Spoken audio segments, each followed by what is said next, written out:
I would urge you to submit a speaker's card to Kirsty as soon as you possibly can.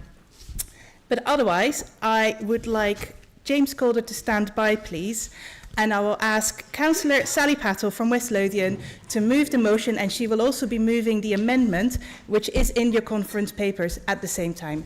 Sally, over to you. Thank you so much.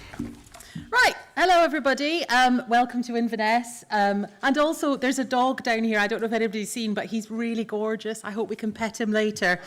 Yay! My name is Councillor Sally Pattle, and I am here today to move a motion on the Bus Partnership Fund from the Association of Scottish Liberal Democrat Councillors. I'm also moving the amendment. I'm slightly hazy on the standing orders, so if we could just do the amendment as well, that would be brilliant. But what we are here today to talk about is a sustainable public transport system that is fit for the 21st century, something which should be easily achievable in a country as well-resourced as Scotland. And yet here we are in 2025, and apart from large conurbations like Glasgow and Edinburgh, the car is still king. Not through choice, but because it's often the only viable means of getting to work, education or leisure settings. As the chair of the South East Scotland Regional Transport Partnership, I am interested in promoting all forms of sustainable transport as we move towards net zero, and I'd also like to help communities become more integrated and accessible for every single one of us. But our motion today focuses on buses because they are the form of transport most in need of urgent support from the Scottish Government, and they are also the form of transport that has been most badly let down over successive years of SNP underfunding and mismanagement. They are the most accessible form of transport for the vast majority of Scotland's population. You don't need to be fit, you don't need any particular infrastructure apart from a road, and you don't need a lot of money to get on one. But what you do need is top-down investment, because the bus sector is unsustainable in its current form. Now, the perception amongst much of the public is that councils are in charge of delivering bus services.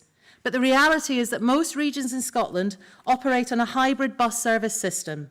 There's a mixture of council-operated, council-subsidised and private companies, plus, of course, the demand response transport models we've seen arise in the past recent years. But this patchwork system is not working. It was a crisis before the pandemic, but since that time, passengers have not returned to using services. If you couple this with years of cuts and ring fencing to local government funding, what we've seen are private companies and councils cutting more routes because they simply cannot justify the money being spent. It is estimated that 44% of our bus routes have gone since 2006, and 190 live routes disappeared last year alone.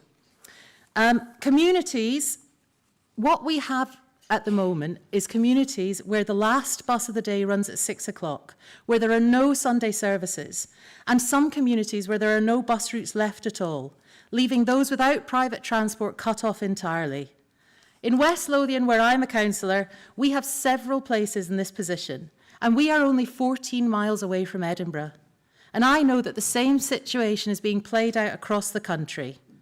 In my own ward, I have constituents who've had to give up jobs because they can no longer get there, who have dropped out of college courses because they couldn't get there on time, and who have missed out on visiting relatives in hospital because they couldn't get there at all.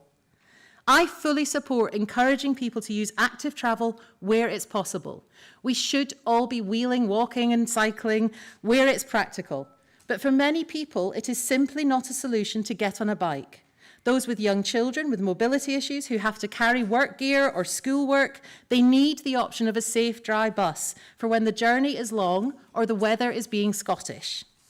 Similarly, while I've been heartened to see the investment in Scotland's railways, it's pretty useless to Mrs. Bain in Whitburn if she cannot get a bus to her nearest railway station in Armadale, which is an hour's walk away.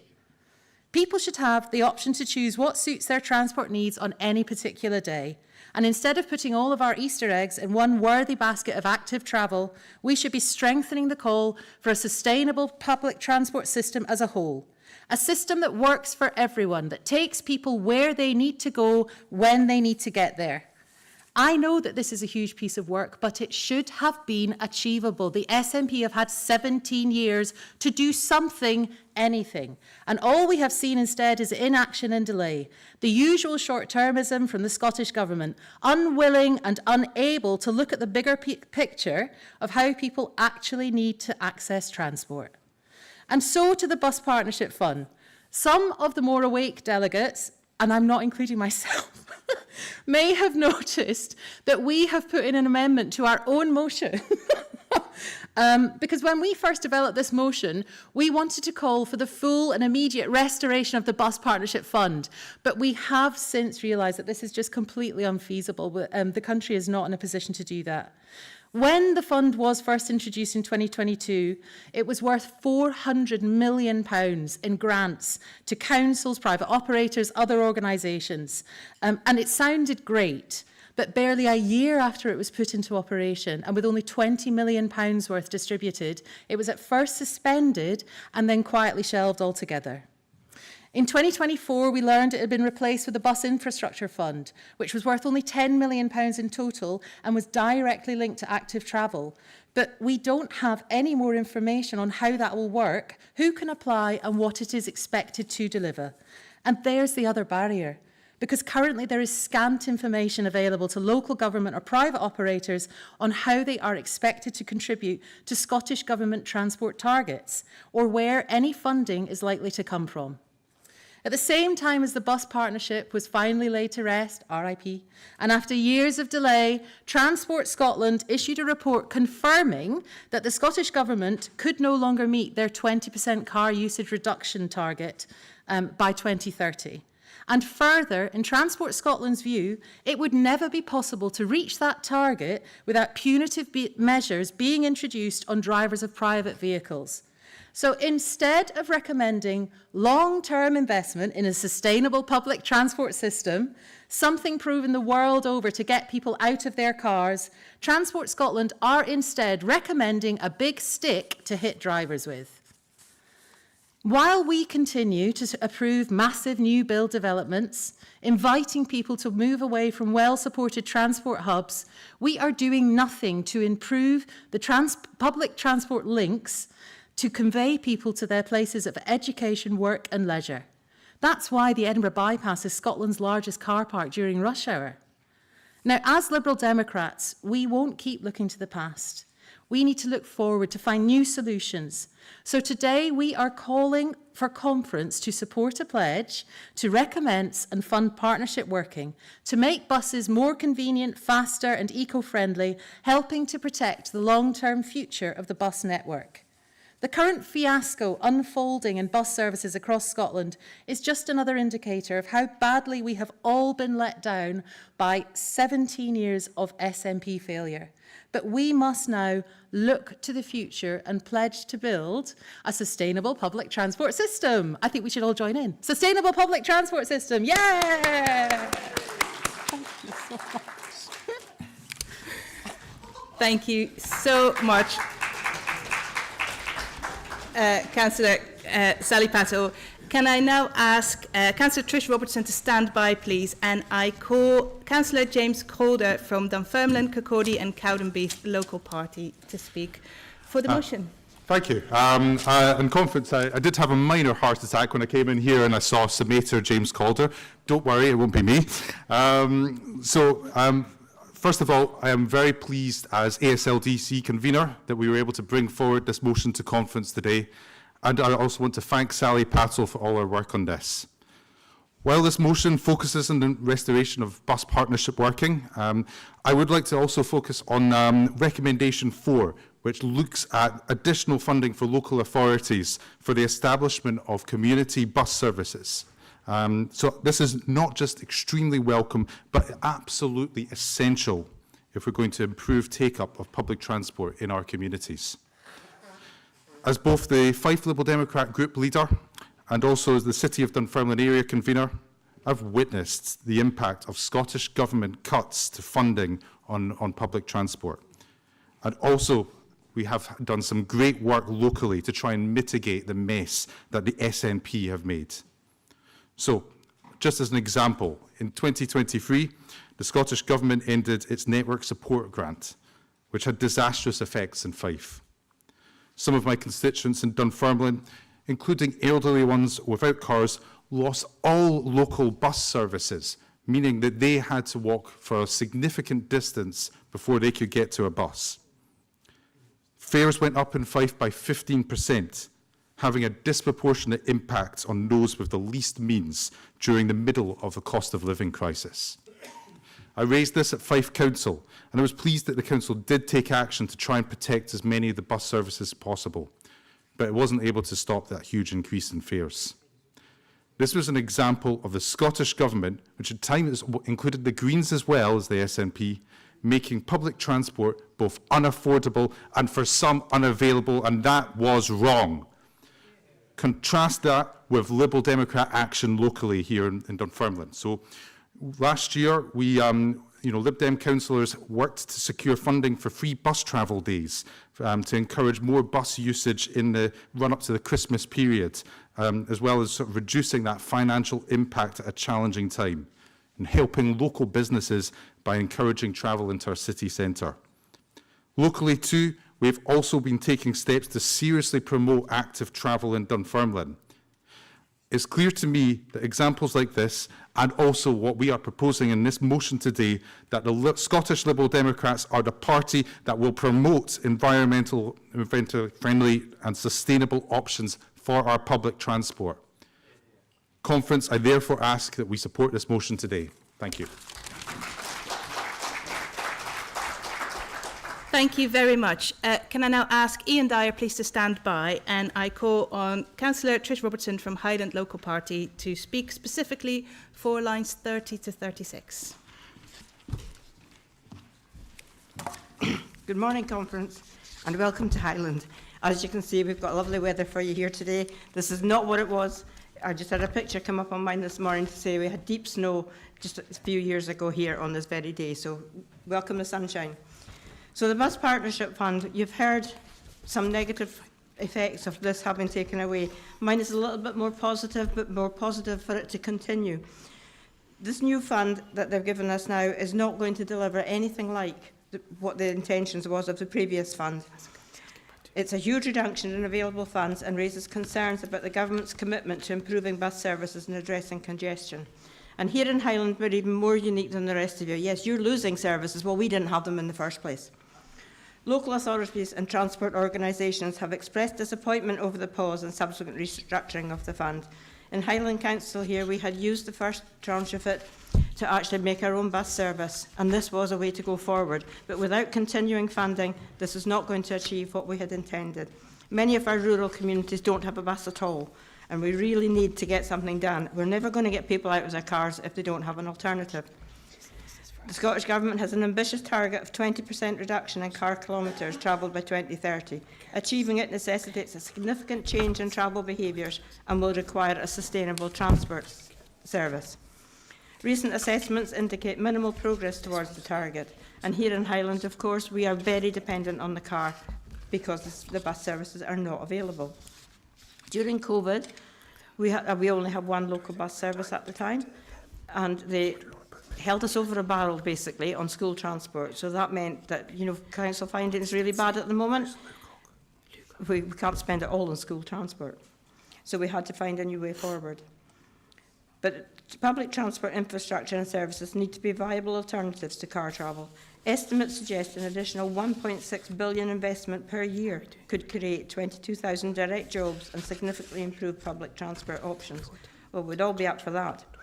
Implementing charges for driving has the potential to discourage car use and could be used to fund sustainable transport initiatives. But this is unfair where there is no choice. People need to use the car. For example, population levels are unable to support a bus service in remote and rural areas, and this is particularly of note in Highland, where you may have to travel from the very far north to Inverness for hospital treatment. Local authorities will need clear guidance on their role in changing behaviours, and different targets will be needed for those remote and rural areas where car travel is the only option, such as here in Highland. Please support this motion. Thank you.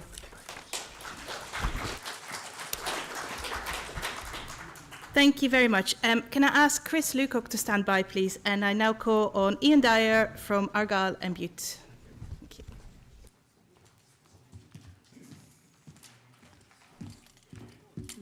Good morning, conference.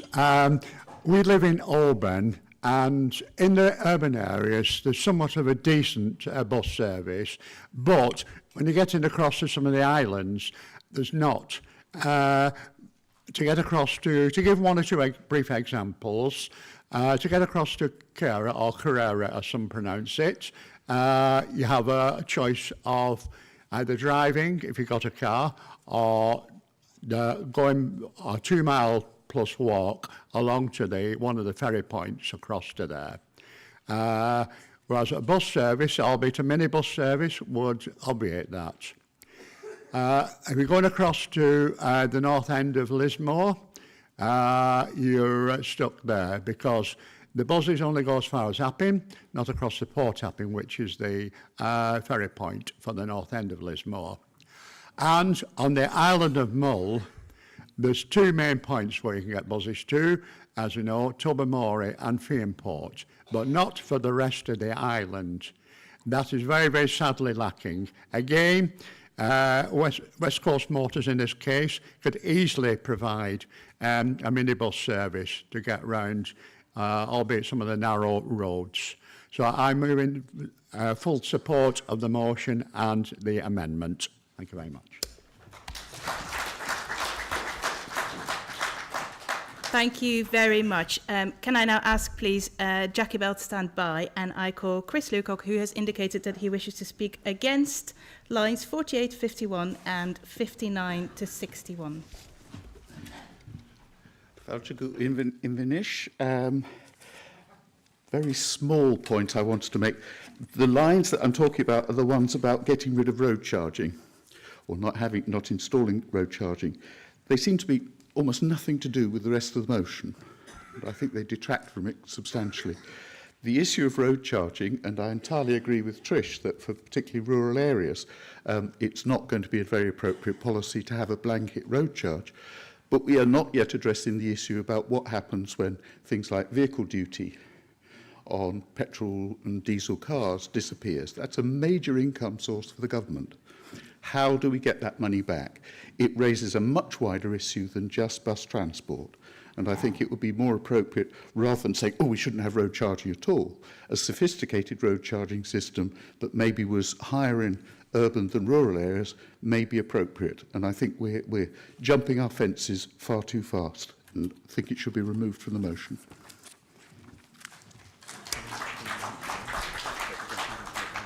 Thank you very much. Could I ask Eugene Clark, please, to stand by, and I call on Jackie Bell from East Lothian, who wishes to speak for the motion.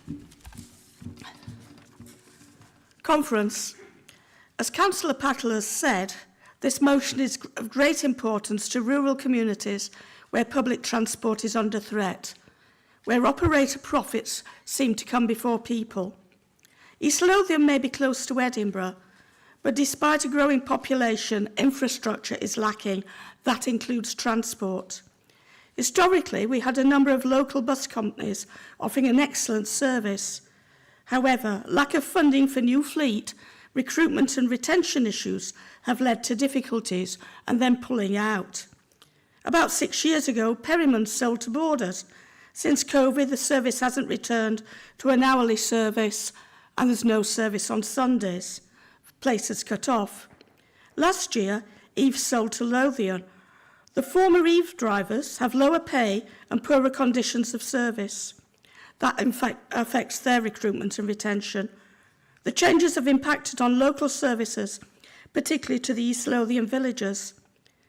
As a councillor, I got Old Hamstocks, a lovely bus stop. The subsidised Gaberlunzie service ended that week. Still a nice bus stop.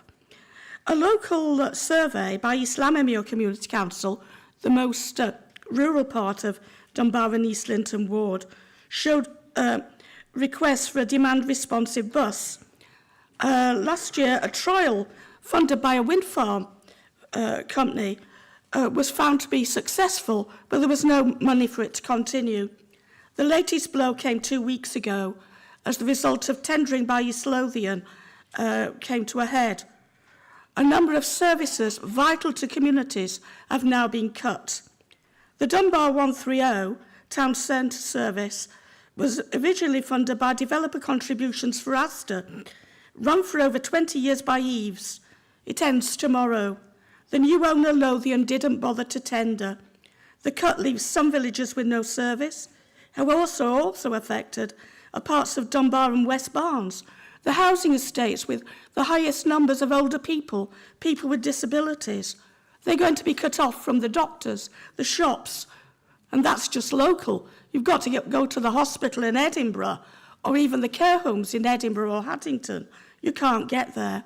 A one-way taxi to Asda from a new housing estate of social housing is about £8. The cut came at only 2 weeks' notice to the public. People were distressed, but the council's got no solutions. Our local councillor is also the council leader. He hasn't responded to any emails to him. It's been me, as a local community councillor, who's been chasing the local authority and operators. This is also a council who want to start town centre parking charges, but they've been told, well, you can't do that. You can't start parking charges for people to come into town if they haven't got any other option but to use a car if they actually have one.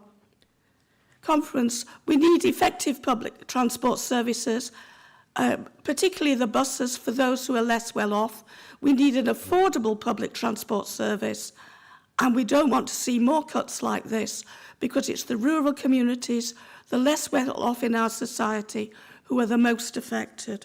Conference, please support this important motion as amended.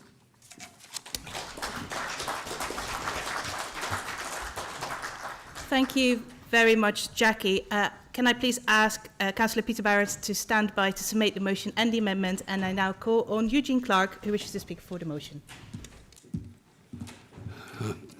Good morning, Conference. I speak on this because public transport is something that's been of great interest to me for many years. I played a part in the campaign to restore the Leavenmouth rail line. We're doubling the service in May, by the way. But one big aspect of the whole process was the utter indifference of Transport Scotland and a whole series of inadequate transport secretaries to dealing with the real problems of public transport. I can give two very local examples. Our area committee, which I'm part, agreed to fund bus services at the start of the day and at the end of the day to connect communities to the station. We agreed to spend £500,000 a year for 3 years. Quite a lot of money. We're not going to be able to continue with that. And to be honest, I'm fairly sure that at the end of the third year, it won't be feasible anymore. So there was no proper sense of planning for the whole thing, despite the efforts of our local community in the campaign to say, look, we need to do these things. Another ludicrous example, which sadly will be familiar to all of you, I'm sure. I live in a wee place called Cellar Dyke in Fife, near Anstruther, and there's two buses an hour, or every 2 hours on a Sunday, of course, and they come within 2 minutes of each other. You know, you couldn't make it up, but it comes down to lack of responsiveness.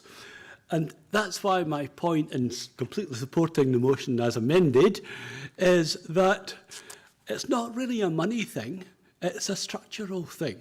We need to have a proper public transport policy and strategy in place, which we don't have, and we need to have proper coordination among the various units. Until we get that, we'll be wasting our breath. Thank you.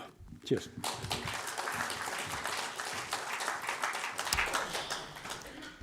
Thank you very much. And just before I call Peter, just a reminder that after Peter has spoken, I will be asking for 2 votes, one on the amendment, which is in your conference papers, and then on the motion either amended or unamended. And with that, I'd like to call Councillor Peter Barrett to sum up for the motion and the amendment. Good morning, conference. As someone who travelled from Perth to conference by bus yesterday, I'm very pleased to submit this motion. It was £3 well spent and 400 miles of car emissions avoided. As can be demonstrated by the passion of all the speakers in this debate, Scottish Liberal Democrats get the importance of affordable local bus services. We get what they mean and contribute to social inclusion, to roots out of poverty and isolation and into work, education and prosperity. Unlike the SNP, we will put our money where our mouth is to support and invest in communities, to revitalise and fund local communities in partnership working, to make buses more convenient, faster and ecologically friendly, helping to protect the long-term future of the bus network, and that's exactly what this motion is about. Because as Councillor Sally Patel said in her proposing speech, the SNP have walked off the job when it comes to local bus services, scrapping the bus partnership fund after failing to get it off the ground in the first place. Sally spoke of the reality that people in communities outside of big cities experience.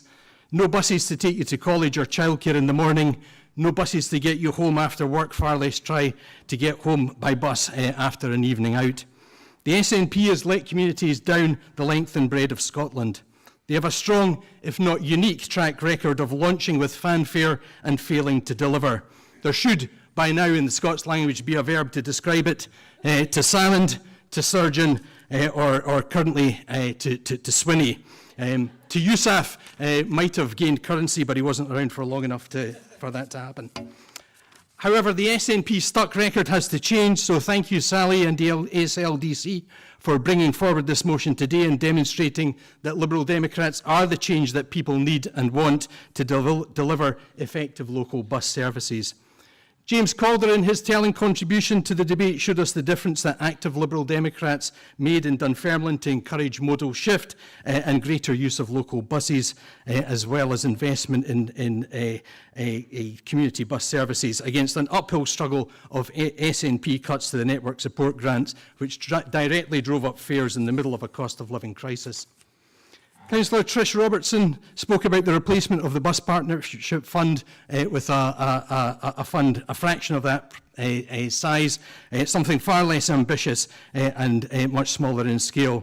She also spoke about the crisis in Highland areas with no bus services at all and the painstaking minimal progress made by the SNP government to tackle that. Trish also spoke of the untapped employment potential and jobs that an effective bus service can provide in rural areas. Ian Dyer in Argyll and Bute highlighted the challenges experienced by our Ireland communities. Chris Lubbock spoke about roads charging. I think, Chris, that's probably a subject for a more detailed motion in future rather than a separate vote. Jackie Bell spoke about the lack of infrastructure in East Lothian and the dire lack of local bus services and the shrinking numbers of operators, and how it is the Lib Dem community activists who are championing local bus services and not the council there. Eugene Clark, who epitomises Liberal Democrat action in support of public transport. It had to be Eugene who had to make the comment about, waiting ages for one bus and then three coming along at the one time.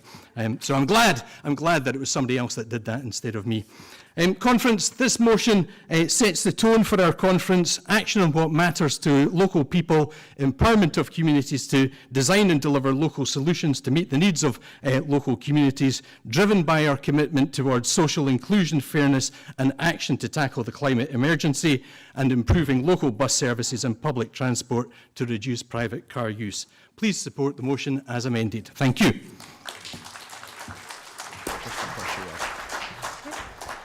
Thank you very much, Peter. We will now be moving to a series of 2 votes, and just a reminder that you have to be seated in order to vote, and you vote by putting your voting card into the air. So first of all, I'd like to take a vote on the amendment. Can I please see all votes in favour of the amendment, please? Thank you. And all those against? That is very clearly carried. Can I just take the votes for the motion as amended, please? Any votes for the amended motion? And any against? That is also very clearly carried. Thank you. Now, before I hand over... Before I hand over to Councillor Kevin Lang for SC2, I just wanted to make you aware of a small change to the agenda. In the agenda, the next item on the agenda is an emergency motion session. What will happen instead is we'll move straight to the motion, to the second motion of the day. This afternoon, there will be a debate on the emergency motion that is in your daily bulletin, so you can see it in here. There will then also be a vote taken on which of the 2 remaining emergency motions will be debated at the emergency motion slot tomorrow. I hope that is all clear. Yeah, so there will be a printout, and they're doing it just now, of the 2 emergency motions that we will be choosing between later. That should be available at the front desk shortly. Great. And with that, I'd like to thank my aide, Fraser Graham, and all the speakers in this debate, and I'd like to hand over to Councillor Kevin Lang for the next debate. Thank you.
Okay, conference. So we now move on to SC2, protecting access to banking services. We've done buses, we're now into banks. If you're trying to get a bus to a bank, God help you.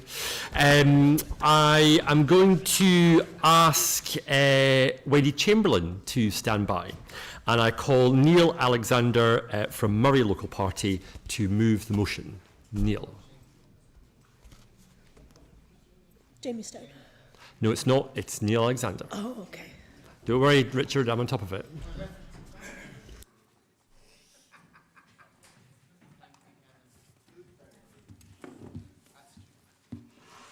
Don't know if that's a compliment or not there, but I thought I heard a heckle, so we'll start with morning the right way.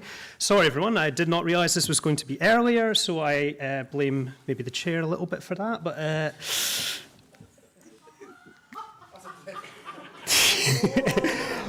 Would you like a red light now? Oh no, what a shame.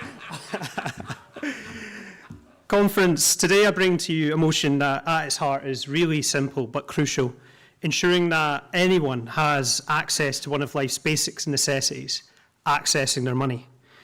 When we've been discussing policy at length recently, we've talked about things such as housing, food, jobs, healthcare, transport, as was just proposed, sport and culture, as I like to put in a little bit of a personal moment. But in order for anyone to be able to do that, you have to be able to manage your money. You have to be able to pay for things. Now, I'm lucky enough to come from a generation that was brought up with smartphones and computers. I work in the video game industry, so I'm pretty good on the phone. So the modern age of using these apps don't faze me at all. But I guarantee you right now, every single person in this room will know someone that for them it's not that easy. You'll know someone from a different time when computers seemed like something from a sci-fi novel. Or you'll know someone who, due to disability or accessibility needs, has to have support to not be left behind in this digital age. And one of the biggest challenges they face is getting access to their money to pay for anything they might need. Now, given that we're in the heart of the Highlands, many of you will know the problems that we face together in rural Scotland. But I also know some of you in this room will come from the Central Belt, and there's no digs on that at all. It'd be a bit rude if I did, considering the chair again. I think I'm going to get ejected from the stage in a second. Now imagine if you were in Edinburgh and Glasgow for a second, and you couldn't find a local bank. Imagine the problems that could cause for that amount of people. And just because someone lives in a rural part of Scotland does not mean that they should not have access to the basic necessities of life. Banks are closing across this country for a number of reasons, mostly financial. At the end of last year, RBS and Bank of Scotland announced branch closures from across the Highlands, including in Wick, Golspie, Kyle, and right here in the capital of the Highlands in Inverness. The innovation of creating banking hubs in communities for multiple banks to use a single space benefits local banks but by keeping costs more efficient in this modern age, and also ensures that no community in our country will be left behind. This motion calls for the pace of these hubs to be introduced more quickly, as at the moment they're going at a snail's pace, from in the Highlands into in Murray and wherever else that we're looking at. It also ensures that taxpayers as well will not foot the bill for the cost of it. As the taxes, if major banks will not fund the banking hub network, then there'll be a levy on the taxes, the profits of the banks to fund them. And if a bank is the last in town, we will call for the Scottish Government to exempt that bank from business rates to make it more affordable to keep a bank in a local community. Talk about two birds, one stone, you're protecting jobs and keeping access to your bank. Conference, wherever you may live in Scotland, if your high street had no bank, I guarantee you this, the community would suffer from it, because there would be a problem of access for these people we were talking about earlier to be able to access their money. That affects things such as local coffee shop to a local sports club, or even being able to get on the bus if you still pay by cash. So just think about the impact on those local businesses and who might need to shut down because of that. How many will we lose as a result? So, Conference, I move this motion in name for all of those who live in the Highlands and across Scotland who are facing losing their banks and access to a basic necessity for their lives. I told you right at the start when I was proposing this is a really simple motion at its heart.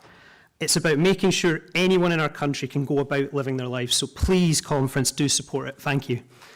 And I'm sorry I was late. Come for Jamie Stone, stay for Neil Alexander. If I can ask Michael Baird to stand by, and I now call Wendy Chamberlain, Member of Parliament for North East Fife.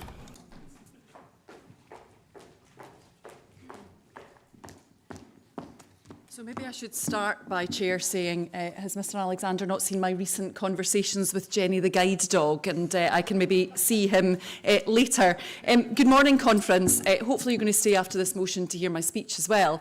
But I really wanted to speak on this motion because it's something I care about very much. And I care about it for a number of reasons, not only because I represent a rural constituency, but because my background in the last Parliament as the DWP spokesperson for work and pensions, plus my work around ending the need for food banks, tells me that people need access to cash for a variety of reasons, and often it's because every pound and every penny counts. And without access to cash, we deprive people of that. But I want to comment most on the final further calls for Conference, which is about an independent review of the FCA in relation to cash deposit and withdrawal services, because the more work I've done on this issue, the more I feel it's about a wider issue than access to cash. It's actually about access to banking services. And often what we see when banks close is that people are directed to post offices, which is great if you actually have a post office, and that's an increasing issue as well. But also because post offices, no matter how great they are, don't provide the opportunity to get the privacy that people need to do their banking services. Neil rightly spoke about older constituents, and I think the other thing is lots of older people are online, but they don't necessarily want to do complex banking online, because by the same token they're getting warned about online scams, and they're anxious about that, and so therefore they want to speak to somebody as well. And the final aspect is around the rural issue. So in North East Fife, just last week, I was in Leven, reopening the refurbished Nationwide. And I want to give credit to Nationwide because they are the only bank building society that is committed to retaining branches. But I do feel that the other banks have taken advantage of that, because in my constituency, beyond St Andrews, the only other two face-to-face banking services we have are both provided by Nationwide. And that means from a rural perspective, people have to travel much, much further to access cash and those banking services. I'm pleased that we're going to see a new, not full banking hub, but a new hub in the East Neuk.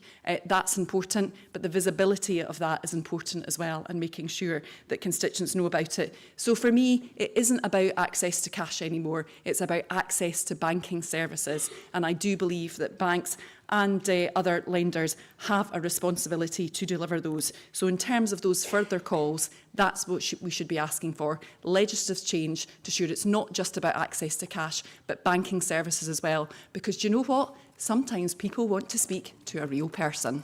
Thank you. Thank you, Wendy. If I can ask Christine Murdoch to stand by, and I now call Councillor Michael Baird. Michael.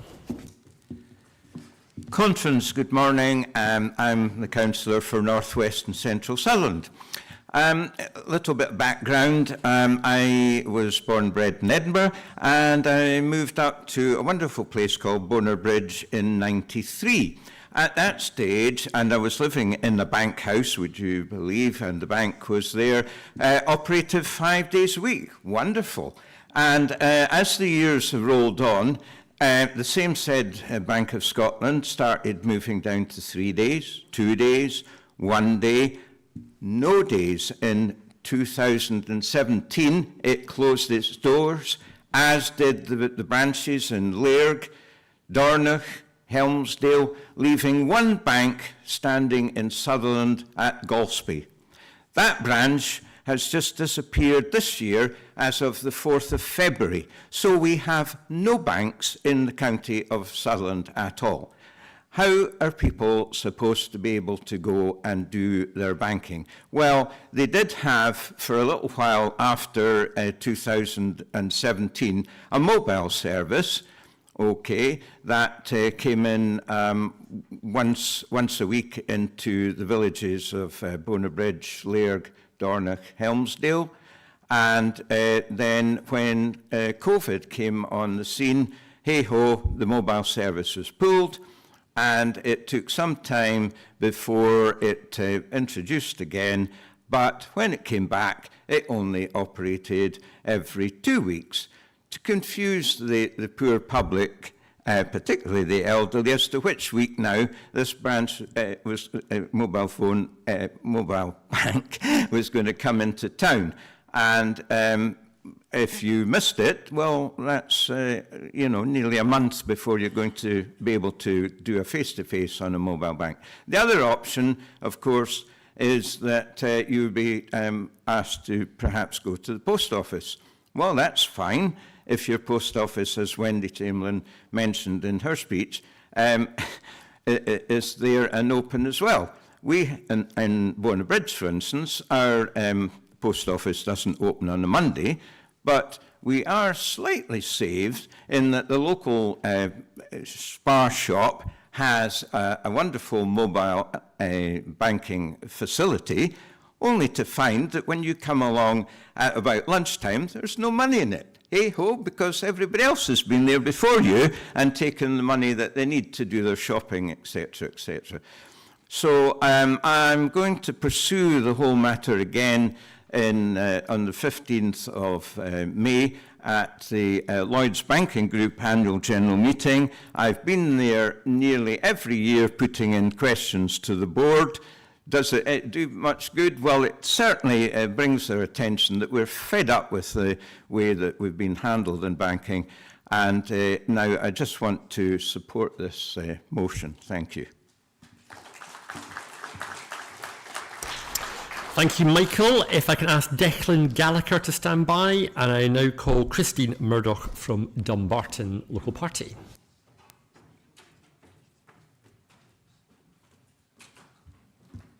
Thank you, Chair. Conference.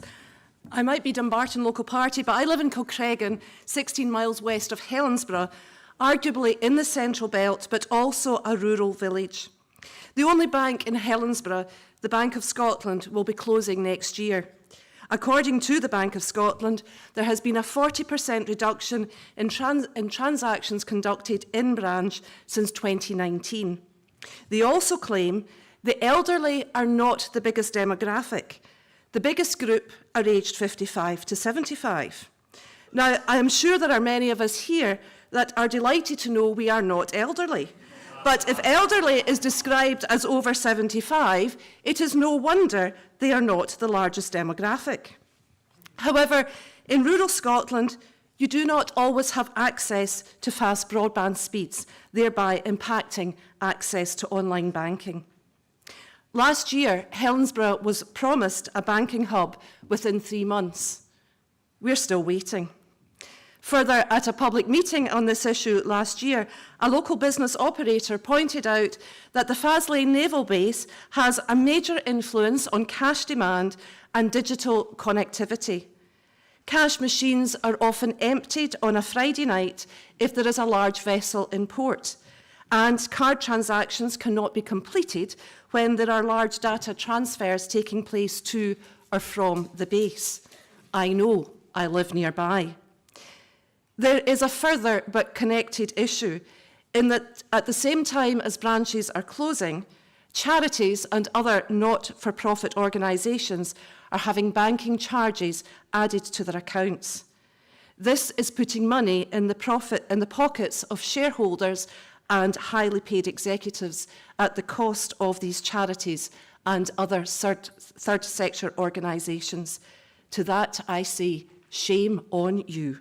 Conference, I urge you to support the motion.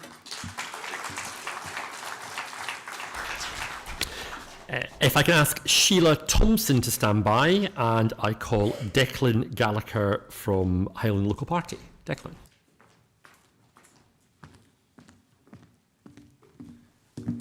Hello, Conference. I think it's no coincidence that everyone who's come up to speak so far lives rurally, and that's why they feel so passionately about supporting this motion. And I would encourage you to do that. I'd like to give my own personal anecdote with my high street on Grantown-on-Spey in the Cairngorms National Park. 5 years ago, we had 3 banks. Any guesses how many we have now? None, correct? A big fat 0. And with that, we lost 2 ATMs as well. When the banks left, the ATMs left. So we've got 1 ATM left in town, thanks to the co-op. And with stuff like Hogmanay events, Sunday markets, the local businesses on the high streets, we often run out of cash. As Michael Baird pointed out, you just run out, and it really does affect everybody. But we were told it's fine. There's a bank in Aviemore, just 20 minutes away. Guess what happened? That disappeared last year as well. The nearest bank that we have to Grantown-on-Spey is here in Inverness.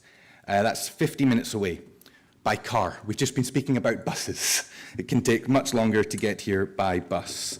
I could go on and on about banking profits and why I think it's disgraceful that they leave our communities here in the Royal Highlands, but I won't take up too much of your time, and I'll just say I'm so grateful this motion has been brought forward, and I would ask you to please support it. Thank you.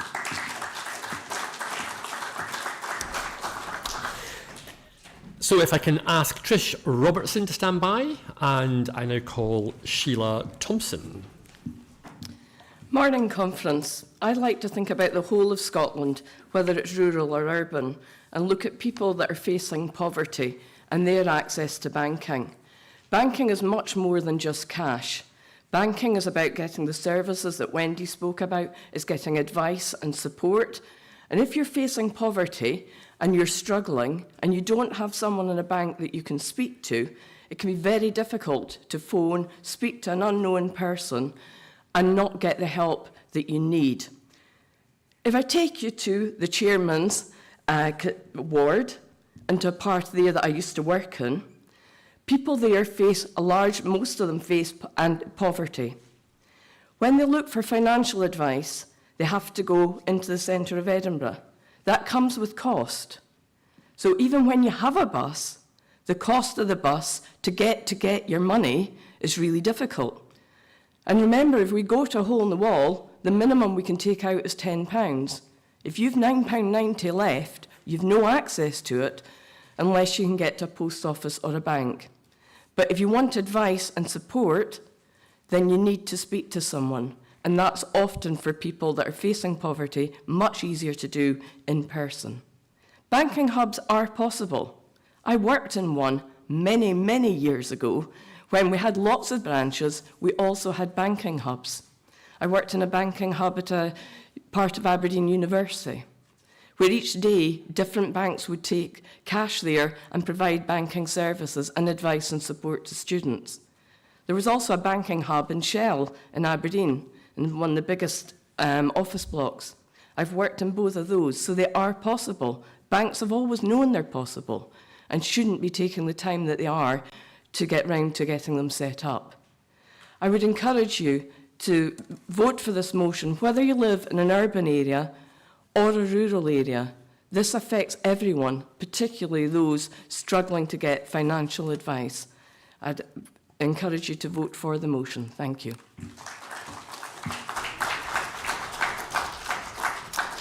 So if I can ask Jackie Bell to stand by, and I now call Councillor Trish Robertson.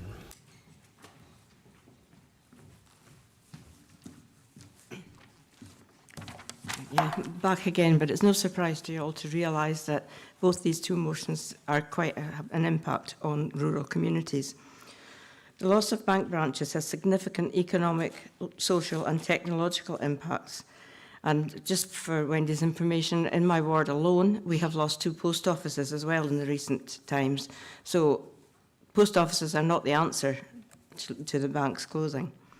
Small businesses struggle as they often rely on cash deposits and in-person services. Limited access can slow operations and increase costs. Bank closures mean job losses, reducing employment opportunities, especially in small towns. And for small businesses with maybe 50 minutes to travel to the nearest bank, that means probably closing for half a day to do that. Fewer branches often lead to less competition, meaning higher fees and fewer choices for customers. Now that affects all our pockets. In many of our towns and villages, there is no competition and no bank branch for many miles, as has been said already.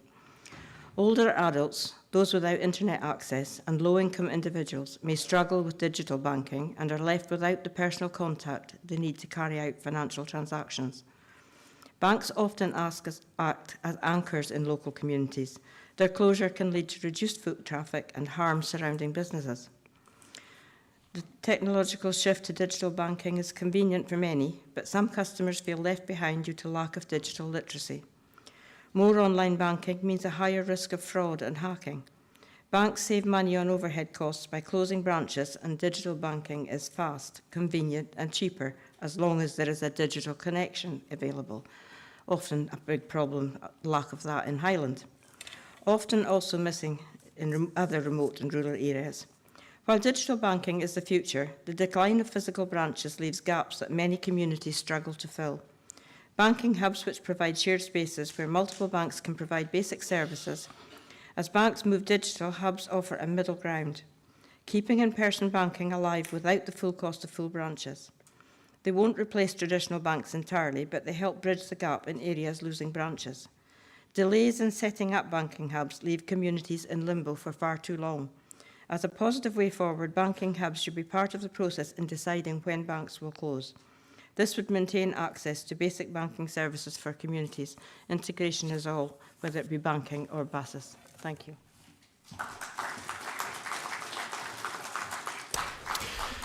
So if I can ask Lorna Cammack to stand by, and I call Jackie Bell from East Lothian.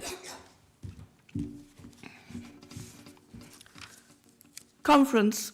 Banks across East Lothian have been closing at a regular pace, making it difficult for people to access their own money.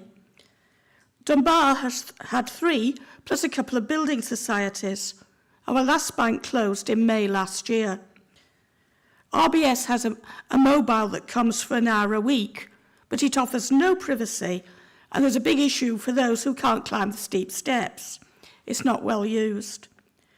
The post office cannot do all banking transactions, and because so many local post offices have closed, the queue is always big.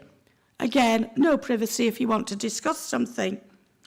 I first started looking into banking hubs after a chat with the operators at a federal conference in Bournemouth a couple of years ago.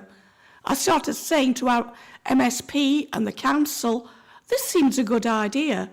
I'm a director of a local sustainable charity, Sustaining Dunbar, I said, maybe this is something that could link into a shared office space as a community hub on the high street. Well, the good news is we now have a banking hub. It opened last month. Unfortunately, the council made a bit of a hash. They spent £105,000 on soundproofing the Bleaching Fields Centre, a community centre in Dunbar. Unfortunately, Cash Access UK have very strict timescales on how long you've got to have the hub up and running. The council didn't get the lease signed in time. Consequently, money down the drain, but the hub is now in a private building on the high street. It's there on a temporary basis until they can get a permanent home. But it won't be a council building. I've used the hub. It does have some uses, but I have discovered some limitations. Firstly, if you want to do more detailed banking and discuss with somebody from the bank, you can only go in on certain days of the week. For example, Royal Bank is in on a Tuesday, Bank of Scotland on a Monday. As yet, there's no arrangements with the likes of TSB, HSBC, Virgin. So if you're their customers, you've still got to go to Edinburgh. I tried to pay in a bill with a cheque. Now, I got a gyro slip, but they couldn't do that for me on the day that it was the RBS because it didn't have a barcode. The post office can't deal with that sort of bill either, so I had to go to Haddington. And I've had some business banking issues for a community group with which I'm involved, and that's partly to do with some of the charges that we're now getting that Christine mentioned, even though we're a small charity. But I couldn't do the business banking. I still had to phone the telephone banking for that.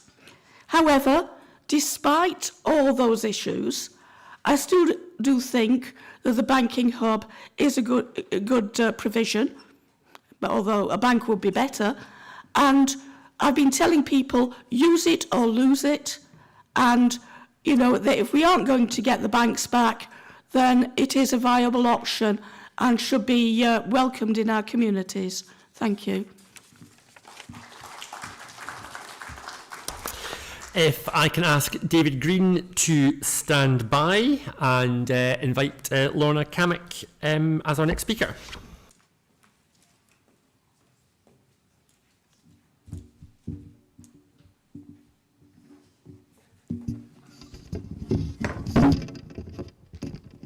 Well, it's good to be back again at a conference which is so different from the other political parties' conferences.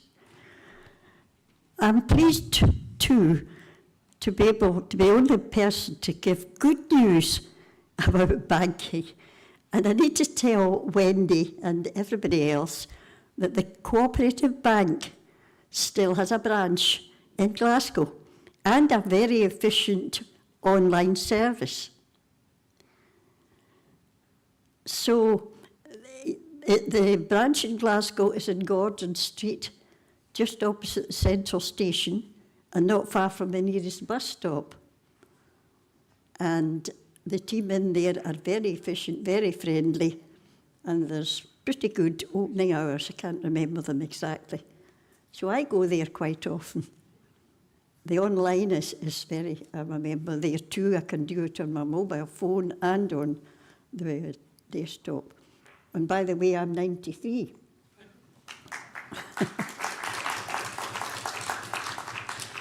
The other thing is about it being very ethical. The most ethical bank, in fact, I think probably the only one that claims that in the UK. So just with that little proviso, everything has been said so far, yes.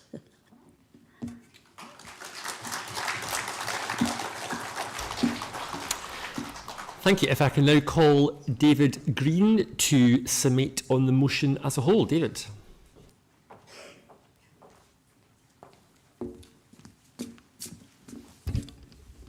There we go. Excellent. Well, thank you very much. It's great to be here in Inverness and great to have you with us. I'm going to start with a slightly different change of tack than my colleague Neil and just say, Chair, I thought you've done an absolutely fantastic job of chairing the debate. And a wee hint for anyone, if you want to get on in this party, sucking up to Kevin Lang's no bad thing, okay? Now, Neil, you did speak very, very well, and particularly about the technological challenges when you're using apps or wherever it might be when it comes to accessing online services. This is by no means a small issue, and I'm pleased that you raised it. Thanks very much, Neil. And should I say thanks very much for stepping in last minute to move the motion.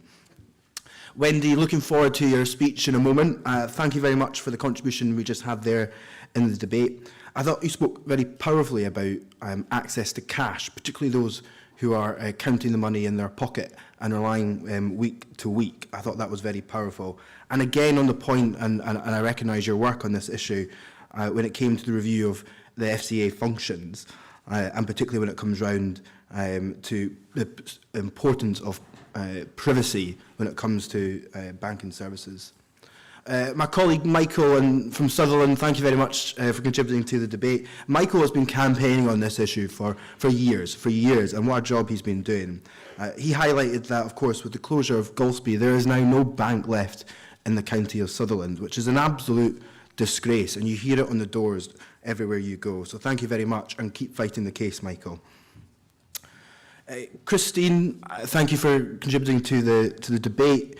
You spoke about the issue of failure to access broadband or the poor quality of broadband in rural communities, which is something, again, that you hear in the doors, and absolutely right to raise it.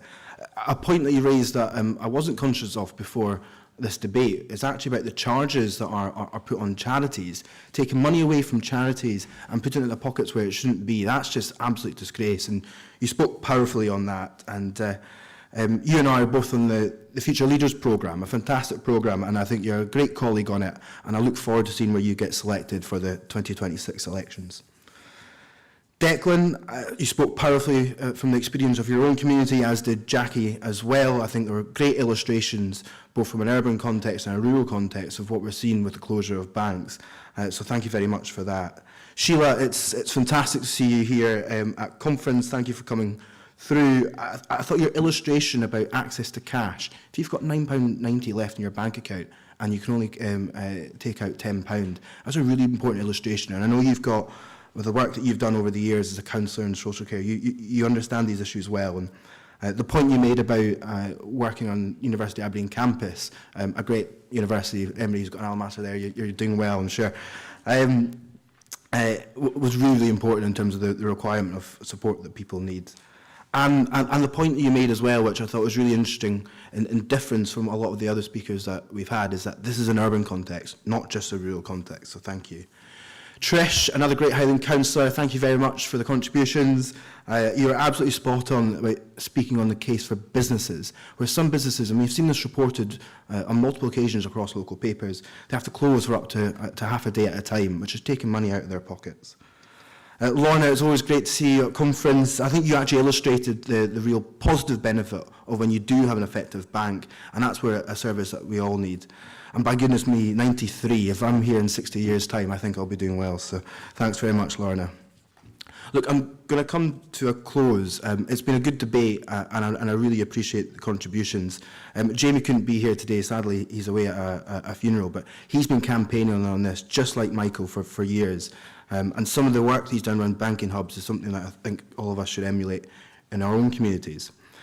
But the point is this, is that no matter where you live, you should have the same equitable access, and as Wendy highlighted it so well, not just to cash, but to banking services too, to that financial advice that you need.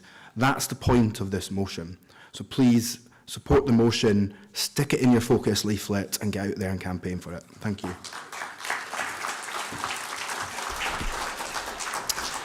Thank you very much, David, and thank you to all of our speakers. If I can make a plea for anybody who is looking to speak in any of the remaining debates today or tomorrow, please get your speakers' cards in as early as possible over to Kirsty.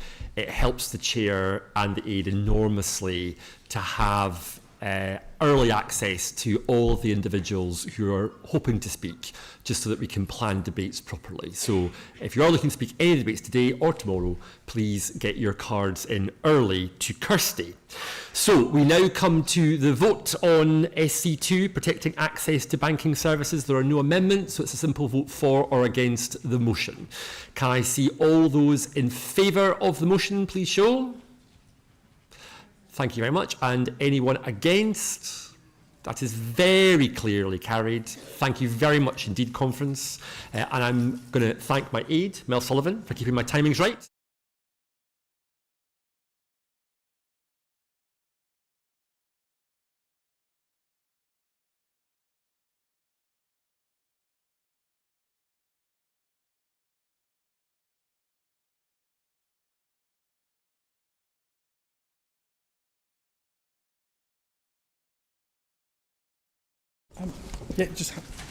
So, winging their way very quickly before our very exciting next session, are copies of our emergency motion ballot. We had 3 emergency motions submitted. You'll see in your conference daily that one of them we've directly taken. The other one we have put as a ballot, so you have 2 choices of motions to choose from, and this will be for debating tomorrow. We will hold the ballot straight after lunch. It'll be the first order after lunchtime to decide which of the 2 emergency motions you wish to debate. I now introduce Jenny Lang.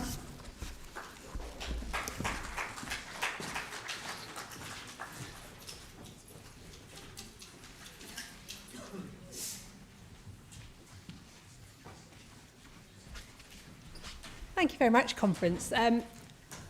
He says he's introducing me. He's not really. I'm here to introduce someone to you. So I am here to introduce Wendy Chamberlain MP, who is one of our most fabulous MPs. She's also our Chief Whip in Westminster, which has a job that's suddenly become infinitely harder now that we have 72 MPs. I also count her as one of my good friends. She's an office bearer alongside me as convener of the party, and she is absolutely fabulous. So please welcome Wendy Chamberlain, MP.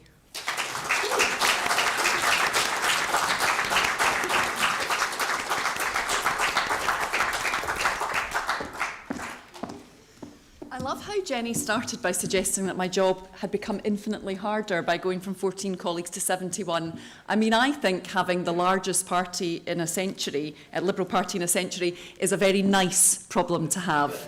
And I would always rather be the Liberal Democrat Chief Whip than the Chief Whip of any other political party. But good morning, everyone. It is so good to be here at Scottish Conference here in Inverness. I've been saying that I was last up here just 5 weeks ago with my son for Shinty, so it's a place that I know well. But the last time I spoke to you all was in Hamilton back in October 2022.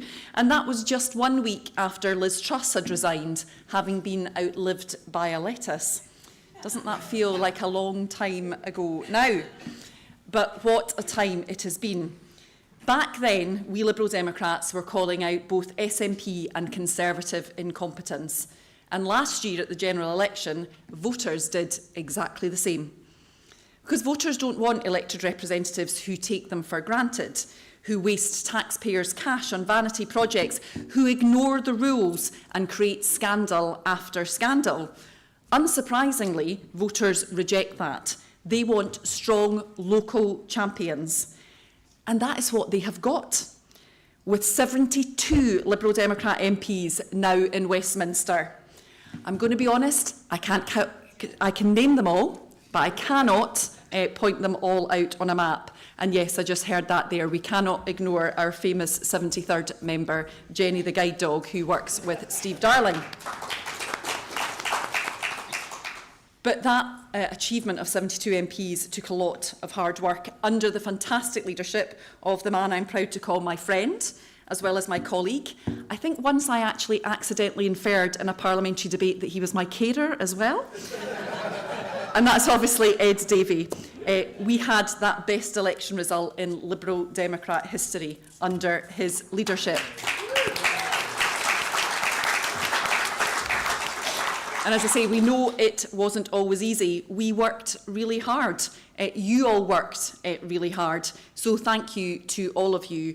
You delivered leaflets, so many leaflets, wrote envelopes, did good mornings, made phone calls, donated your time, your money, and as expected, a little bit of your soul on occasion too. So thank you for that. And thank you for those who came to North East Fife, a seat with a proud Liberal history, but we know a seat that was painfully lost to the SNP in 2015 and then in 2017 by only 2 votes.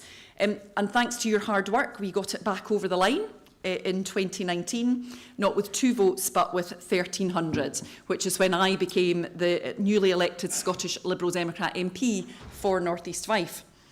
So we got there thanks to that hard work.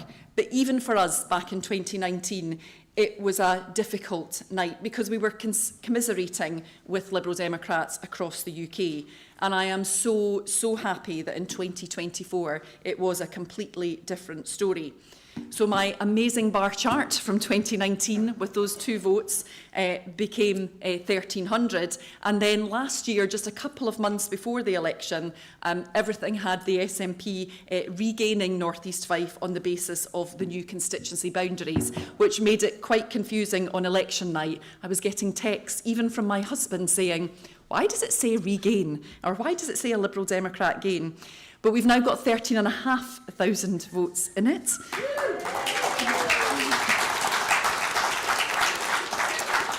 Which is maybe slightly not so helpful for that very critical squeeze vote.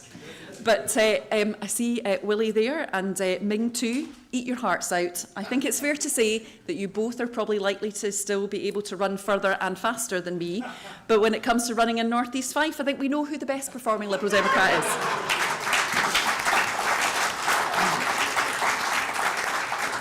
And conference, winning is important because winning gives us the opportunity to serve. And I am so humbled to have been given the opportunity to serve the communities of North East Fife in Westminster for a second term. Because whilst the Conservatives wrecked and the SNP continue to wreck our economy, our NHS and our education system, the new Labour government has missed every opportunity to stand up for our communities and alleviate the pressures that so many find themselves under. We want everyone to have access to a GP, to get an appointment when you need one, and for GPs to be supported to stay working instead of burning out. But the Labour government has added to the strain by increasing national insurance contributions and taxing jobs, burying their heads in the sand and voting down the Liberal Democrat amendment to exempt dentists, pharmacies, GPs and social care providers from that tax. And having recently met with an inspiring social care leader, and knowing how much they care and how difficult they are finding things, that is reprehensible. Now, I want fresh food on the table for my family, not that I often do the cooking, and for all families. And I want the farmers, the custodians of our agriculture and natural environment in North East Fife to earn a fair living, and for their children to earn a fair living, if they choose to take on the risks and role and the hard work that farming brings. But just this week, Scottish Government data tells us that our average farm incomes fell by a staggering 51% in the last year. 51%. But again, the Labour government has turned its back on farming families. The reforms to agricultural property relief are going to be ruinous, catching all but the smallest of family farms and preventing them from being passed down to future generations. And I've met with many farmers. In fact, some of them came and met me at Westminster during the recent protests there. And they are passionate about their animals, their arable crops, their land. They are families who've been doing the same thing for 4, 5, even 6 generations and more, and who know that Labour's changes will rip their lands apart when the tax bill falls due. And as a result of that, the future feels impossible. And as we fight for the future of farming families, and I've been doing work on universal credit in that space for families who have moved from working tax credits onto universal credit, it will not surprise you to know that farming doesn't necessarily fit into the little boxes of universal credit. But as we fight for that future, I want to see any young person who sees that future in agriculture to be able to achieve that aspiration. And that's why, with Willie, I have been fighting to keep open the animal care unit at the SRUC Elmwood campus. because our Scottish and further higher education programmes are crumbling after years of underfunding by an incompetent SNP government, and particularly in further education, somewhere I once worked. Conference, more than ever, it is now important to be a strong local champion, and that is what I aspire to be for North East Fife. And what I know is that in my many Liberal Democrat colleagues, we have exactly that. And it's especially true of our wonderful Scottish MPs. Now, Susan Murray won back Mid-Dumbartonshire from the SNP last year. Wasn't that particularly satisfying? And she's hit the ground running, demanding that her constituents get the medical care they look for and that they deserve. During the election, she campaigned for a new health and care centre for Mulgai and Bearsden, and she is continuing to do so now. She promised, we promised a local champion, and that is what they have got. Now, Christine Jardin's constituents not only have a great local champion, but with her experience in Westminster, they also have an outstanding women and equality spokesperson. And just a couple of weeks ago at our federal conference, she introduced and passed a vital equalities motion that reaffirms our party's support for all to live their lives as they choose, with dignity and freedom.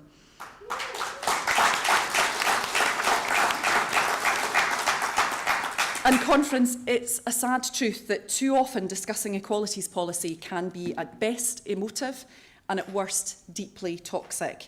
But I think it's a credit to both Christine and our party that she and we not only managed this, but managed it so well. We know that as well as the very local issues we elected representatives deal with, there are certain larger issues that come up again and again in emails, in letters and on doorsteps. Brexit, WASPI compensation, and the question for many is whether politicians in Westminster continue to care about these issues and their impact. And I like to tell them that we do, and that Scottish Liberal Democrats are champions on all of these. Because not only do we care, but in Mr Jamie Stone, now the chair of the Petitions Committee, we have a secret weapon. A champion for rural Scotland, for farmers, for carers and for voters up and down the country who put their head above the parapet, sign a petition and hope the government might listen or at the very least be required to respond. And thanks to Jamie, we have debated all of these issues and more, not using his position to promote culture war games, but making sure our democracy is the best that it can be. And Conference, like Jamie, Alistair Carmichael has taken on a new role in this Parliament. But don't worry, it has not required him to give up his critical role as the chief giver of whisky tastings at Liberal Democrat conferences, though I am available as a sub if required. But of course, it's his vital role as the new chair of the Select Committee on Environment, Food and Rural Affairs, standing up for farmers, our fishermen and our many, many constituents who want the natural environment to live on for their children and their children's children. And last but not least, definitely not least, and I say this as I stand in his constituency, Angus MacDonald. Because what a special moment it was when the last result to be declared across the whole of the UK was the Liberal Democrats winning back Charles Kennedy's old seat.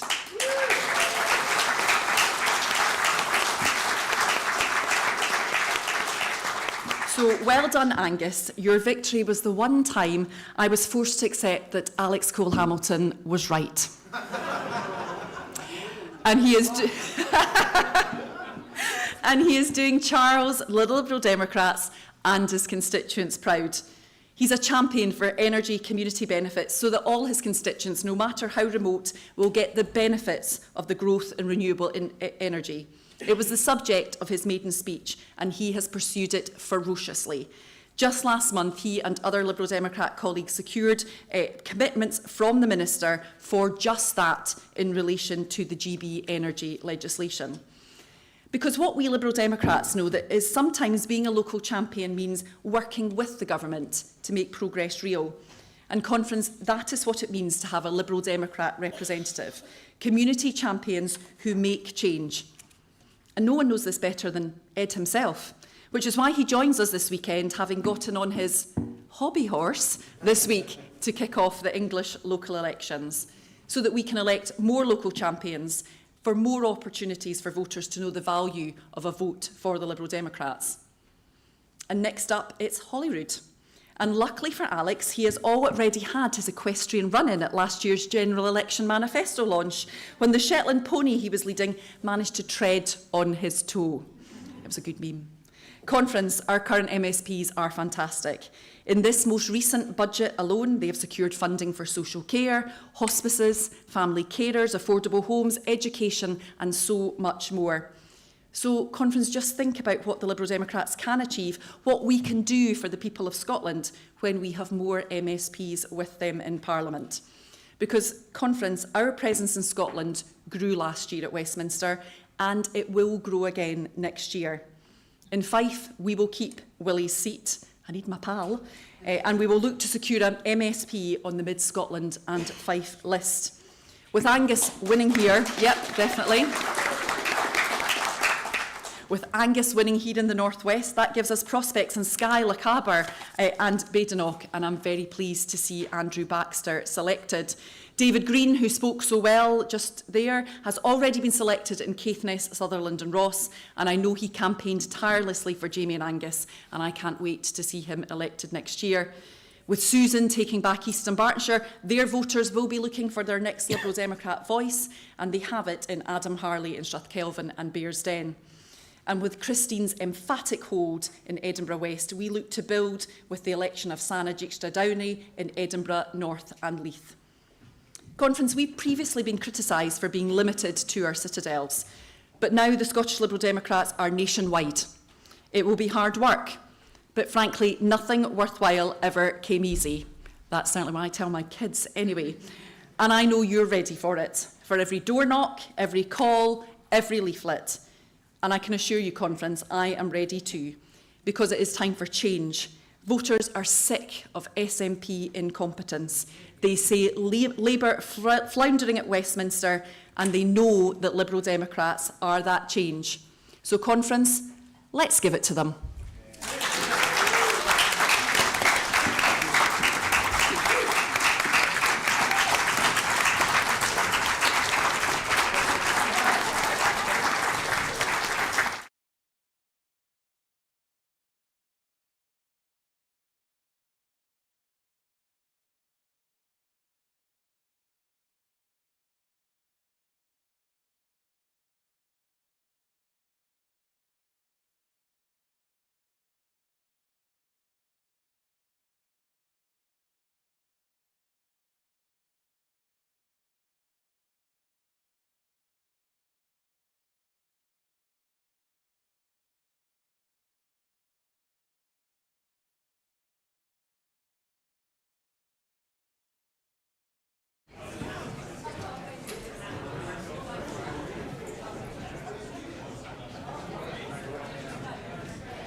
we two cards? There's more coming. Can you need to remind me of the end time. Right, conference, if everyone can start taking your seats before we move to the next debate, which is SC3 drug services.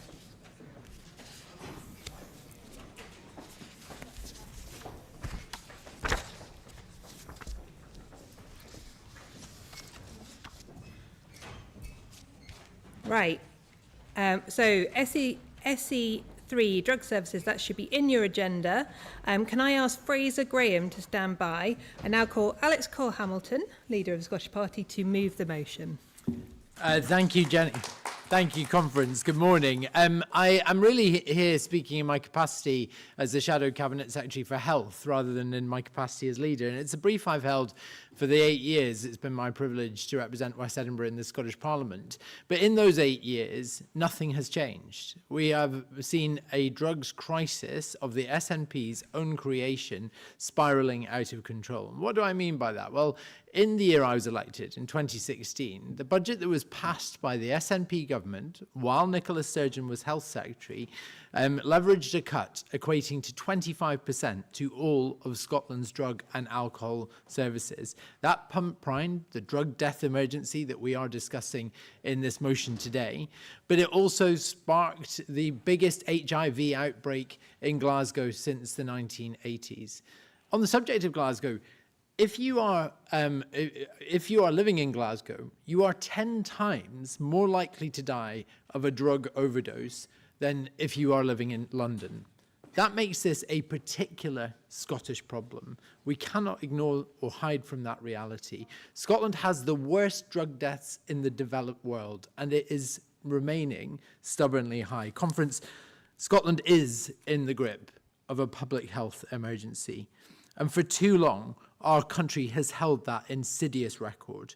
In 2023 alone, 1,172 lives were lost, each one a person with hopes, with loved ones, and a future that should never have been cut short. We Liberal Democrats have always been the party of compassion, of evidence, and of action. We have led the way in treating addiction as a health issue, the health issue that it is, rather than the criminal justice issue that others would paint it out to be. We pushed for the rollout of naloxone, the heroin-assisted treatment, for which many MSPs have now actually been trained in the administration of. And I would recommend to delegates that if you can, it's very easy to get naloxone training and to carry a syringe. I always carry a syringe in my work bag. It's very easy to administer. You can't do any harm to somebody with naloxone, so it's a brilliant therapy, but it can save somebody's life. We push for drug checking facilities, particularly at festivals and concerts. There is a discrepancy whereby if you go to a music festival in England, there is a tolerance regime where the local police commanders will turn a blind eye, will welcome drug checking facilities in festivals and concerts, whereas in Scotland there is still a prohibition behind that. And for diverting people away diverting people who are caught in possession of drugs for personal use away from the justice system and towards the help that they need. And we were right to do so. But with so many people still dying as a result of drug overdose, it is clear that we need to do more. In January this year, Glasgow opened Scotland's first safer drug consumption facility.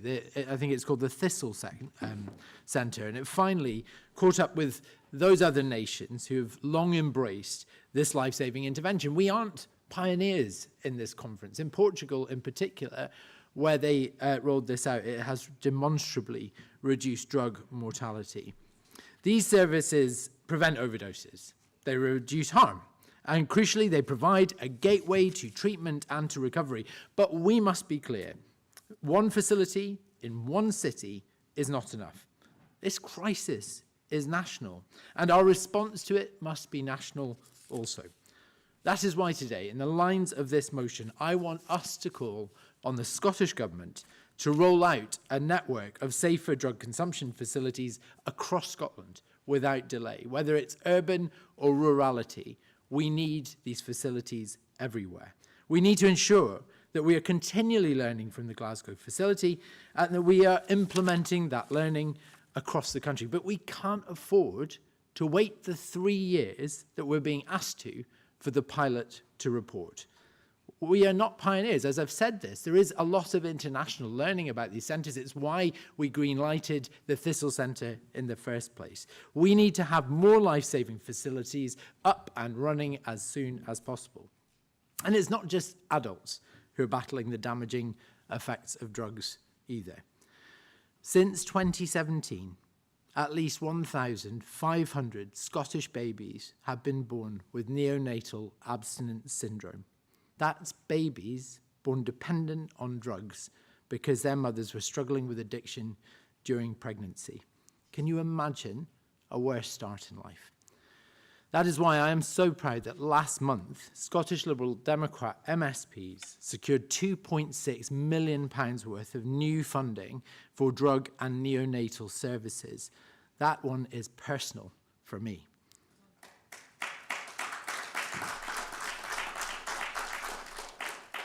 Witnessing the important work done in this area by Aberlour that I used to work for is one of the reasons I got into politics in the first place.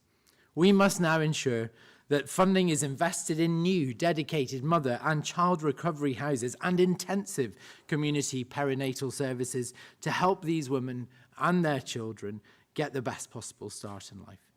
Conference, we cannot continue to lurch from crisis to crisis, forcing life-saving services to operate under constant financial uncertainty, losing vital staff and the connections they have made to the people they are offering help to. This is why we are calling for a long-term, multi-year funding model for drug services. That way, they can invest in the staff, in the facilities, in new treatment pathways that will not only save lives, but will also rebuild them. And for those seeking help, the path to recovery must be as easy to find as possible. That is why we must implement a well-publicised single point of access for drug and alcohol advice, just like NHS 111, Childline, or the Samaritans. It is imperative that the people who are up and down our country struggling with addiction and their loved ones know exactly where to turn. Conference, addiction is not a crime. It never has been a crime. It is an illness, and illnesses, like all illnesses, it needs treatment, not punishment. Every life lost to this crisis is an abject failure of the nationalist government and a failure of political will. That must end today. I want us to lead the way and develop world-class drug services as a matter of absolute urgency. This should be a step in the right direction if we pass this motion today, because every person deserves the chance to live, to recover and to thrive. Thank you. Thank you very much, Alex. Can I ask Neil Casey to stand by and now call Fraser Graham from South Edinburgh, who is speaking for the motion. Well, thank you, Alex, for giving me that speech to follow. So I'm going to tell a little bit of a story. I used to volunteer as an event first aider at large events, music festivals, and also places such as Safe Zone buses, which they used to have in city centres to support people on nights out. Whilst we were there, we were always there to support, to give advice, to help people. If someone had come in having taken something, we were there to be non-judgmental. We wouldn't report anyone to the police. We were there to provide the support, help them, and make sure they were okay. However, there was one occasion when I was volunteering at a music festival. I was on a night shift in the campsite, and we got called to a tent. I got there to find a young person on the floor, not breathing. That person didn't survive. I'd heard anecdotally from the friends around them that person had taken something, we don't know what, and despite our best efforts, we didn't get them back. That was one of the young lives lost to this ongoing drugs crisis, and it's something that's going to stay with me forever.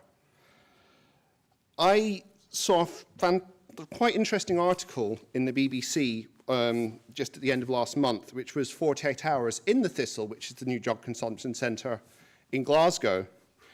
And being the BBC's news centre, of course, they're not going to run to sensations. They sort of immediately opened with talking about how an overdose alarm was going off the moment they entered the facility. But actually, that alarm going off wasn't something going wrong, it was something going right. It was alerting it to somebody who needed saved. And actually, there are statistics that in the first 12 weeks of the Thistle being open, there have been 16 overdose incidents. That's 16 people who were treated, who were given naloxone, who were brought back, who, if they had been out on the street using drugs, probably wouldn't have been. So that's 16 lives saved from this ongoing crisis. But I fully agree with Alex when he said that one facility in one city is not enough. And waiting 3 years to decide whether to do more is not enough. So, conference, I'm going to keep this short and just ask you to please support this fantastic motion. Thank you.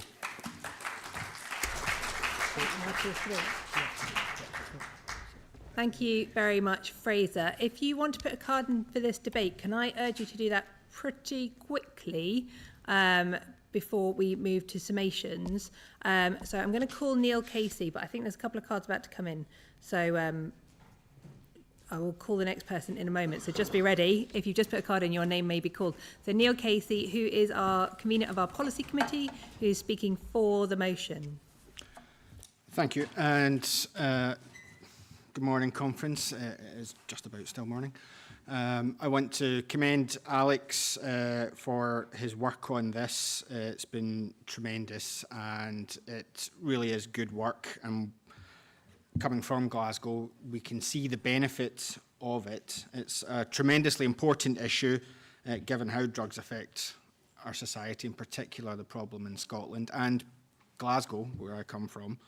And I think we just heard the statistics there of 16 lives saved in the first 12 weeks, I think it was.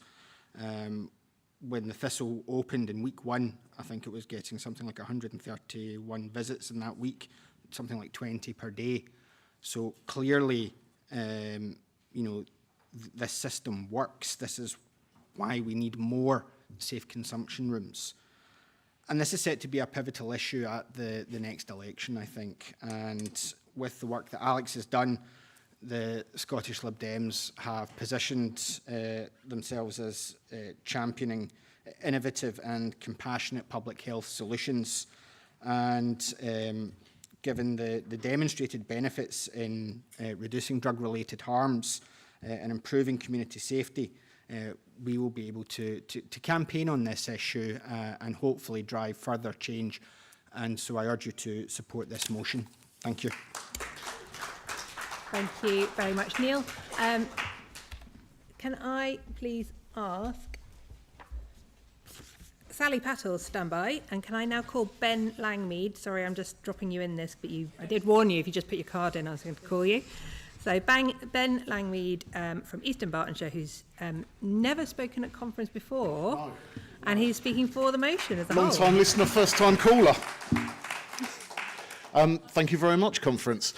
Well, I'm passionate about this. As somebody who has had their own brushes with addiction, I was diagnosed with alcohol dependency some 6 or so years ago. The struggle to shake these demons is very real. The image of a junkie lying on the street, dirty, all the rest of that, is very nice and very convenient for people who don't want to do anything about the problem to conjure that up, because it makes you feel safe in your suburban cocoon. The reality is that if you are afflicted by this disease, it gets you anywhere and everywhere.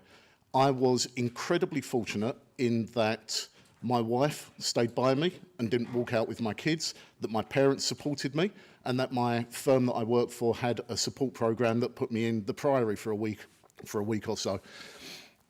The inaction by the government and the soft words and the repetition of "we must do something about this" is inexcusable and unforgivable.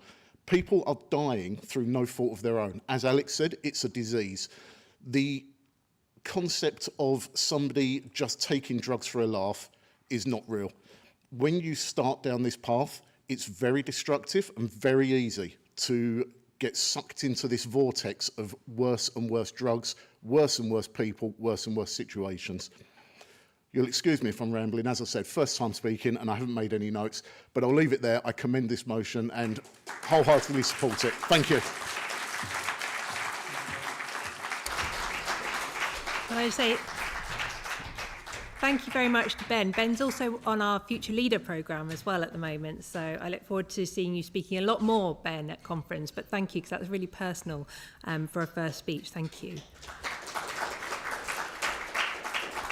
Can I ask you and Davison stand by to summate on the motion? I'm going to call Councillor Sally Pattle from West Lothian, who is also speaking for the motion. Hello again, conference, and thanks for letting me speak to this motion.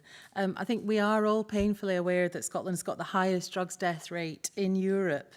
And while we have had successive SNP First Ministers voicing regret and concern, little has changed. Now, the reasons behind this crisis are complex, and they literally stretch back generations in Scotland. And there is no magic pill, if you'll forgive the analogy, that is going to fix it. I was really pleased to hear Alex reference Portugal. It's a country that we share many similarities with. My husband's also Portuguese, so I'm very well disposed to it.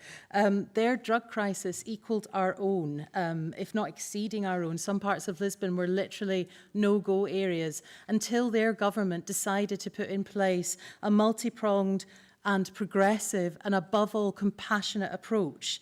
And I think that, you know, they decriminalised drugs 10 years ago and it is working. They have shown what a progressive suite of policies can achieve. Now, the Scottish Liberal Democrats, the party as a whole, we have been promoting a similar suite of progressive policies for years.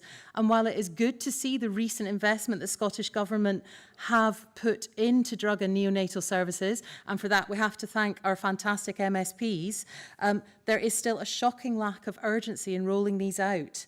In West Lothian, we have seen services cut and waiting lists lengthen. We've also seen something I'm really concerned about, much stricter terms in how people are accepted. So we're seeing gradation now. People are asking for help with addiction issues, and it's like, sorry, you're not serious enough yet, we can't take you, because we simply don't have the resources to support them. I recently met with a local charity who helps signpost people who are dealing with both mental health and addiction issues. They told me that since the pandemic and the cost of living crisis, demand for their service has quadrupled, and yet their funding has been quartered. So for the second time today, I am calling out the funding short-termism that plagues so many aspects of our public life. Whether it's local government, the NHS or third sector, if they are working on 1 or 2 year funding cycles, they simply aren't going to be able to provide the intensive, long-term support that evidence and experience show is needed to deliver tangible results. So I'm proud today that this motion is being brought forward, because once again, Liberal Democrats are showing that they are at the forefront of progressive harm reduction and recovery policies. So I urge you, conference, to support this motion so that Scotland gets the world-class drug services it so desperately needs. Thank you. Thank you very much, Sally. Can I now call on Councillor Ewan Davison, who's going to summate on the motion?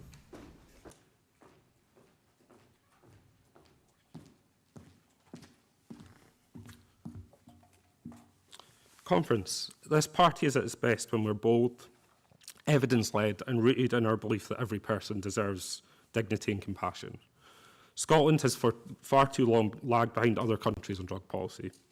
While countless lives are lost or ruined, both our governments have failed to act, with either the urgency or the bravery to tackle this national shame. Instead, the SNP have cut public health programmes to the bone, and Labour refused to fix the broken Misuse of Drugs Act.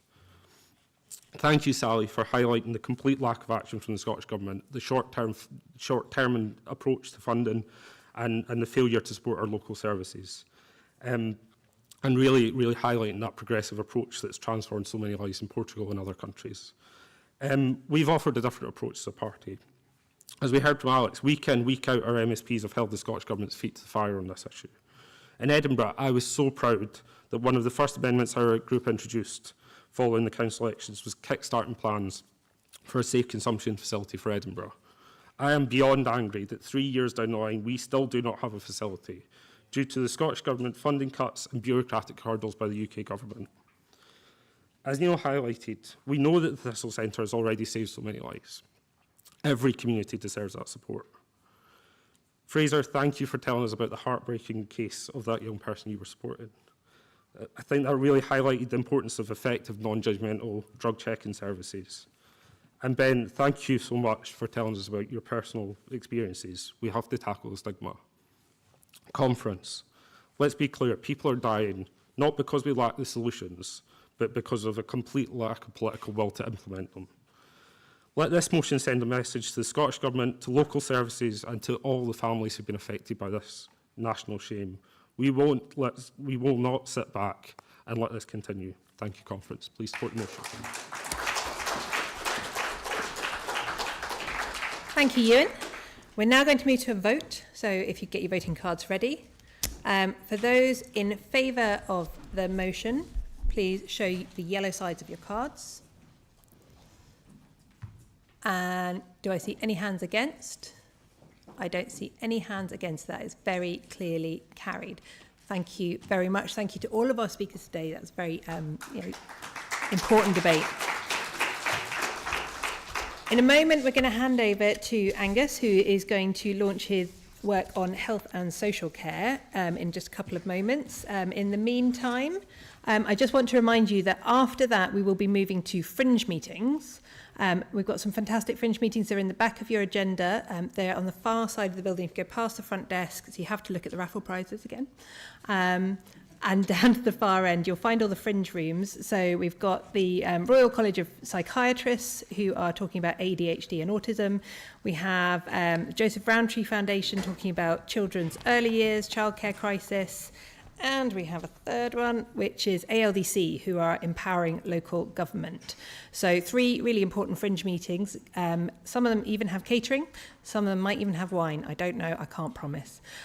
So just a couple of moments, and then I'll be handing over to Angus. Thank you.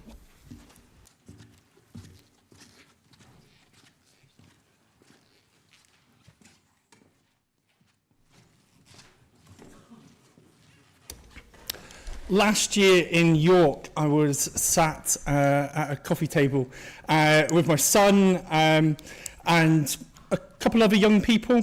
And Noah turned around to me and he said, "Dad, did you know this? His dad used to be an MP." And I was like, "What, Donald's dad?" "Yes, I do." And I was chatting to Donald Kennedy, who said to me, he said, "What do you think about winning back my dad's seat? Do you think we're going to do it?" I was like, "I do." He's like, "We're going to beat Ian Blackford." I was like, "No, you're standing down." He's like, 1 out of 2 ain't bad. So I'm delighted to welcome our MP to present his motion on healthcare and care homes. Angus MacDonald, MP.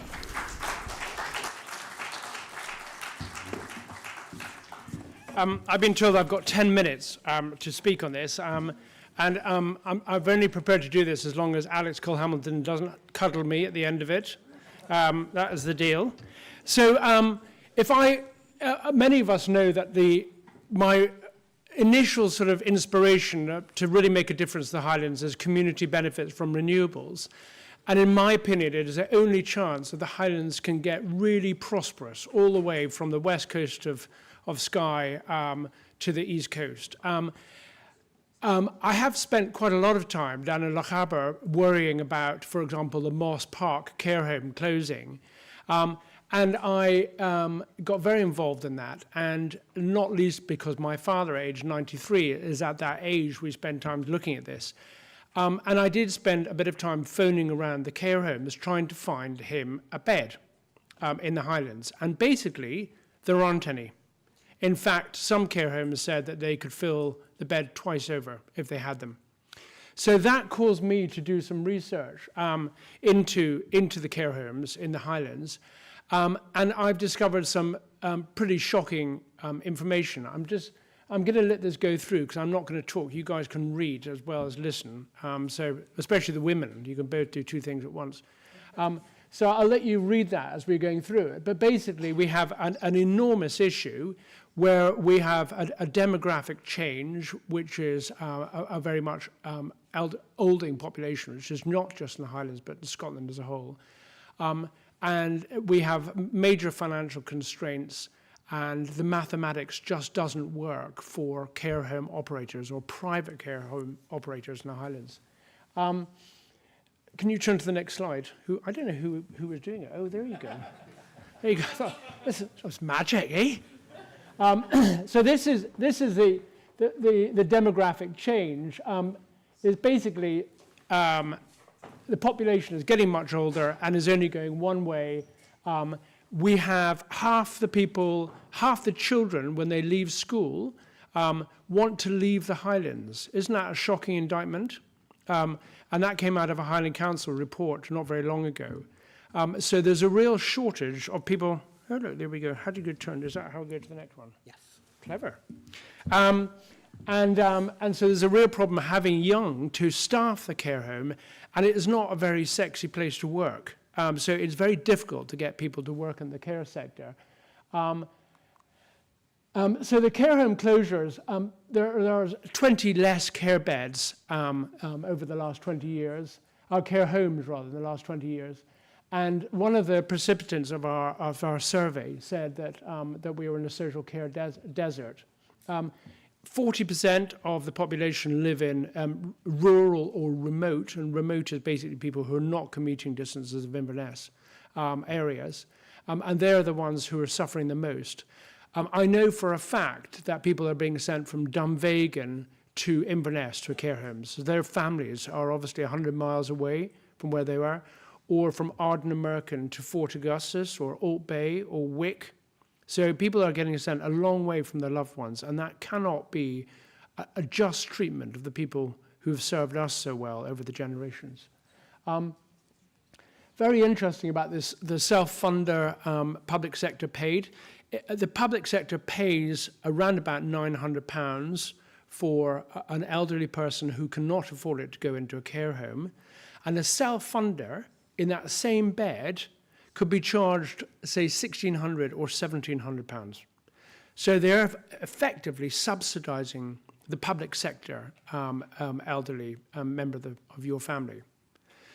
So if you have well-off people in the area, in a prosperous area, then there are enough self-funders to subsidise the public sector. In remote Scotland, particularly in our patch, there are very few people with enough money to be a self-funder. So therefore, a private care home would be losing, say, £250 per week for every resident they have, which is why the private sector doesn't work in the poorest areas, the most rural areas. The financial challenges, I've talked about the self-funding model, but there's also huge increases. So that national insurance increase of 8.7%, plus the fact that part-time workers and younger workers are effectively being guaranteed significant pay increases, means that the payroll for the care sector is up about 12.5%. And the funding from the Scottish Government will be up about 6 or 6.5%. We haven't heard yet. So basically, every year it gets worse for the independent care homes. Also, the other big cost of care homes, about 80% of a care home's cost is staff. The other big cost is energy. And in rural Scotland, we are not on mains gas. We're on electricity. And renewable electricity is 26p a kilowatt. And mains gas is 6p a kilowatt. So you're paying 4 times more to heat your house if you're not on mains gas. And the care homes that are particularly under pressure are not on mains gas. So they could be paying £50,000 to £100,000 to heat their care home. So really difficult. And then all the other increases of food, etc. So we did this survey, and we surveyed 88% of all the care homes across the Highlands, and we asked them about all the big issues that were facing them, and we came up with some pretty staggering statistics. Now, this report of mine has been very, very widely covered on the BBC and all the media in the last 2 or 3 days. And we've got a box over there. And Lucy, who did all the work, Lucy, stand up. So she does the work and I take the praise. That's how it works. So don't clap her again, please. Anyway, so she's done all this work, and we reviewed all them, and we had meetings with the Chief Executive of Highland Council and Chief Executive of NHS Highland, and I would say it was incredibly thorough in any possible way. Interestingly, about delayed discharges. So it used to be called bed blocking, but now delayed discharges, and it is costing the Highland Council, NHS Highland, about £15 million a year, just a little bit less of £15 million. It also means that the hospitals are completely full of people who should be in care beds. And not only that, they should be in care beds for several reasons. A, for their well-being, because they're much happier to be near their families. And secondly, it costs 3 times as much money to have somebody in a hospital bed than to have them in a care bed. So if the care homes are full, they put them into the Regmore, operating at 103% of occupancy for a while. People sleeping in corridors. The rest of the people who are waiting for operations or waiting lists are all getting delayed. So extraordinarily, we are heaping all the cost on the NHS Highland when it's much cheaper to do in care homes, and we get a much less good result for the NHS as a whole. This is a false economy. It really couldn't be worse. And the solution. I have a solution. Hooray. So unfortunately for the Scottish Government, my solution is their problem, because I really feel that it has to be paid for by the Scottish Government and not NHS Highland, which is a £50 million deficit, and not Highland Council, which has got 1.2 billion of borrowing. 1.2 billion of borrowing. So they just do not have the money to do this. And NHS Highland are the people who are going to save the money. And effectively, the £15 million saving will be a 4-year payback. So if you spend 60 million on 4 60-bed care homes with staff accommodation, very important, then you will save 15 million from delayed discharges and provide a much better result for your residents. So I want them built in Portree or Broadford. There's a very good hospital in Broadford, and they've got the old hospital site, which is available to us. Ullapool, which did have a care home and is now closed. Fort Augustus, because it's in the centre of everything, and I went to school there. And Fort William, where God comes from and it never rains. And what's so funny about that? And Fort William has the advantage of being a brand new hospital being built there to replacement Belford, provided for by me. Not directly, but I was very involved in it. And beside that is a space for a care home. So that is my request. And Alex Cole-Hamilton says he'll deliver on that, so that is great. So the benefits of it is we resolve the problem where we haven't got care beds. We provide the capacity for the next decade because our population is only going to get older. And some of us might be beside each other in the beds, so it's really important we build them. Staff accommodation is absolutely key because affordable homes are at a real premium in rural Scotland.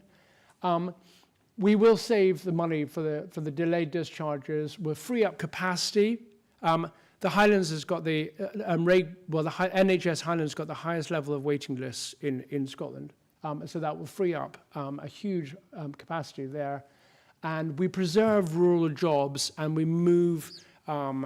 Basically, we decentralise what is happening in our whole economy. So we put public sector jobs back. Somebody will say, well, who pays for the running costs at the end of it?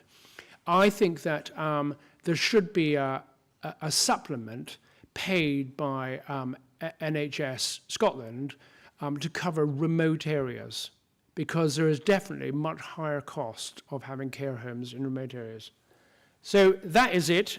If we could get that sorted, Alex, that would be much appreciated. Thank you very much.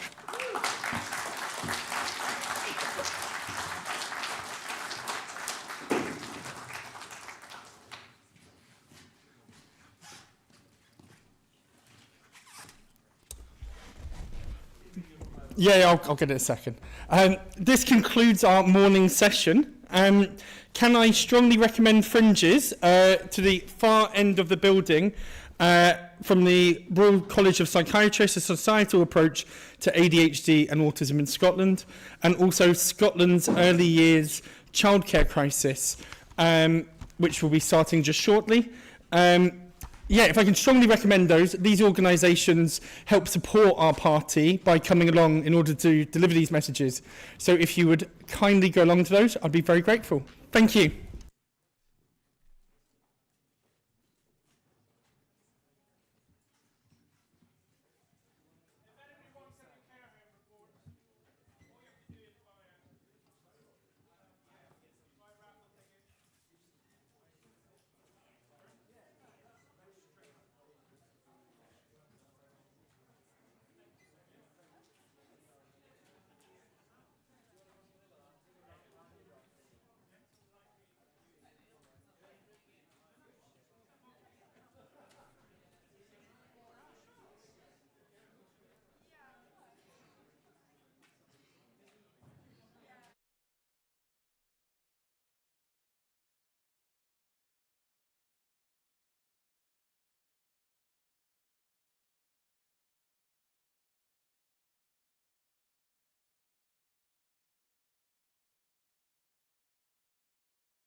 a bit broader.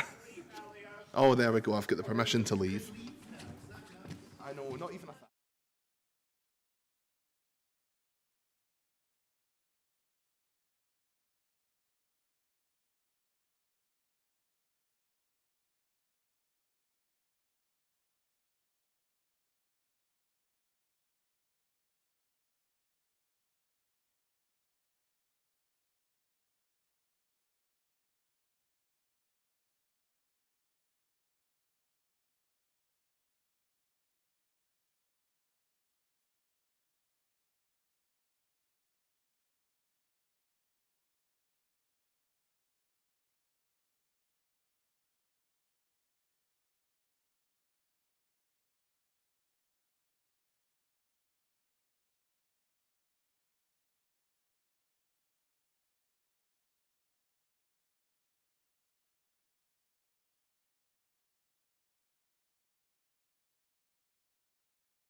Good afternoon. We shall commence with transformation of children's social care.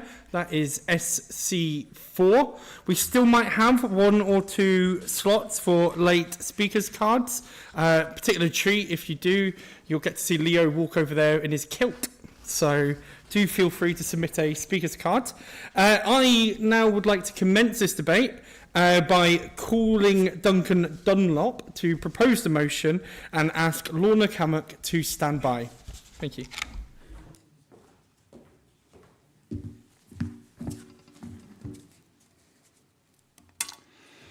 Good afternoon, Conference, and thank you for hearing this motion. I'd like to flag at the outset that some of what I will discuss will touch on issues of suicide and the effects of trauma and abuse, so please do what you need to keep yourself safe. I've always been a Liberal Democrat, but it's the lack of reform of care that has pushed me to stand for election last year as a candidate in Lothian East and hopefully next on the list for the south of Scotland. But why does the reform of care drive me? For that, I need to return to when I was 18 and a volunteer in a camp in a field in the north of Perthshire for children who are in the care system. These are kids who are in foster care, residential or children's homes, or what we might know as kinship care, being looked after by extended family or engaged with a social worker. On this campsite, we had about 25 kids aged about 11 to 13. Imagine if you were at a big field, down one side of it, big old scout tents, and behind them trees and a river to the side. I walked down there as a fairly green, naive volunteer, and in the tree, sat in the branches, was a boy called Johnny, but Johnny had no trousers or pants on. Johnny was sat in this tree, and I went, Jings, he's got to come down out of there, it doesn't look very safe. Johnny, come down out the tree. Johnny, in no uncertain terms, told me to sod off.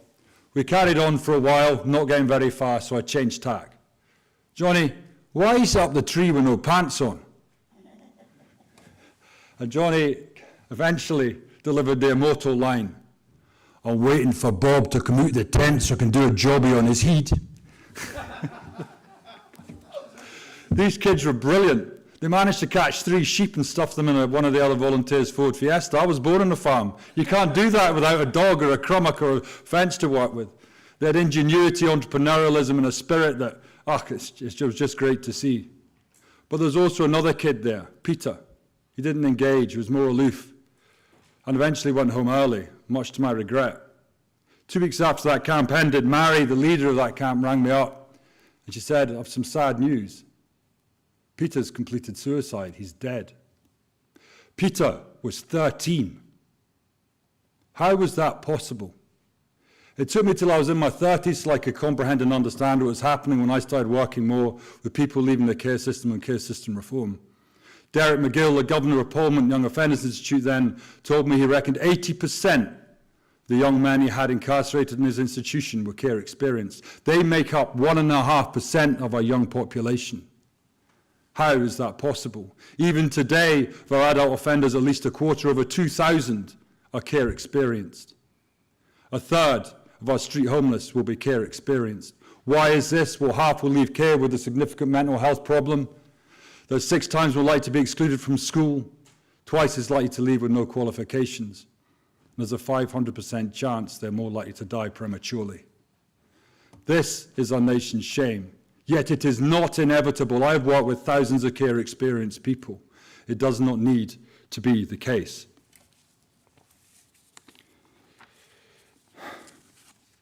The statistics are bleak because too often care experienced people are left from a system with low self-esteem, low sense of self-worth, and do not believe they belong or are connected or are indeed even lovable. This has a significant impact on mental health. And too quickly as a society, we go from failing to love them to judging them, to ostracizing and labeling them when they numb their pain with drink and drugs, to then locking them up when that pain turns to frustration and anger. And worst of all, we blame them when they dare to attempt or complete suicide. 8 years ago, or half a childhood ago, I and other campaigners made this a priority for the Scottish Government and First Minister Nicola Sturgeon. They guaranteed this would be as high a priority as climate change and independence for their government. They created a care review, they created the promise, and we have numerous reports and PR from that.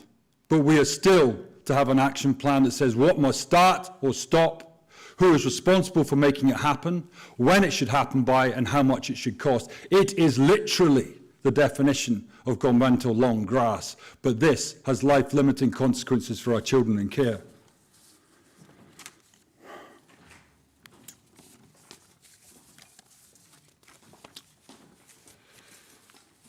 Oh, lost my page. But, conference, there is hope. I have led and advised care experience reviews, rather, for care system reform in New Zealand and the government there, and in Whitehall and Westminster too. And the reason we have to have hope is it links to Liberal Democrat values and localism, compassion and connectedness. I ran a charity called Who Cares Scotland for nearly 10 years, and that must have heard over 20,000 advocacy cases. The solution from those children is simple and straightforward. Do care with us. That means in familiar places and with people we care about. And judge our care system on one feature, how well it equips me with a lifetime loving relationship. For what does this look like? Well, for them it was obvious when someone went above and beyond a job description. A sports coach who bought them new boots, a teacher who would wash their clothes or buy new ones for them, a family who would have them in for their tea, or a neighbour who would let them play with their kids. Why, for most children, doesn't their care experience begin and end with people like this? These are the people children and their birth families already know and they trust. This is where stability lies. So for this to happen, what do we need to do? We need to relentlessly engage the public, educate them, give them permission, and compel them to release the compassion I believe that they hold to care for our kids. We have to have a universal, non-judgmental offer of support to families who are in need of help in every single community. This is what early intervention should actually look like, not just a rhetoric around it. For care experienced people, we have to secure their rights as a group our society has failed for too long, and protect care experience as a protected characteristic in UK legislation. But we also need to be clear where we have failed as a system. And in this, we have to look at institutional care. It is not designed to give children a lifelong loving relationship if you have over 20 to 30 staff members on a staff rota. Yet we have over 1,300 kids in that today, including last week a 5-year-old was placed in that, at a cost of nearly £250 million a year. How is this possible? It must end in its current form. To do this, we need leadership and a roadmap to lead us to tangible improvements. The promise is too dilute. It is not galvanised action on the scale required. At best, it is incrementalism. We need radical action and a reboot with clear, time-bound and costed plan so we can see, everybody can see the role and delivery of this. I raise this motion today because we lost too many too young, and I don't think we act as though their lives have the same value as others. I returned to that campsite with other kids in care for the 6 years preceding COVID. And for every year since, I have buried a child who attended those camps. How is this possible in a developed nation like Scotland today? My voluntary work is now supporting a few determined characters who are setting up a site of remembrance to celebrate care experienced people who have gone too early and too soon. I commend this motion to you and ask you to pass it so that this work can quickly become redundant. I commit it to you in the good faith and the memory of Tony MacDonald and all the care experienced members of their family who passed too soon. Thank you.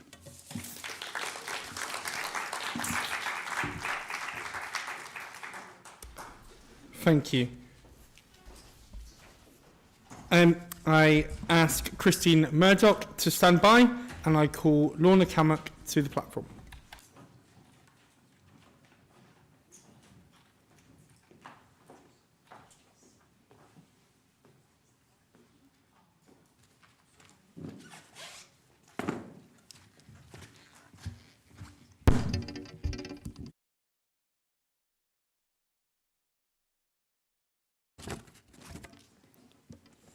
You won't be too surprised to see the ukulele.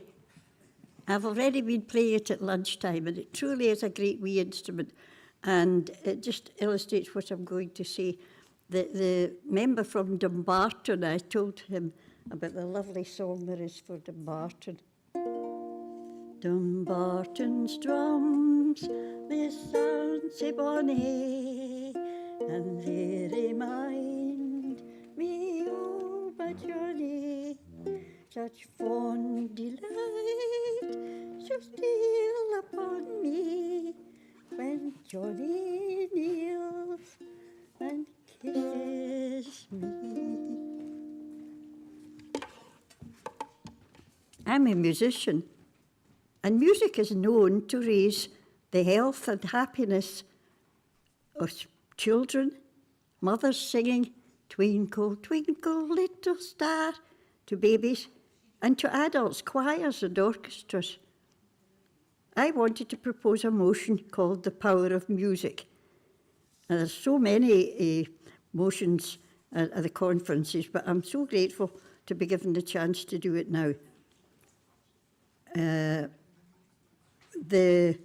I got an email from Big Noise, Raploch. If you haven't heard of that, do look it up, because it was a scheme to give orchestral instruments, little ones, to young children in poverty. And this was, I forget which country it started in, but it's in Glasgow now and all over. Big Noise. And it's a charity that you can support. And to see these young children playing real classical instruments, it speaks very well.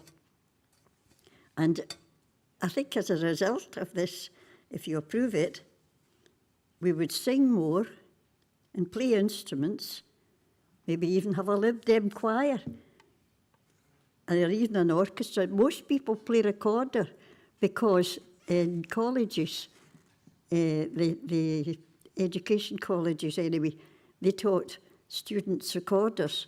And so that's quite widespread. So a recorder orchestra by next year would be great. And poetry is akin to music. And I've been giving out a spring edition of the Liberal Democrat poems that we collected. A lot of hymns are just, and songs are poems set to music. And I'll just say to everybody, I think most people have been given a spring edition of the poetry book, but it's take it and enjoy it. There's a voluntary donation scheme for the Myanmar earthquake through Christian Aid and our own Liberal Democrats. Thank you. Can I ask Councillor Ewan Davidson to stand by and call Christine Murdoch to the platform?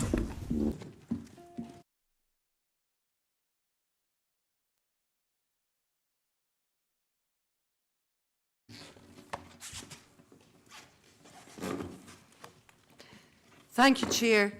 Conference, as Duncan so clearly has shown us, the transformation of children's social care is a highly emotive subject. However, I'm going to try and keep the emotion out of this speech.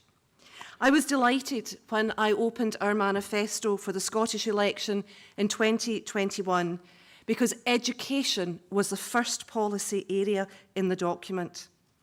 I believe our education policy is excellent. However, it is only excellent if every child in Scotland is able to access education from a level playing field. The Scottish Government has a policy called Getting It Right for Every Child. I quote from the Government's own website. Getting it right for every child, GIRFEC, is our commitment to provide all children, young people and their families with the right support at the right time. This is so that every child and young person in Scotland can reach their full potential. We want all children and young people to live in an equal society that enables them to flourish, to be treated with kindness, dignity and respect, and to have their rights upheld at all times. I'm quite sure, as Liberal Democrats, you would agree with that sentiment. So far, so good. And the Government also has a wellbeing policy to back up GIRFEC, known as Shanari. That means creating a society in which our children and young people are safe, healthy, achieving, nurtured, active, respected, responsible, and included. I'm sure you will all agree these are wonderful ideals. However, they will only remain as ideals while our care system fails the needs of our most vulnerable children and young people. The current Scottish Government are failing, despite the promise, it now sounds like an empty promise. Those of you who know me well know I like quoting from the preamble of our Constitution. Yes, I am that sad. It reads, "We champion the freedom, dignity and well-being of individuals. We acknowledge and respect their right to freedom of conscience and the right to develop their talents to the full." We can only do that when the care system works for those who need it, when life is at its bleakest and its hardest. Conference, if that care system fails, we as a country have failed. Please support the motion. Thank you. Can I ask Isabel Knight to stand by and call Ewan Davidson to the platform?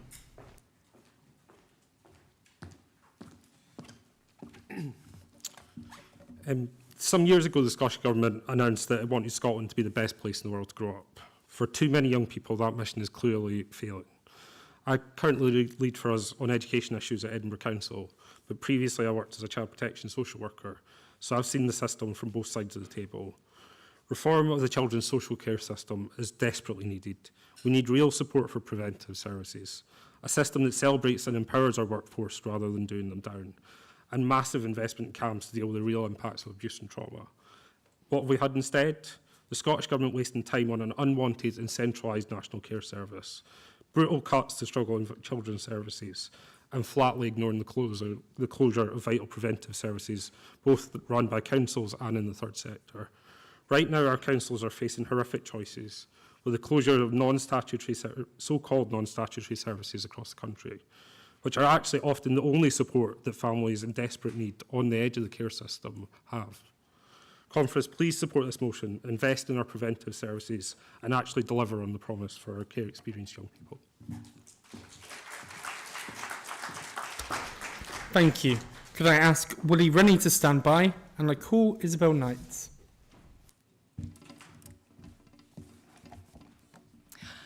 Good afternoon, Conference. As Liberals, we advocate localism. However, when it comes to children in care, the society we are part of, we take those vulnerable children and put them in an institution or foster care, away from everything they know to go and live with strangers.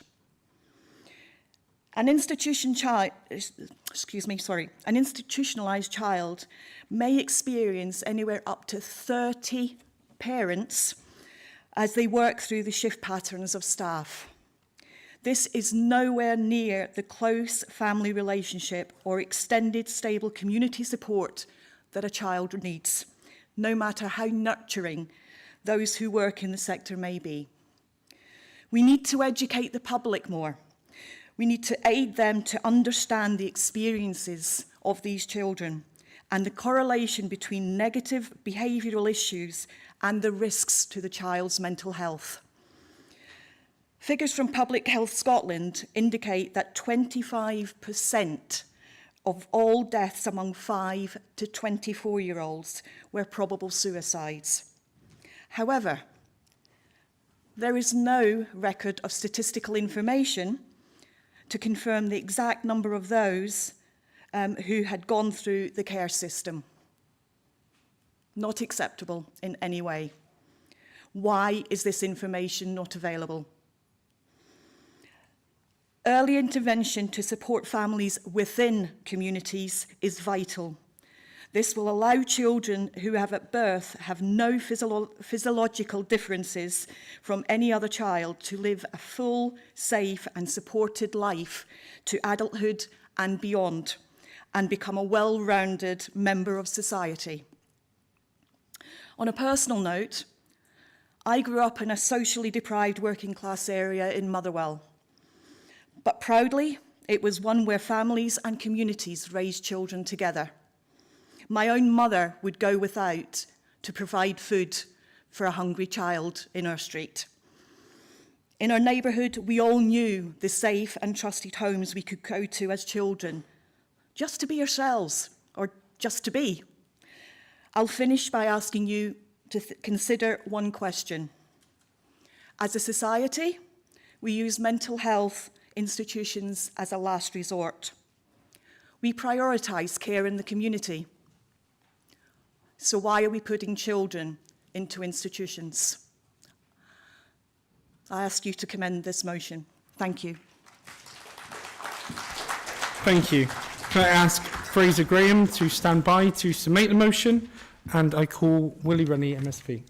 So we're very fortunate to have Duncan. I'm really pleased he's joined the party. He's got a wealth of experience. His work in Who Cares Scotland was pioneering, and his advice is sought in many other countries of the world. So we need to listen to Duncan. And I think he's right about the promise.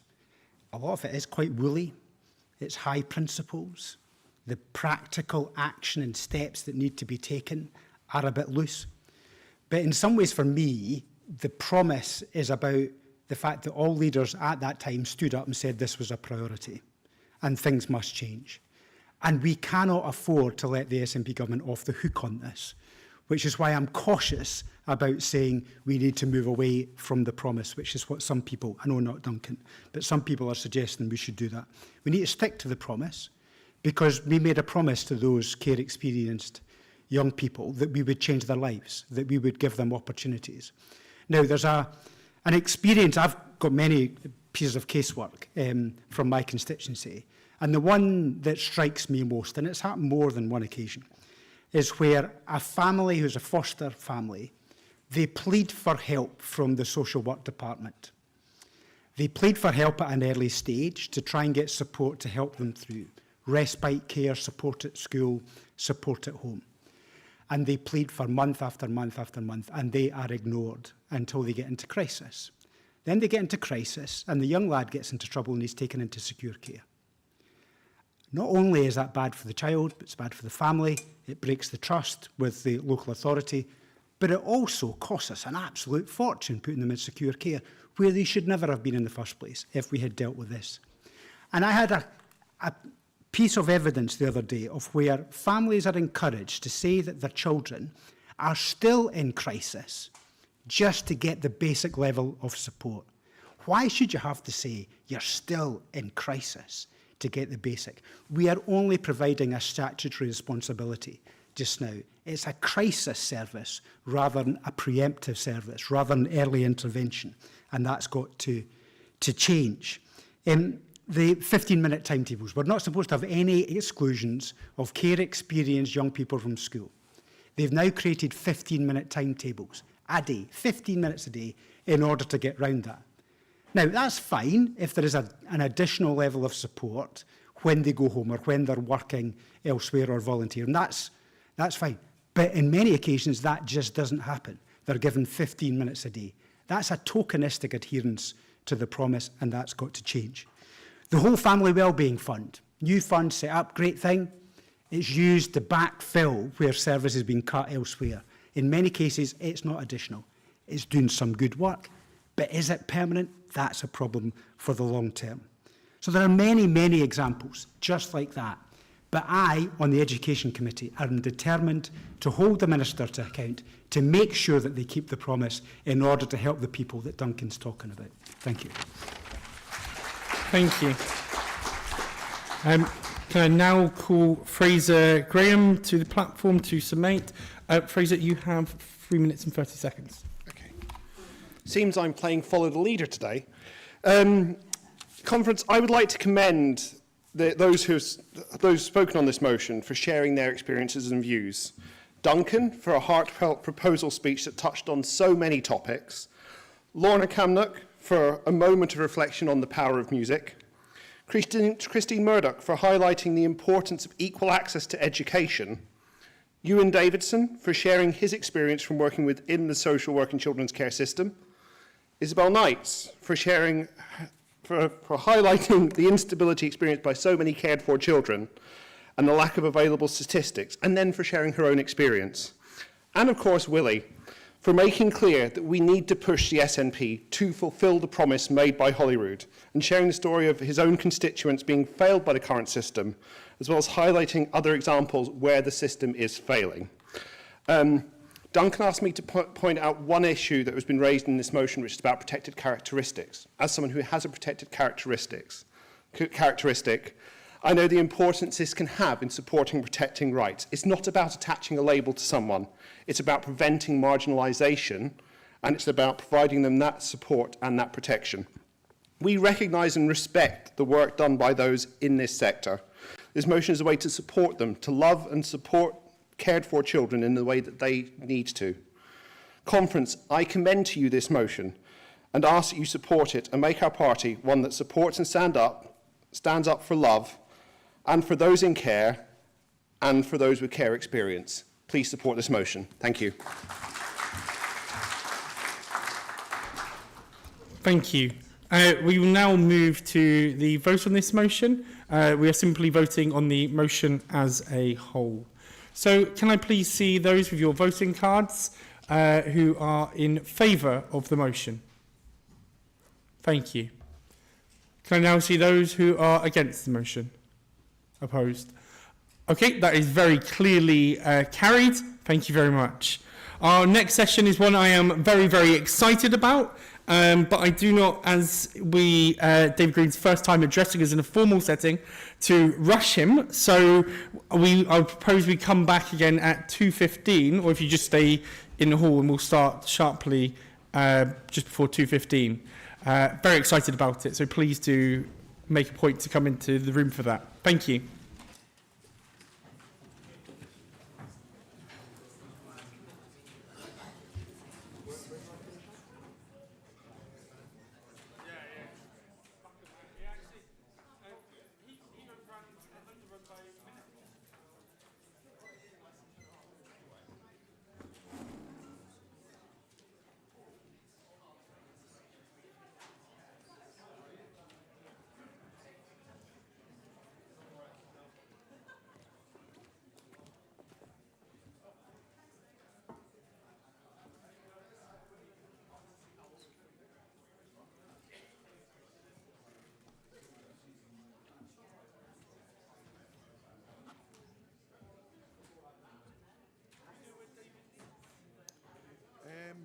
No, I don't.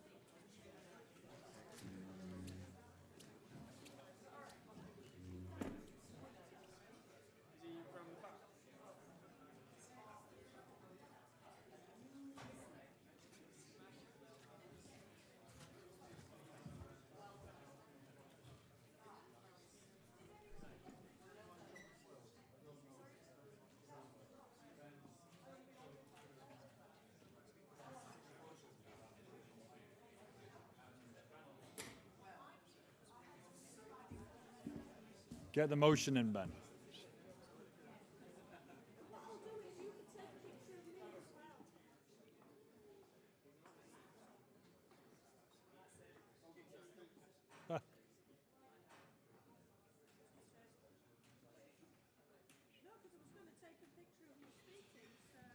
Look, well, I've got to go and see Tom.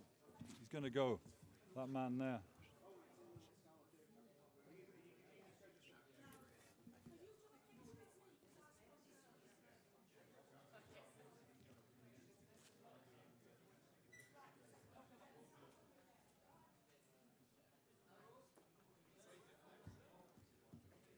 Hovering you out of the way. Oh, sorry. Oh, yeah.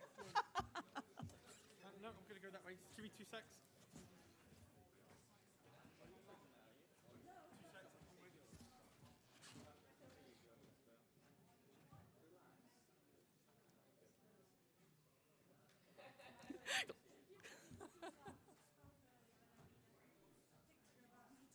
Go and see us stand for a minute.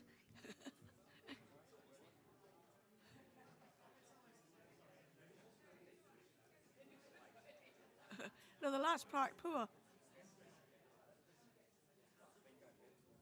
Right, thank you.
Before the main event, we will be doing the emergency motion ballot.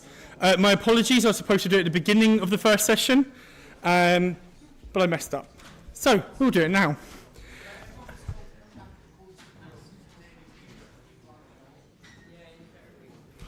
I will wait a few moments, but in the meantime, the emergency motions are being passed out by Leo in the kilt and Fraser to the side. So if you do require them, please put your hand up and they will pass the copy to you.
And there's no movers card. Yep. So hopefully at the front desk you'd have also received your bulletin. In it does have the emergency motion that we'll be discussing at the end of the day. That is preparing for the radio teleswitch switch off, which will be moved by Beatrice Wishart and submitted by Alistair Carmichael. Please do submit a speaker's card if you wish to speak on that emergency motion at the end of the day. What we will be shortly moving to is a ballot to discuss the emergency motion slot for tomorrow. And we have the two options that are in the pink sheet.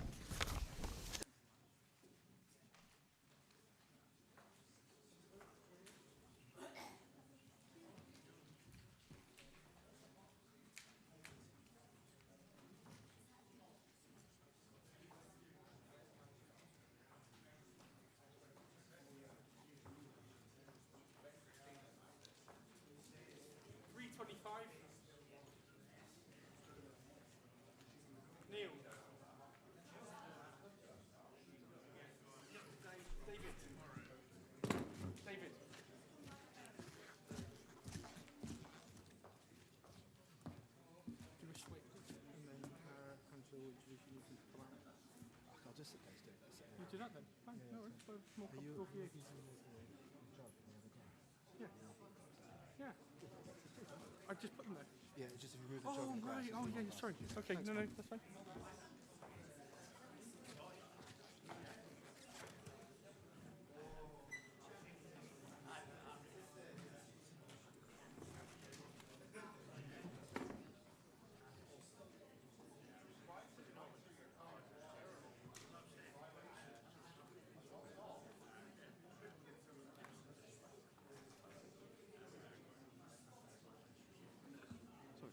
Is he leading the way?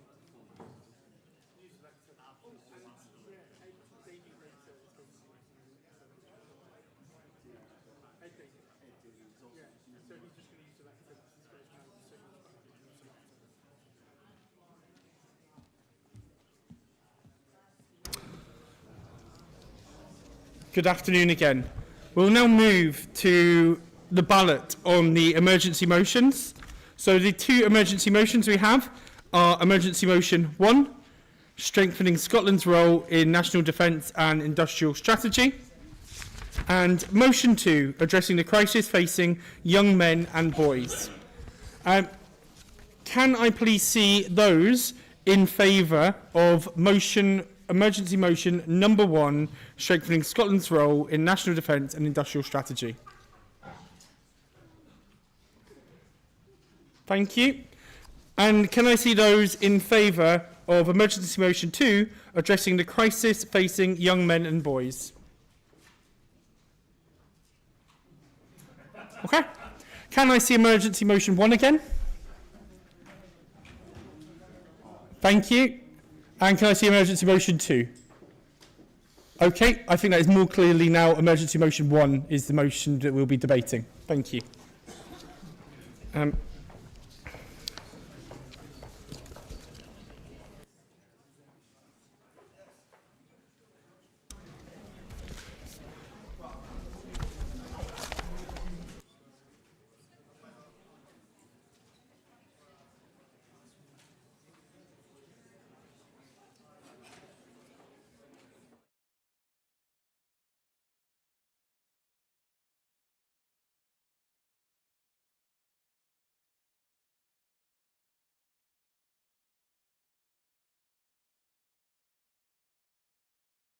This weekend.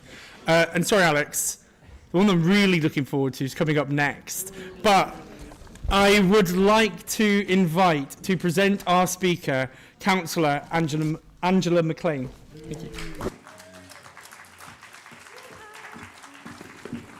Good afternoon, conference. Willie said he was going to boo me as I came up, and he did. And that's to make me get annoyed, because I always speak better when I'm annoyed. So I've been asked by David to do an introduction because, to be honest, I first met David about 15 years ago when he was head boy at Dingwall Academy. Oh, he was so cute. And he was at a civic... He was at a civic reception that he had to come along to in his role, and we started to talk about lots of different topics, and we got onto politics and about his family and about what's important to him. And by the end of it, I said, you know, I think you're a Liberal Democrat, and I think you should get involved. And he did think about it, but he was only young, and I did take him home in the car, which I probably wouldn't get away with nowadays because he couldn't get a lift. And over the years, that's true, and over the years, you know, between his father and his mother and his family, he comes from such a lovely family, and they're all very good deliverers, if you ever need any help in your area. David has got involved with the Liberal Democrats, and there's myself, and there's a lot of people in the audience here that have supported him throughout the years. Duncan Mackay, and we were talking earlier, and Sheila was saying that once David had graduated from school, he wanted to go to university in Aberdeen, and that's where he met Sheila and her family. And there's other people here that have had an influence in a small way on David's life over the years. And I would say that when Sheila and I were talking earlier, she mentioned how you were involved with the young Liberals down there. And we were at the quiz last night of the young Liberals, and we do need more of them, I would say, to come along and take part in conference. And because the quiz was pretty difficult, but also it shows how thoughtful many of our young people are, and how we should be supporting them. I think for me, my journey as a Liberal Democrat, and before that with the SDP, I've always felt that we're a big family. We're all from different backgrounds, but we all come together and we support each other, even when we are not always on the same page, but we do support each other in our views and our beliefs, and we try really hard to do the best we can, not only for each other, but for our communities. We all are, as Wendy mentioned earlier, we're community champions, and we really care about our communities and want to see the best for them. And for me, I know that over the years that David has worked with Charles Kennedy, with Liam MacArthur, with a lot of our councillors, and with our MPs and MSPs, and he's seen how important, how difficult those roles can be. And then he left politics and he went into humanitarian organisations and worked there to find out more about the world outside of politics. And that has brought him back to us and back to being a candidate for us here in Highland. And I'm really proud of the fact that David is our candidate to be the next MSP for Caithness, Sutherland and Ross. So can I invite David to come up and speak?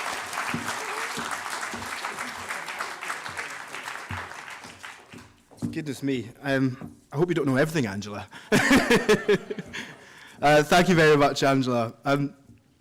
So, conference, tell me, how often have you've been at a fringe or in a training session and you've been told that the best way to build your team is to make an ask? Well, it works. As Angela just said there, we met 15 years ago and she asked me to join the Liberal Democrats. And I know that her dedication to her community and to our party is second to none. Quite simply, without her, there wouldn't be a winning team in Highland. Angela, you are one of a kind, and I owe you so much. Thank you very much.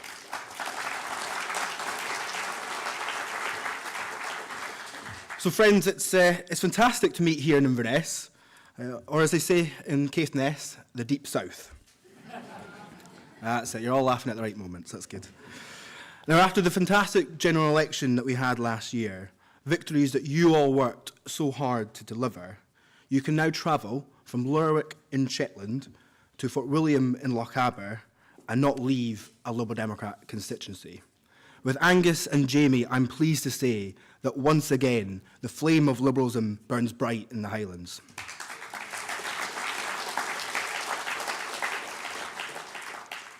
Now, winning elections isn't the only measure of the strength of our party. Our growing membership is too.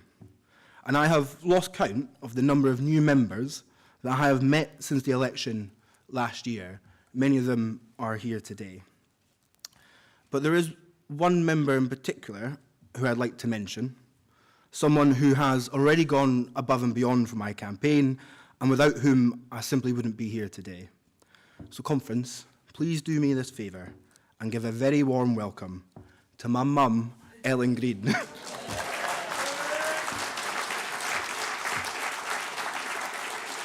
There you go. Loving your mum, it's a vote winner, I hear, so there you go. Now, my dad is here too. He is here too.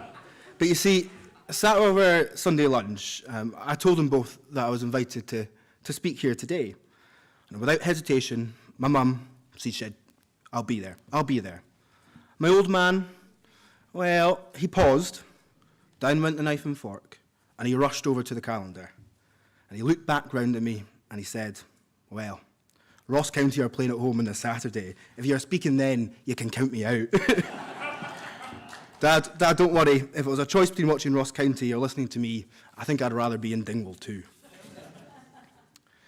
Now, growing up, we didn't talk a lot about politics around the dinner table. The pros and cons of electoral reform came much, much later for me. But Liberal values were ever present in our family. I grew up with 3 sisters. The oldest is here today, and the other 2 are the same age as me, making us triplets, outnumbered from day one. But we were taught to treat people equally, regardless of their background, to have a sense of justice and fairness. We were taught the value of community and also of the importance of giving back. We were encouraged to be open-minded, true to ourselves, and to pursue our own path. But I can't share my story into politics without mentioning one man that I know inspired many of us here, and that's Charles Kennedy. Now, I remember first hearing his name, long before I worked for him, and it was the election time. It was early 90s, and I was just a boy, and my dad, he took me to the village hall on polling day. So, Dad, I remember vividly asking, who did you vote for? Yeah. Even then, I was trying to get canvas data. But he wouldn't tell me. That's between me and the ballot box, he said. So, as kids do, if you can't get an answer from Dad, you turn to Mum. Now, Mum, you'll remember what you said. For goodness sake, he always votes for Charles Kennedy. Now, Charles, he once told us, and I quote, the Highlands have a tradition of self-reliance, of fairness, of standing together in difficult times. It is a tradition that runs deep in the people who live here, and it's a tradition I carry with me as I advocate for a fairer and more just society. As Charles and those who went before him would have told you, the Highland tradition of putting community first and standing up for what you believe in are principles that our party values too. Conference, that is what we should be all about. That is what I am all about. Let me tell you, I may have been born in Inverness, but my liberalism was shaped campaigning for Charles.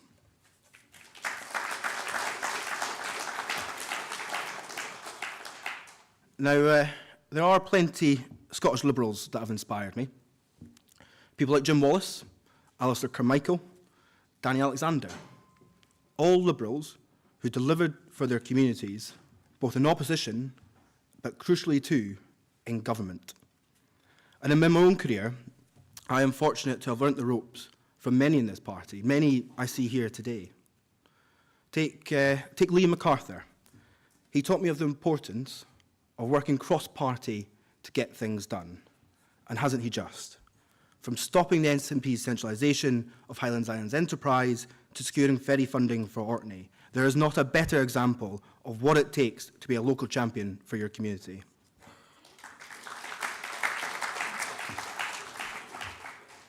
Willie Rennie. What can we say about Willie Rennie? That trademark grin? Remember the photo ops? He's even got Ed doing them now. What we can say is that it was his determination that guided us through a turbulent period in Scottish politics. And his tenacious campaigning too. His efforts to confront the stigma surrounding mental health is one of the many reasons why he is the role model that my generation of Liberals will always point to. Thank you, Willie.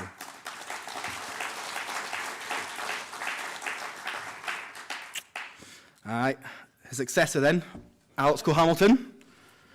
So Alex and I, we go a few years back, and there was one evening in particular that I can recall. It was 2018, and we were sitting together in a restaurant in Brighton. Now, Willie was on his left, and I was on his right, as the Scottish lobby from Westminster hosted us for dinner.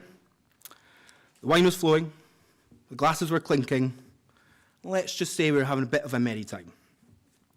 But even before the mains arrived, he turned to me and he said, "Now, David, you might not know this, but I'd like to be party leader one day." I said, Alex, you didn't need to be Sherlock Holmes to work that one out. So he asked me, he says, do I have any advice? And I did, as it happened. I said, lose some of that lofty language, Alex. You have to meet people where they're at. And he looked at me, as he is now, and he shook his head, and he told me, but President Jed Bartlett taught us that we have to raise the standard of debate. If we fail to do so, then we're not doing our jobs.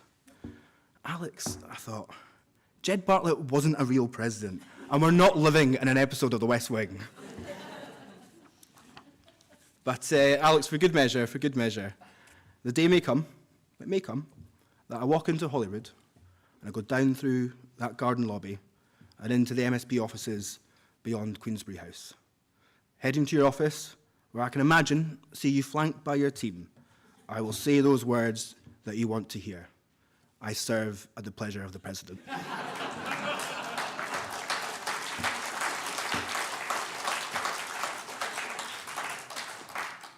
Now, Alex, he has been a constant support to me since I was selected, including on the doors. And his tireless efforts, leading from the front, should give us hope. Under his leadership, we have a story to be proud of, a story to fire up our passion, to knock on those doors with pride. And with Alex, change is coming. Following in the steps of those who became before us, we can say with confidence that we will be part of what's next.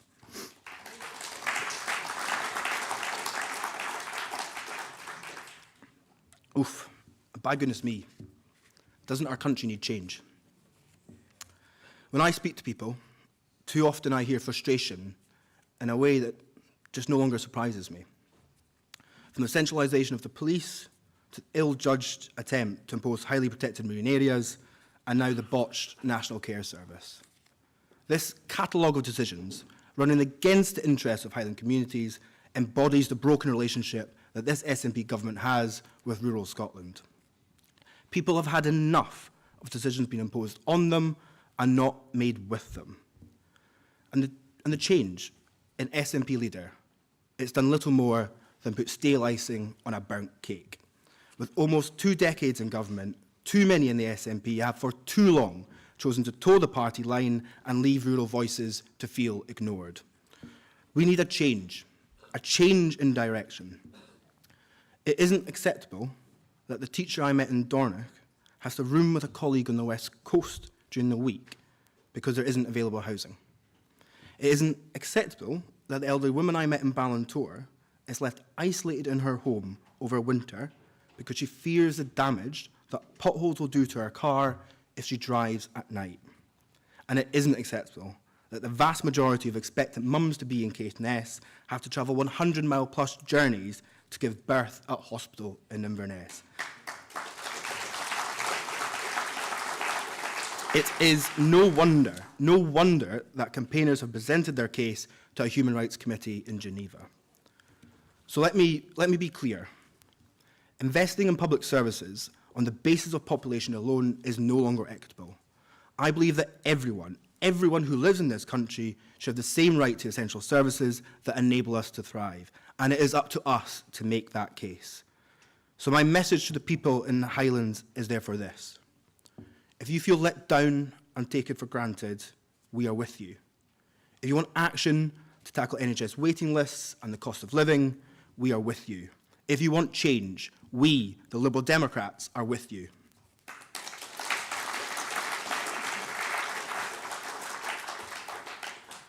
At conference, as much as Highlanders care about their community, so too we care about the world around us. As with Liberals, our horizons reach beyond our borders. And working for a development charity, I see the challenges grow day by day.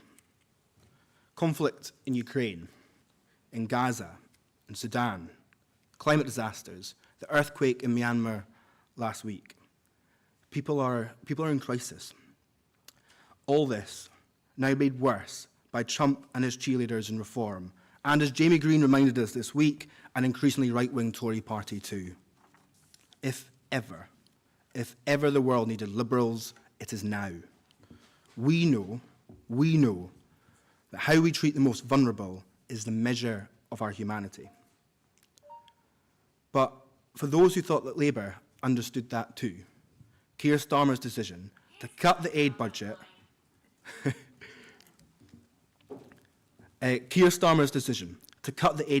to a low last seen under Margaret Thatcher will have eroded any trust that they once had in his party. Another reminder, as Ed Davey shows at PMQs every week, that Labour cannot be left to dance to their own tune.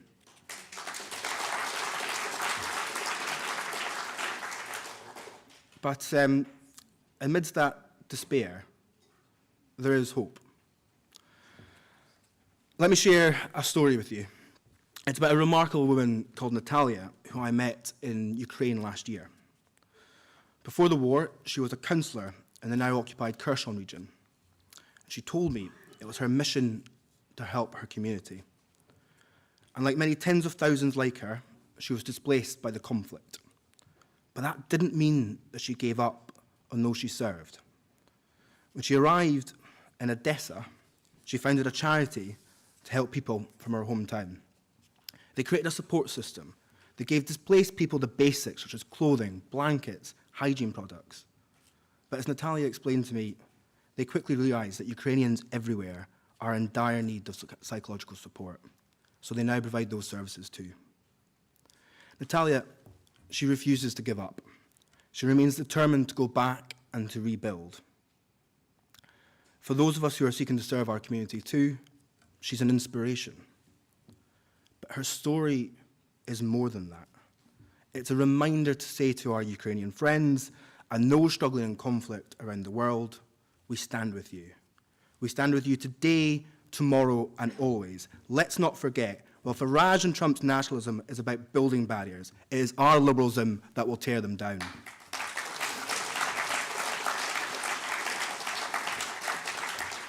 So, Friends, it was 13 years ago that I first spoke to you at Liberal Democrat Conference here in Eden Court.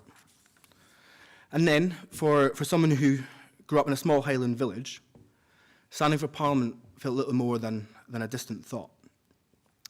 But here we are. You've looked at me and you've given me this chance.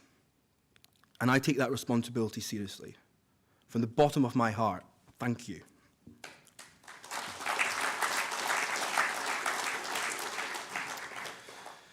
And I truly believe that for our party and our country, this is a once-in-a-generation election. So make no mistake, the job of delivering change was only part achieved last summer. As much as we needed change in Westminster, we now need change in Holyrood too. So I am in no doubt, if you are to bring an end to this tired SNP government, Caithness, Sutherland and Ross must be the first domino to fall.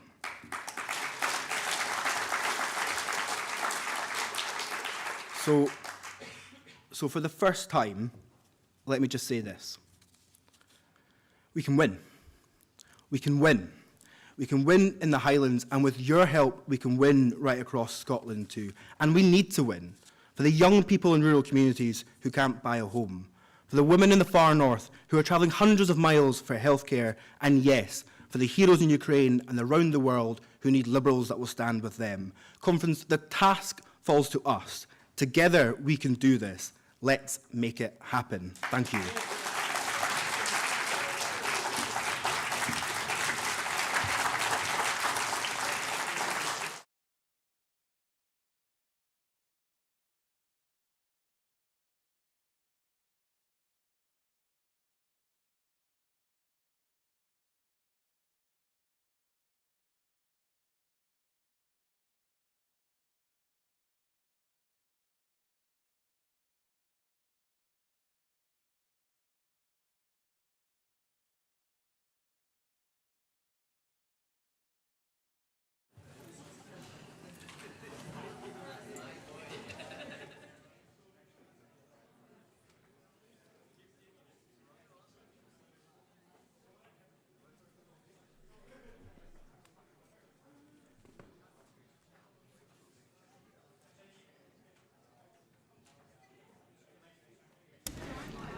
Good afternoon, Conference. We now move directly to the mini motion session.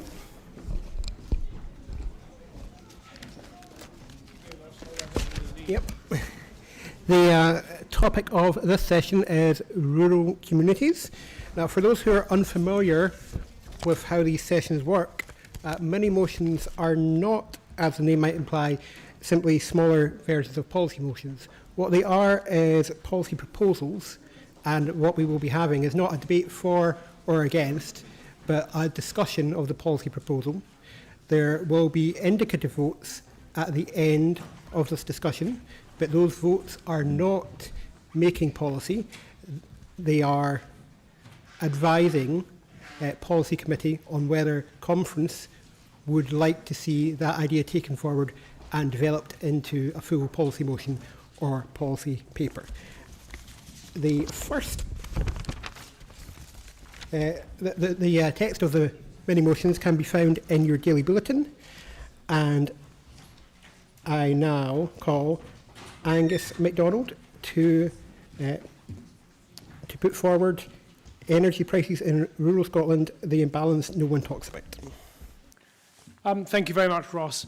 Well, I must say I'm extremely glad this is not a selection process against David Green, because I would just concede and walk out of the room. I think he was absolutely outstanding. I am electrified with fury about the state of the energy market. None of you, I suspect, do any more than I have done, which was open our electricity bill and go, oh my Lord, that is a huge amount of money, and then put it down with frustration. And I just want to discuss how it gets to that, what can be done about it, and why it's such a disgrace that it ever got to this position. So I've spoken about the biggest threat to the Highlands of Scotland, and that is the looking after our elderly and the care homes and the fact that they're closing. And if you weren't present for my fantastic speech earlier, then I have got copies of that care report, which you can have, but it has been very widely covered in the press today. So having spoken about the biggest downside risk of the Highlands, I'm now going to speak about the biggest upside opportunity of the Highlands. So why is our energy 4 times the price of the United States? Why is it twice the price of what it is in Europe, continental Europe? And why do people in rural Scotland and rural Britain, indeed, pay 4 times as much for their energy as you do in the centre of a town or a major conurbation? So to start with the easier bit, okay, so energy prior to COVID, prior to the Ukraine war, was tolerably expensive. And it is after the Ukraine war, when Russian gas got turned off, it went up tenfold. And that was the price of gas. So, and because gas is coupled to the price of all the other energy sources, then the price of wind, renewables, also went up tenfold. But it doesn't cost any more to produce wind now than it did prior to the Russian invasion. So if we in Britain, who are now getting 50% of our energy, of electricity from renewable energy, the people who are getting that renewable energy are paying a huge premium than they would have paid, but it costs no more. So the big utilities are making an absolute fortune. I mean, an untold fortune from their renewable energy, to the detriment of the people who have to pay for it. So that's the rough outline. So it is much cheaper to manufacture renewable energy than it is to source carbon fuel gas from Qatar, Azerbaijan, Norway, and indeed our own gas. So why are we paying 4 times as much for our renewable energy than we are for our main gas? Because if you live in the centre of a major conurbation, you can get mains gas. Can I ask you to draw your remarks to a close, please, Angus? Oh, ooh. Sorry, these are quick fire sessions. Oh, just stand closer to that, or just speak. Do you want me to hurry up? Okay. Okay, so fast forward. Mains gas is 6p a kilowatt. Renewable energy is 24p a kilowatt. It is not just that it's that price, and we need to fight for a levelization of all energy prices and decouple gas from renewable energy. And I am calling upon the policy of the Liberal Democrats to work on this and come up with a plan to level up price of energy. Is that okay?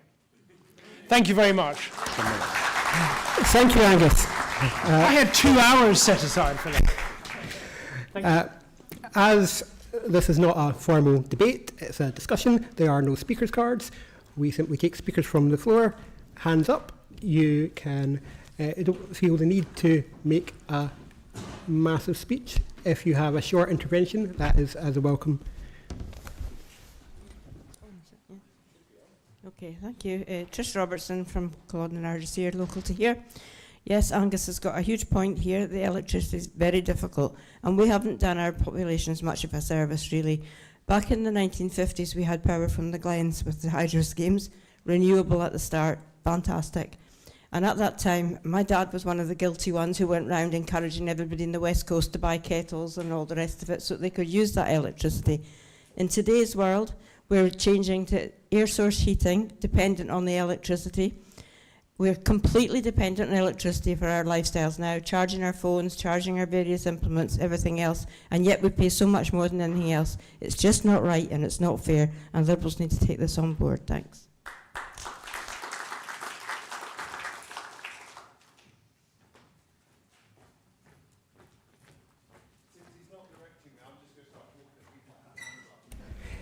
Yeah, that's okay, Fraser. Unless 10 people put their hands up, I don't feel the need to direct you. Good afternoon, Conference. Ray Georgeson from Midlothian Scottish Borders. 2 points very quickly. I'm very supportive of the principle of this motion. There is work that needs to be done here. It's very clear across the borders and across the south of Scotland that communities are being asked to pay all the disamenity of wind farm developments and pylons and all the rest of it, and receiving none of the benefits. So we really need to look at this very, very seriously. Can I just make one quick appeal? Federal Policy Committee is currently working its way through a review of climate change policy that was passed in 2019. I'm sitting on that. Duncan Brack is convening it. I think it would be really useful to tie this initiative up with the work that Duncan is leading, that I'm sitting on, and doing my best to make sure that Scottish interests are properly represented on a very southeast-centric committee, it has to be said. Thank you.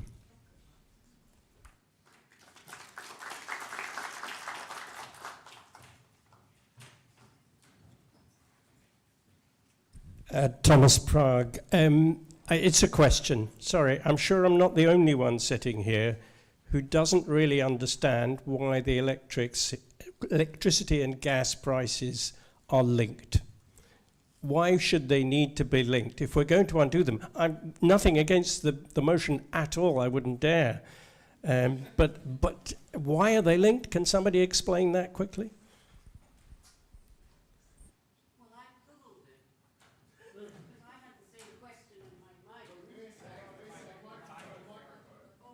Sorry, Fraser. Can you hear me now? Yes. Okay. According to Google, but the AI overview says I may stand corrected. Renewable energy prices are linked to gas prices due to the UK's marginal cost pricing system, where the most expensive electricity source needed to meet demand, usually gas, sets the wholesale price for all electricity, including renewables. We will take 3 more interventions and then move to the next topic. Can I make my point whilst I walk over there? Yes. Yeah, that just sounds plainly stupid. We should definitely do this thing.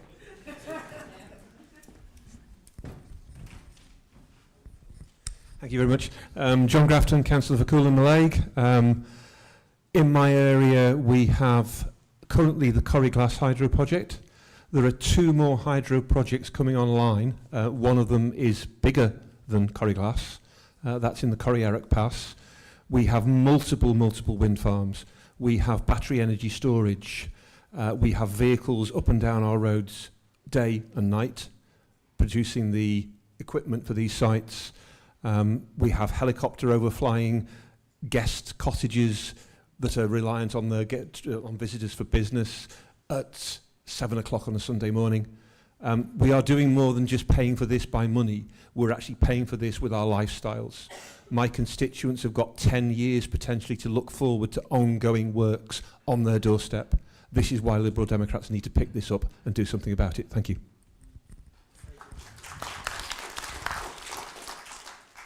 See a hand down here? Was it you? I changed my mind. Change your mind. Anyone else? Over there. Right, coming through, Angus. Thank you. There we go. Thanks very much. Ian Rogers, Conwy. I'd just like to ask the question again that I think hasn't been answered. We know why there is a relation between the highest cost of energy and renewals. We've heard the legality of it, but what was the reasoning behind it? I still don't know. Thank you. So we can fit in one more so long as Angus doesn't feel the need to make a closing statement. Well, I think he does. How about we fit in one more and we have the closing statement? Okay, we've got a point down here. There we go. Malcolm Wood from Edinburgh. My point was to, I think, answer the question, which is that you have to sell electricity at the price of the most expensive way of producing it, because if you don't, then nobody will produce that energy that people want to buy at the most expensive way. So without that level, we would have electricity shortages. So we would need some sort of averaging or something like that as an alternative policy. And you have 2 minutes only. The second hour of my presentation was going to be about community benefits. So if you live in the Outer Isles or in Skye or really anywhere in the Highlands, and you open your curtains and you see all these turbines, and the sky is covered in it, we're having industrialization of our most beautiful area. So what is in it for the communities who are impacted by that? There is a voluntary £5,000 per megawatt could be paid by the developer. That figure was set in 2014. The price of electricity has since tripled. There is no more money coming from that. It doesn't cover anything apart from wind, so it doesn't cover the pump storage sites, which John Grafton was talking about. So we need significant community benefits, and I'm calling for 5% of all revenue from all renewables, and that is currently being very widely circulated and investigated by the Energy Department of the Energy Minister. So I'm excited about that. Thank you. Thank you. Votes are taken at the end of the session, so we move straight to the next discussion. Can I invite Leslie Lithgow to the platform to introduce the policy suggestion transitioning to 4G and 5G in rural Scotland?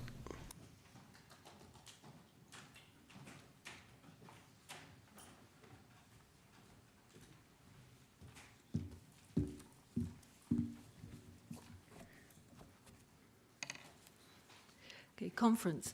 I would like to propose that the shutdown of 3G and the removal of the copper landline phone network needs to be halted until free, full and alternative provision is made by the telecom companies. This is especially with regard to vulnerable people and people in rural areas. Appropriate assistance with installation and the use of such new services must be provided by or on behalf of the telecom companies. The 3G network is used by more than just phones. Care alarms, security alarms, smart meters and payment terminals. Many people are unaware of the changes. Each mobile provider is setting its own timetable for its 3G network switch off. This means that private enterprise is deciding upon the digital connectivity of the UK. In 2022, advisors to the Conservative government estimated that getting full 5G across the country by 2030 would require 37 billion. Conference. There is unlikely to be enough network coverage provided by 4G and 5G if 3G is completely shut down in 2025. This appears as a stealth tax, as people will need to buy new devices. There is a similar situation with the removal to digital voice from the copper landline phone network. There is a risk that certain devices that currently rely on a phone line won't work if the line's a digital one. Plus, digital services won't always work if there's a power outage. Landlines aren't the only devices that rely on the phone network. It also supports devices ranging from healthcare systems, such as personal alarms and home monitoring systems, burglar alarms, ATMs, and card machines, to traffic lights, motorway signs, and railway signals. There are 1.8 million people across using these telecare services in the UK. Effective digital solutions need to be put in place for all of these situations before the copper network is switched off. Openreach has conducted trials where many people are unaware of the changes and the impact it will have. Digital voice is delivered via the internet, therefore security of the line and connection could be an issue. There are other technology changes affecting you every time your mobile phone is upgraded, you download an app, you buy something on a website. This also links to the shutdown of the long-wave radio transmitter signal for electricity meters, which is an emergency motion later today. Conference. The communication and implementation of all these changes is not working. Private enterprise is deciding which technology is no longer viable, and private enterprise is not providing a timely replacement. Please support this proposal to protect the vulnerable groups and the rural areas who will be affected by the shutdown of 3G and the removal of the copper landline network. These measures, as I said, need to be halted until free, full and alternative provision is made by the telecom companies. Please raise awareness of the hidden costs involved and campaign for equality impact assessments to be provided and adhered to. Thank you. Thank you, Leslie. That was an excellent first-time speech to conference. Show of hands, please. Yep, there to...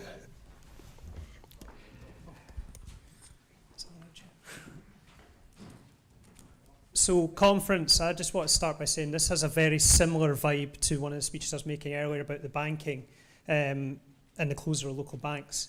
We're standing in the Highlands today and representing a lot of rural communities when I look around this room.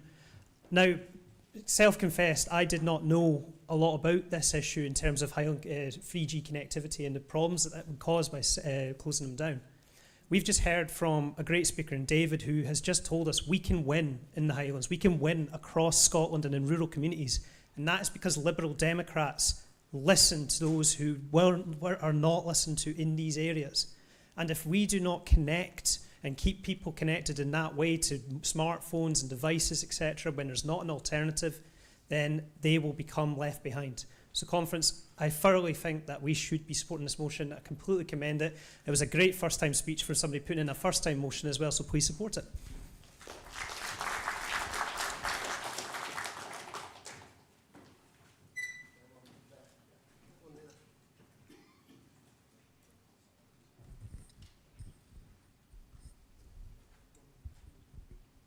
I think.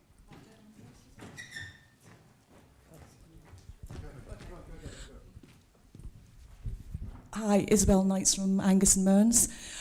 It's just to make you aware of something you probably already are aware of. We recently in storms in a town near my own small town in the northeast of Scotland had a power outage, which during one of those storms also took out the mobile phone mast. We had days in that town with no emergency service cover. What do people do in that situation if they remove the copper wire lines? There's a coastal strip in my ward. There is no signal at all. The public telephone systems have been removed, which again brings to the point, late at night, who's going to answer the door to somebody banging a door to say whatever? Nobody, especially the elderly. If we remove the copper lines, we're putting people in danger without a proper fixed alternative. I will be voting for this motion.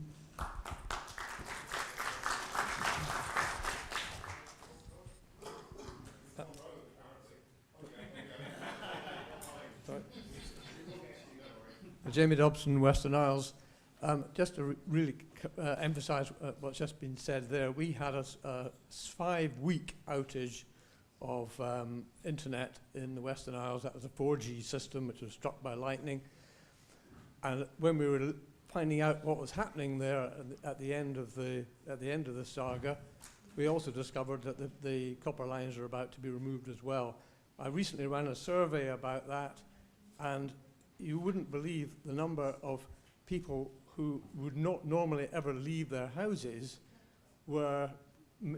got themselves to our survey point on a freezing cold day, really expressing enormous anxiety about this removal of the landlines.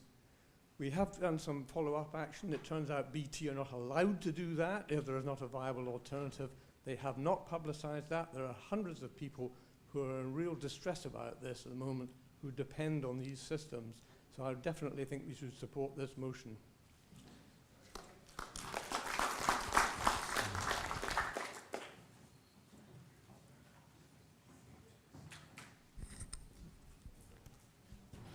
Hello, I'm Jim Fraser from Inverness.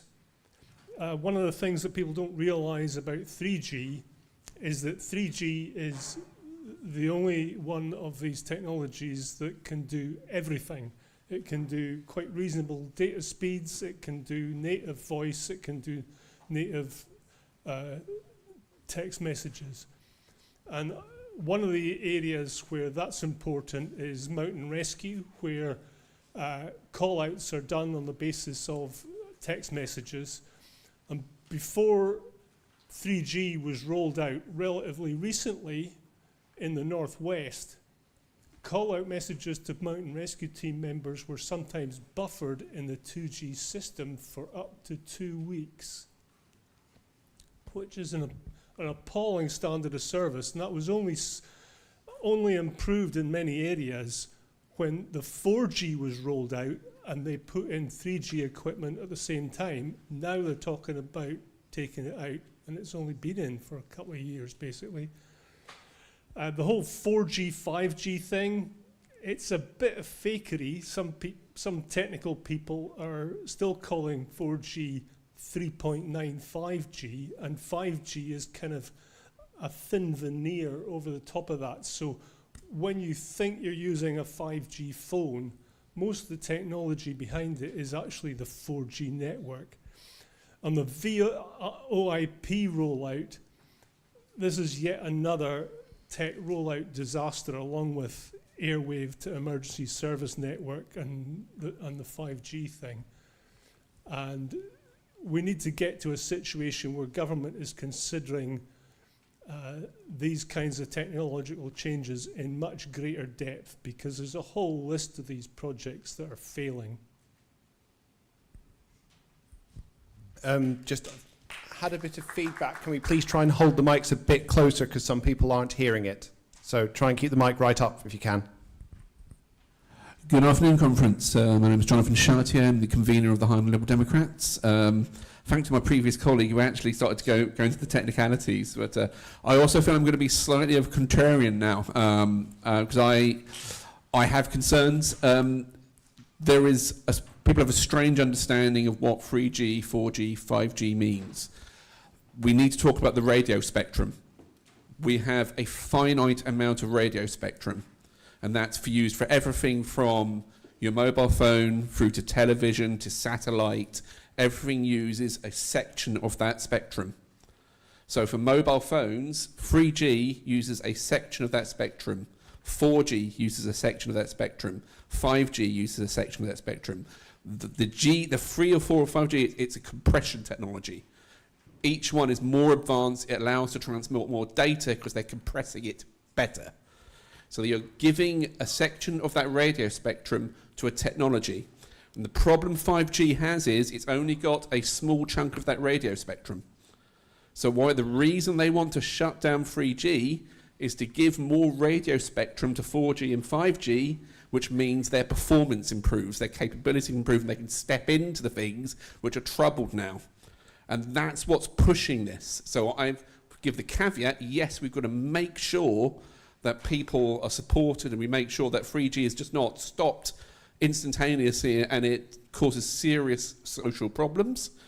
But we've got a finite amount of radio spectrum. And if we want to have improved 5G services, we need to actually free up radio spectrum for that. And that's what this shutdown is. In respect of the VoIP, yes, I'm actually quite surprised about that myself. I've actually only found out a few weeks ago myself that this was actually happening, the copper shutdown. I'm quite concerned about the speed about it. Even though it's been delayed already, I've actually just committed to doing it myself. So actually my landline is ending on the 9th of this month. But I'm somebody who's tech savvy, IT savvy. A lot of people would have no clue how to do that whatsoever. So those are just my thoughts on it. But as I said, I'm concerned we've got to have a better understanding of what these technologies mean and what they are doing. And if we want to get the better new technology, sometimes the older technology does have to go. Okay. Thank you. We'll have Thomas, and then we'll have 3 quick interventions from the other side of the hall, if there are 3 willing to speak, and then we'll move to the closing statement. Sorry to come back, but Thomas Prague, I was one of his predecessors, Highland Liberal Democrats, but also some years ago I was chair of Ofcom's Scottish Advisory Committee, which gives me a bit of understanding of what this is about, and I think we should forget about the technology for now. I know, guys, it's really important, but actually the vast number of people out there who don't get it. The important issue, which Leslie raised, is that there are some bits of this technology which, when they are phased out, have a serious risk of causing problems for people and vulnerable people and in remote areas. And I would like, if we do pass this, and it is discussed further in policy committee or wherever, that we start using the word resilience a bit more. Communities need to be resilient. And you raised an example, I forget where, from Inverness, yes? One of them. You can tell my geography in Scotland's not great. But it's resilience that we're talking about. It's about making sure that systems don't get broken down so that communities can no longer do the things they want, whether it's in the Western Isles or whether it's in cities where the same issue may arise. So that's what we should be talking about. Thank you. Any hands from this side? Yes, gentleman there in the blue shirt. I've been told no closing speech. Okay.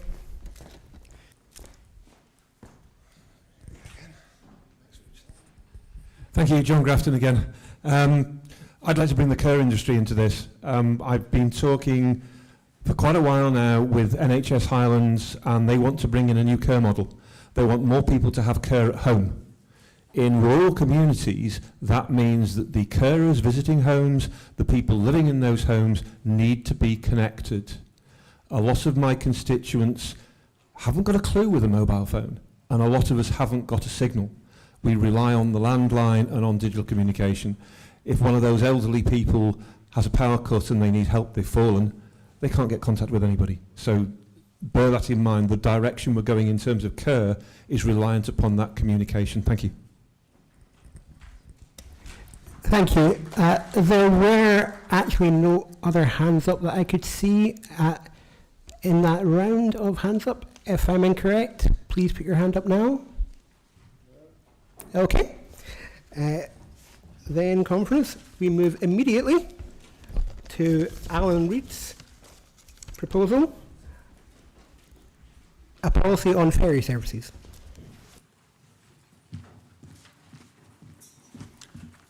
Conference.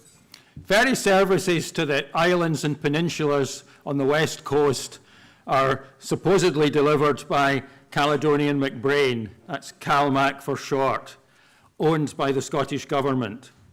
And I'm sure you're all aware of the complete shambles that the SNP have made of these ferry services. 3 minutes is not nearly long enough to list all the blunders. The whole system is a disorganised patchwork. As well as CalMac, which is responsible for the operation of the vessels, there's also another government company, CMAL, Caledonian Maritime Assets Limited. It owns the vessels, leases them to CalMac, and is responsible for commissioning new vessels. This is a completely unnecessary split of responsibility. It's utterly idiotic. As well as these companies, we also have the piers and harbours, which are the responsibility of either CMAL or local councils or harbour trusts or private companies. And as an example of the system not working, the new Arn ferry was 7 years late, but still after those 7 years, privately managed Ardrossan Harbour is still not ready for it. The SNP didn't invest in new ferries when it was obvious that many vessels were long past their useful life. But it's not just the infrastructure that has been messed up. The new CalMac booking system has been a shambles too. Transport companies throughout the world have booking systems that work. They'd go out of business otherwise, but this just proved beyond CalMac. So involved in creating and managing this shambles are the Scottish Government, CalMac, harbour authorities, shipyards.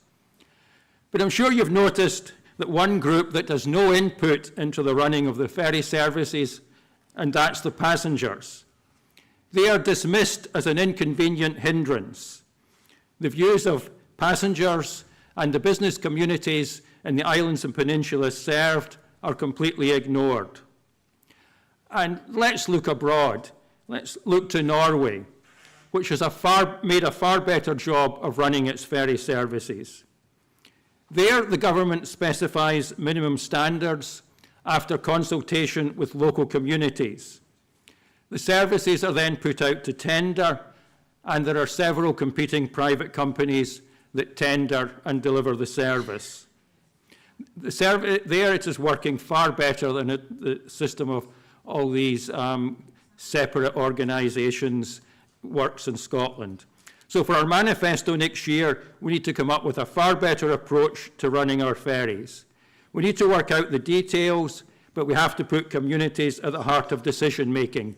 Please support this motion and ask the Policy Committee to add this to the manifesto. We can do much better for the island and peninsula communities.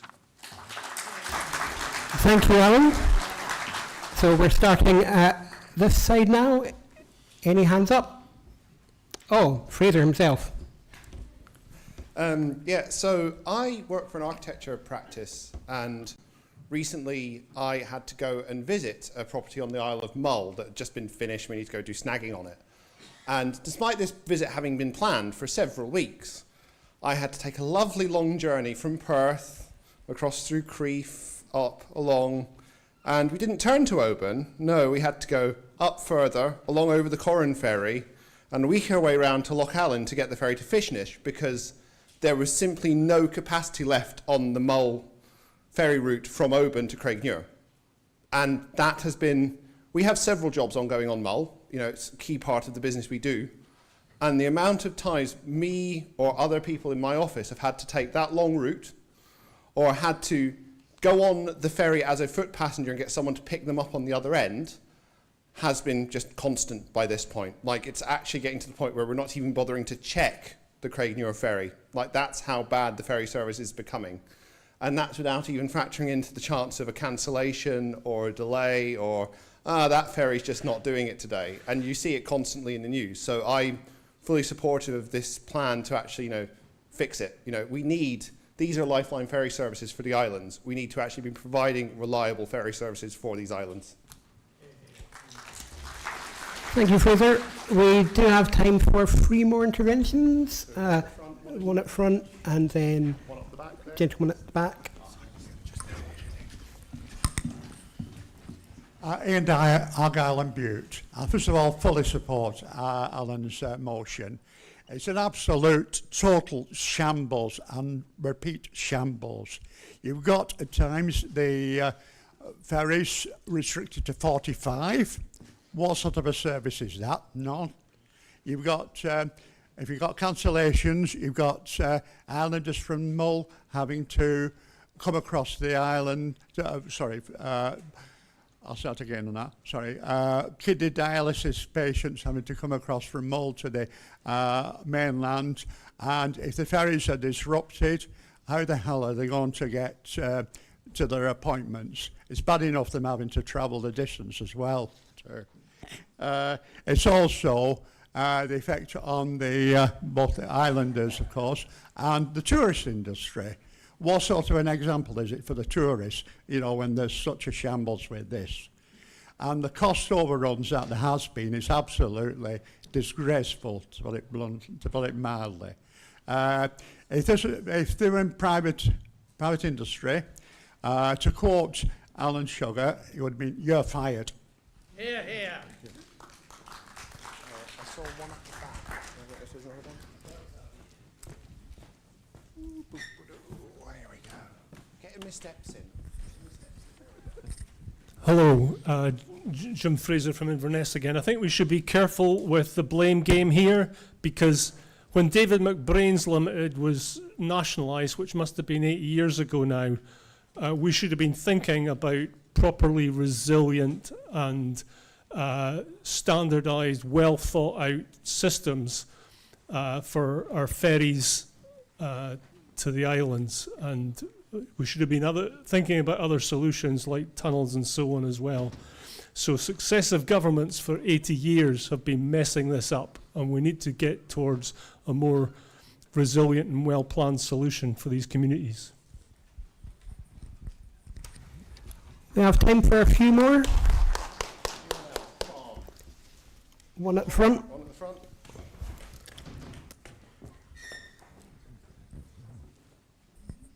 Jamie Dobson, Western Isles. I'll give you another example of the effect of this shambles. We've heard already today from David Green about the fact that people about to give birth have to travel all the way down to Rigmore from Thurso. If you live in Uist or Benbecula, you have to go to Stornoway 4 weeks before you're due to give birth and hire a place to live for 4 weeks until you had your baby and another week afterwards, because the ferries across the Sound of Harris are so unreliable, you can't possibly depend on leaving home and driving to Stornoway at the time you need to. It is ridiculous. We must support this motion.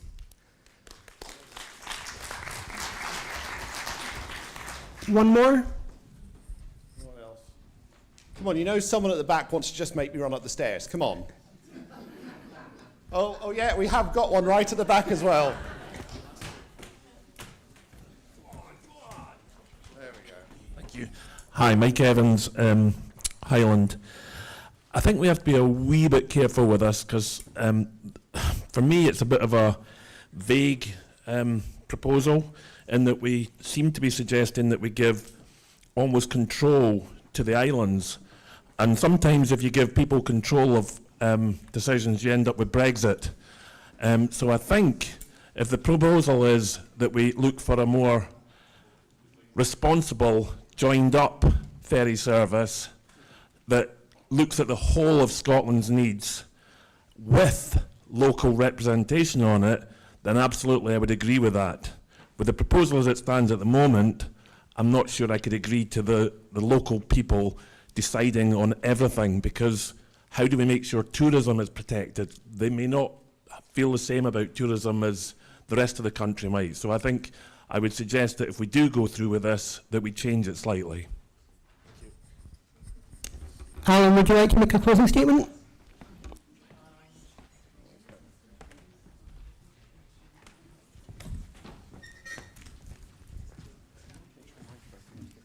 I think just to respond to the last point, I mean, the motion is not saying that local people make all the decisions.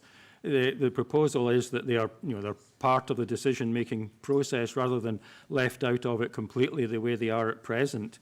So I would urge everybody to support the motion and the policy committee to come up with the details and hopefully get something into the manifesto. Thank you, Alan. We now move straight to the series of indicative votes. Remember, conference, these votes are not making policy. They are instructing policy committee as to whether you would like to see these ideas developed further. If they do, you will still get a chance to vote on them as motions or policy papers. So, can I see all those who agree with referring energy prices in rural Scotland to policy committee? And all those opposed?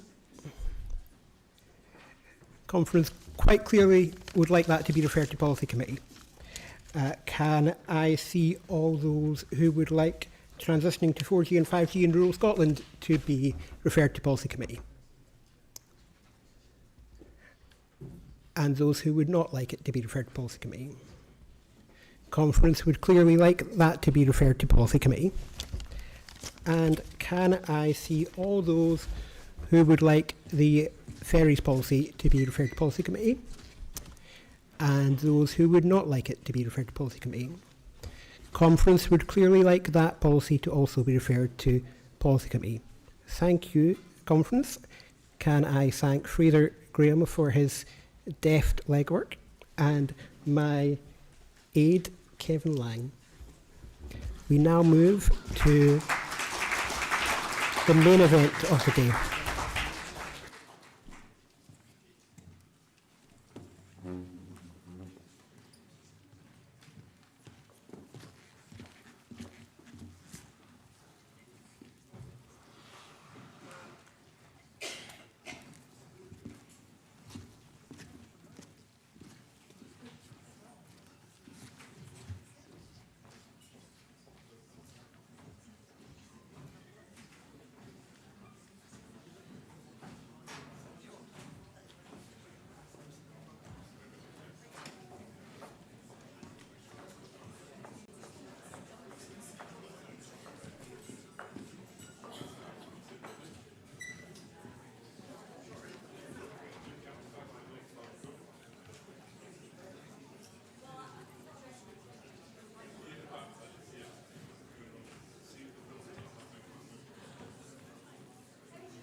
Good afternoon, conference.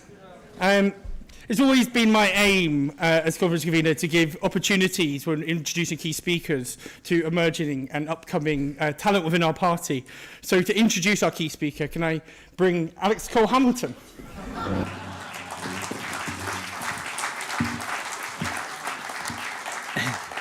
Thank you, Paul.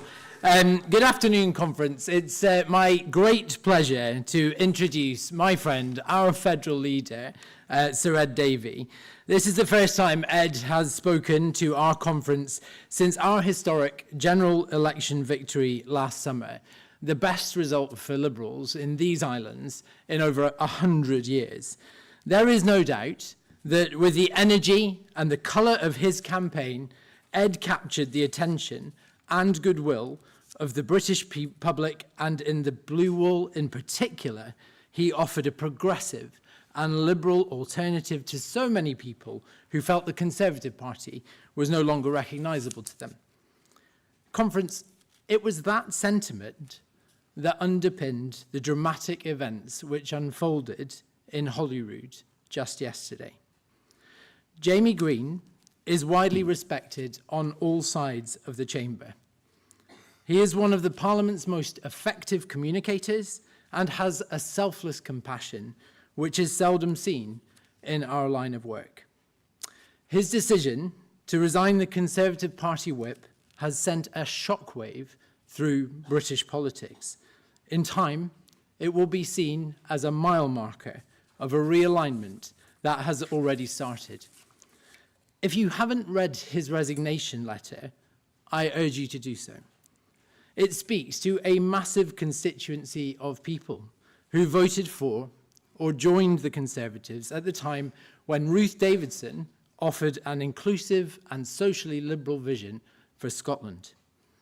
The strength of his words leave the reader in no doubt whatsoever that the Conservative Party have now wholly abandoned that vision.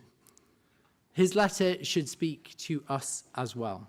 You will find such symmetry with our outlook and our values as a party. He is without doubt a Liberal. But let me be clear, Jamie Green is not going to be joining our party in the future, because he did that this morning.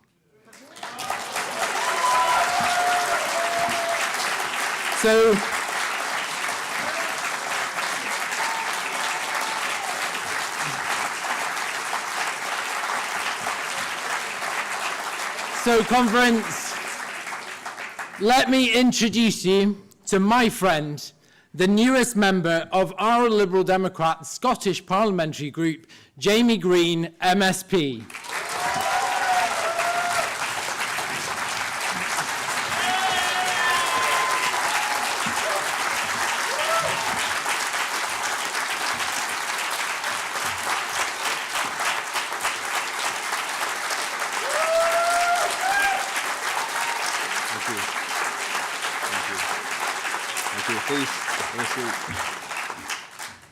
Woof, I'm going to need some water now. I can feel the heat. Wow. I was not expecting that. I've never had a standing order at a party conference in my life. Wow, I'm shaking. Jeez. This is incredible. And it's actually about double the size of the Conservative Party conference, I think. I can't even see up the back. That's how many people are here. It's great. I have to say, I'm not sure who's more surprised to see me here, you or me, to be quite honest with you. Can I thank you for that really kind opening remark? I am really happy to be here. As you probably spotted, the last few days have been tumultuous, to say the least, in my life. In the last 48 hours, I've gone from being politically homeless, like many Scots right now, to joining you here today in my new home.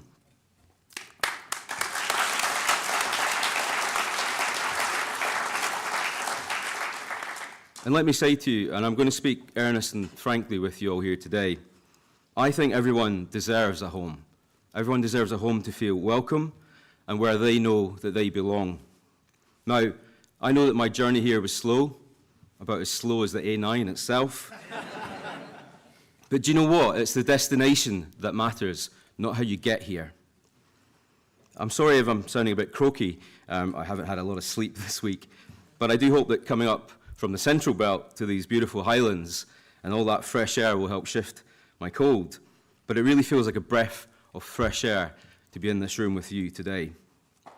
I think many of you will understand what it feels like to go through a relationship breakup.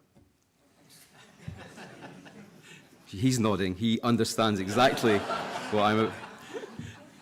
But what happens in a breakup is all your friends, those that you trust and value around you, say, don't worry, it'll all get better. Over time, you will meet someone better one day. Well, do you know what? Today is that day for me.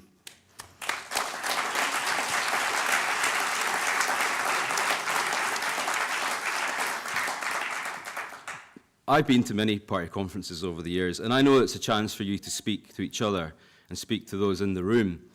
But I also want to speak to those outside of this room and outside of the entire political bubble. I especially want, if you don't mind, to talk to those compassionate, centre-right and decent Tories, like the many of them who have written to me in these last 24 hours. Why? Because like me, they were simply scunnered.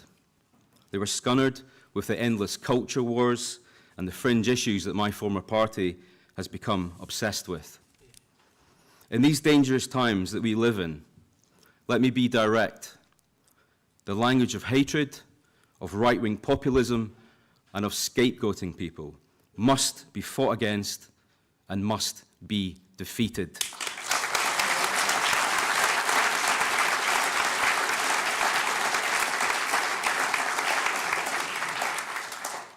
Because I think, like you, I trust in the goodness of the Scottish people.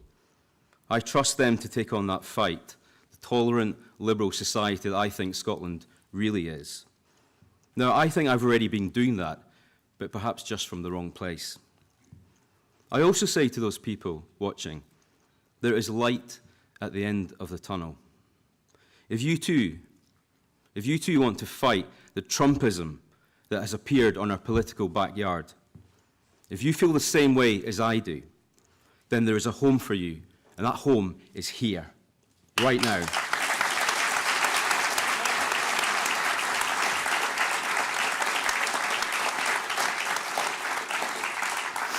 You know, I've said for some time, I think Scotland can do better. I think Scottish politics can do better. I believe that if politicians are not helping people like from the sort of backgrounds that I'm from, working class, young, gay men from Greenock, if we're not helping them fulfill their potential in life, then our job is failing them. That's why I got into politics in the first place. That's what drives me. It's what gets me out of bed every day to go to that Scottish Parliament. And let me say something else. Decency and respect are so important to me. So important. And I think we have decency and respect right here in this room today. I also want to say that we must never be afraid. No one should ever be afraid to speak out. No one should ever be afraid to speak their mind. No one should ever be afraid to do what their conscience tells them to do, no matter how difficult that is. I think those are the sort of liberal values that I know that you stand for.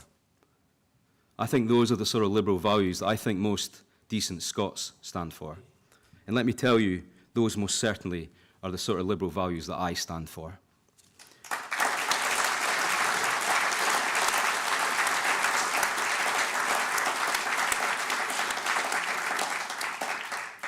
Our job is quite simple these 2 days. It's to work together from wherever we've come from and whatever journey we've taken to get to this room.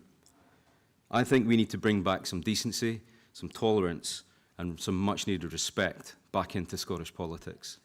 It's overdue. It's time to do that, and it's going to be a challenge, but that is our challenge, and I'm willing to join you in that challenge. I'm willing to join you in that fight. It's time for Scottish politics to do better, and I think we can do it. So let's do it.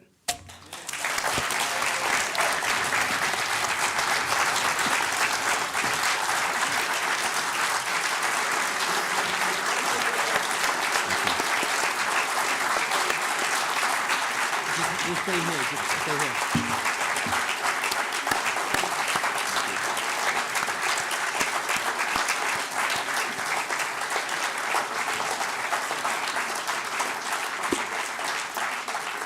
Friends, I've rather failed in my first duty, which was to come up here and introduce Ed Davey, which I will do now because I know he's desperately keen to come.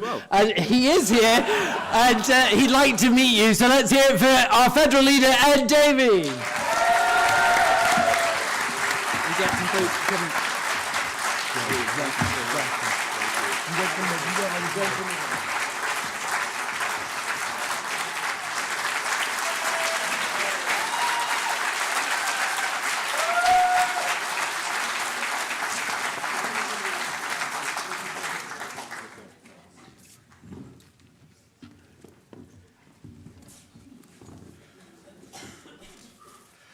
Well, good afternoon, conference, and thank you, Jamie.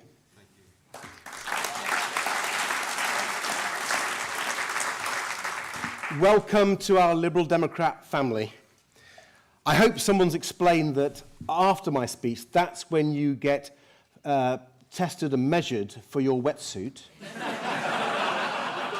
Yeah, and you get to choose a paddleboard too, so you'll be okay here. Friends, it's great to have Jamie here, and he's just one of thousands of former Scottish Conservatives now turning to the Liberal Democrats. Former Conservatives who've seen their old party move further and further away from the fundamental decent values we share. Who've heard Conservative leaders sound more like Donald Trump and Nigel Farage. Who feel let down and taken for granted by today's Conservative Party. So many former lifelong Conservative voters who feel the same way as Jamie. Voters who believe in the fundamental values of fairness, decency, freedom, and respect for the rule of law. And we no longer see those values in the party of Boris Johnson, Liz Truss, and Kemi Badenoch. But people have found those values strong in the Liberal Democrats. Our commitments on business and enterprise, on social liberalism and equality, on climate change and the environment. So we welcome them, just like we welcome you today, Jamie. Thank you.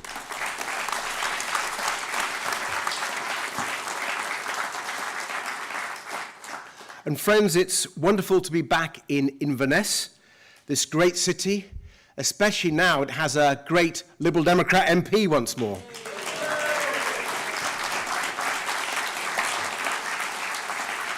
Wasn't it fitting, the seat of our dear friend Charles, who was such a tireless champion for our party and the free, fair, open society that we want to build, that Charles's old seat was the last to declare in July and took us to that incredible total of 72 Liberal Democrat MPs.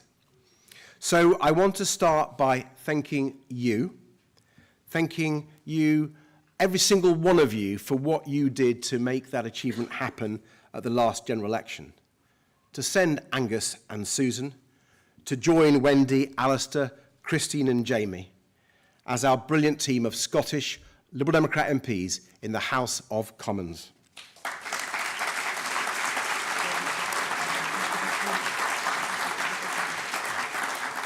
And thank you for everything you did to help us secure that record-breaking result, the best for any Liberal Party in over 100 years.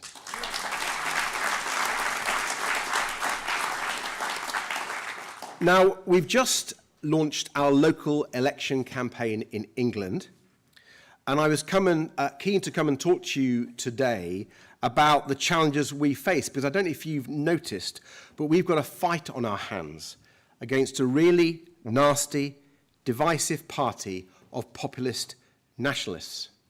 And I think you know a thing about how to deal with that sort of politics. And we all know the grave threat from Nigel Farage and the Reform Party, the threat they pose to people and communities across the United Kingdom. So don't let us forget, don't let us allow the people to forget that Farage is a man who said Vladimir Putin is the world leader he most admires, and calls Donald Trump his inspiration. Putin, a tyrant responsible for the brutal suppression of so many people in Russia and so many atrocities against the people of Ukraine. And Trump, a president who's willing to sell out not only our brave Ukrainian allies, but our security, European security, UK security, and who is doing terrible damage to the world economy by trampling over free trade with his destructive tariffs. Trump and Putin, the men Nigel Farage and Reform look up to. The men whose interests Farage and Reform would serve. They wouldn't serve the people here in Inverness, the people across Scotland, the interests of the people across the United Kingdom.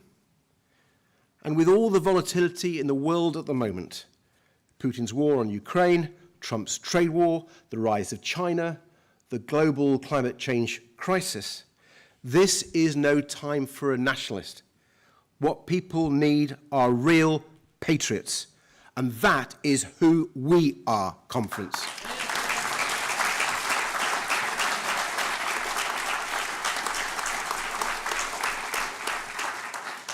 And on domestic issues too, Nigel Farage is also completely out of touch with real British values. Just look at what he says about the National Health Service. He's called for an American-style insurance-based model. He says he's open to anything, including privatisation.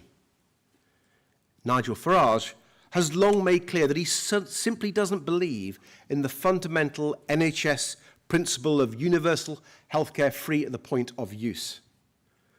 Farage and Reform don't stand up for healthcare. They don't fight for better social care. They don't even talk about it in the House of Commons because they don't care. And the mess the SNP have made of the NHS and social care here in Scotland, just like the Conservatives have done in England and Labour have done in Wales, means that people across Scotland and across the UK desperately need a party that gets the NHS, that understands social care, a party that has great health and care policies, a party that cares, and that is us.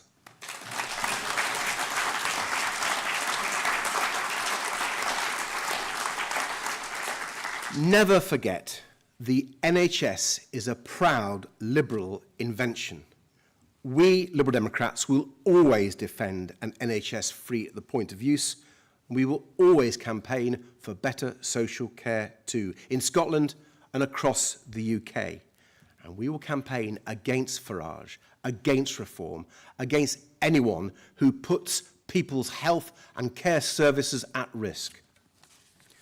But, Conference, there's something even bigger at stake in our battle against the populism and nationalism of Reform or the SNP. Amid all this global turmoil, it's not just an election that's at stake, not just a set of policies, but the very future of liberal democracy itself. Because we know where divisive politics leads, don't we? If we don't stop it. We've seen it before across history.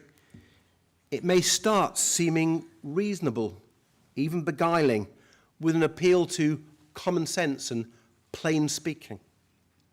But we know what happens next. When cynical, opportunistic politicians seize on the struggles and the anxieties of ordinary people, anxieties about the cost of living, cultural and technological change, sovereignty and security, when they point the finger of blame at those who differ from us because of their religion or their nationality or the colour of their skin. When they manipulate new forms of media to spread lies, sow fear and stir division. This is the populist playbook. It's the same playbook Donald Trump is using in the United States, the same one the SNP have been using for years here in Scotland. And now Reform are using it for their own purposes across the UK. And friends, with the Conservatives desperately chasing Reform's tail, and Labour even sounding more and more like them every day, it falls to us, to the Liberal Democrats, to take them on. Because we are the only ones with the courage and conviction to stand up and offer something different. We're the only ones who can truly defeat the populism and cynicism and restore trust in our democracy. The only ones who offer real hope. And how do we do that? The way Liberal Democrats have always done it, with good old-fashioned community politics, working hard for our communities, rolling up our sleeves and getting things done, showing people that politics can deliver for them. Did you see Angus MacDonald's presentation of his brilliant plan for sorting out care homes for the elderly across the Highlands earlier? That's community politics. That's a local champion in practice. And that's what we Liberal Democrats are all about, who we are. It's how we win, and it's what sets us apart from the other parties. And it's what our opponents hate about us the most. Like Kemi Badenoch, sneering at us for being people who fix church roofs instead of the ones arguing on Twitter. I think she meant it as an insult. But she's right, isn't she? Liberal Democrats fix things. We get the job done, friends.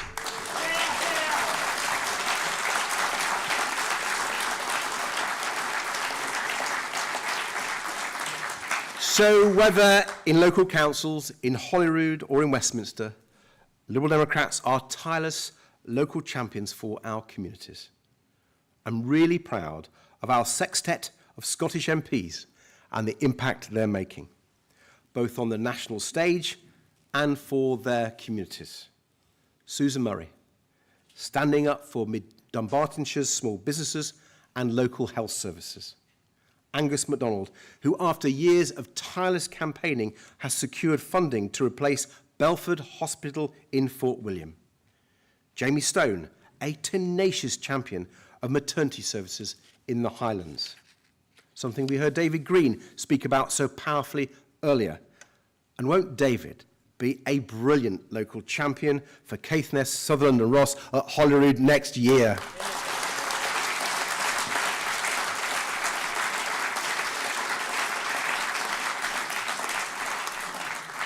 Christine Jardine, who, as well as standing up for the people of Edinburgh West, is also recognised across the political spectrum for the action she has driven forward to tackle domestic abuse and violence against women and girls.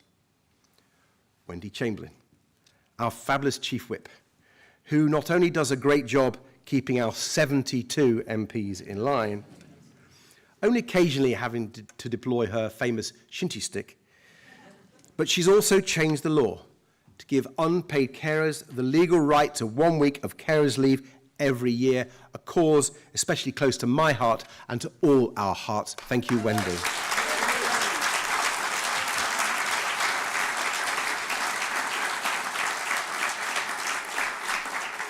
And Alistair Carmichael, who this summer will enter his 25th year as the MP for Orkney and Shetland, and who is now leading the fight to support Scotland's farmers, Britain's farmers, fishers and rural communities as chair of Parliament's cross-party Environment, Food and Rural Affairs Select Committee. A few weeks ago, I was with Alistair, joined him and probably many of you too, in the Northern Isles for a dinner to celebrate the 75 years since the great Joe Grimond first won that seat for the Liberal Party. I discovered that sometime in the 70s, someone painted Vote Joe on a bridge in the west of Shetland. and someone in the community has secretly been keeping it topped up ever since. Now, there's communities who know what a difference it makes to have a Liberal Democrat local champion. First Joe, then Jim, later Tavish, now Alistair, Liam and Beatrice.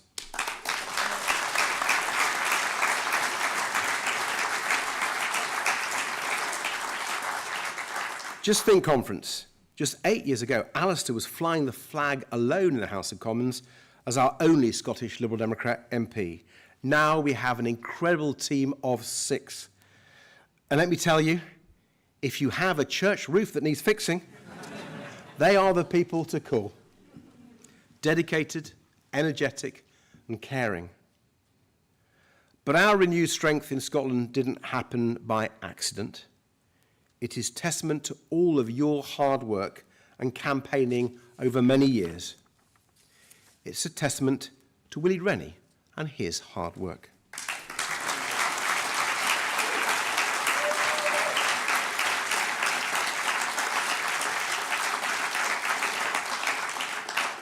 Thank you, Willie, for so much, but especially for all your hard work with Susan Murray. But I want to pay a special tribute to my friend and our incredible leader of the Scottish Liberal Democrats, the campaigner's campaigner, Alex Cole Hamilton.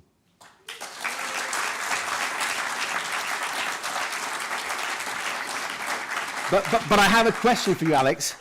How many doors have you knocked on this year? Oh, gosh. Do you really want to know? No, you can tell me later in the bar. But listen, thank you for everything that you have done. It's been remarkable. And I want to finally thank you all again for everything you have done to secure so many victories. And I want to thank you for what you're going to do to secure many, many more victories next year in Holyrood. I'm looking forward to coming back to another conference, if you'll have me, to campaign with you, but also to celebrate more Liberal Democrat victories. Thank you.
Good afternoon, conference.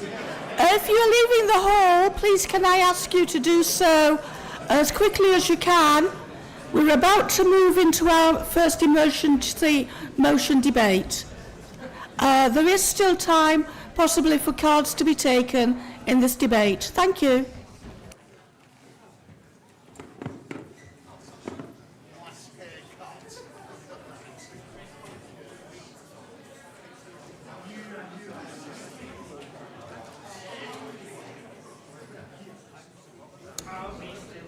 Right, thank you, conference. We are now starting emergency motion 1, preparing for the radio teleswitch. That's the RTS switch off. I'm now going to call Beatrice Wishart to move the motion, and I'm asking Alistair Carmichael to stand by.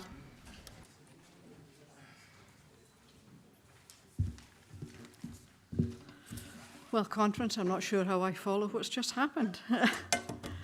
I was going to start this by saying, conference, we should prepare for chaos. But seriously, there's less than 100 days to go before the nationwide radio teleswitch service, or RTS, is switched off on the 30th of June. For many across the UK, this deadline will go by with no impact or ceremony, but thousands of homes in the island and rural areas, especially of Scotland, face the loss of their heating and hot water. RTS was a revolution when developed in the 1980s as a means to switch electricity meters between different tariff rates at different times of the day, allowing for the cost-effective and efficient use of storage heaters. The signal to switch between timings is broadcast by the BBC, which has had a long-standing arrangement with the Energy Networks Association to transmit a teleswitching signal on the BBC Radio 4 longwave frequency.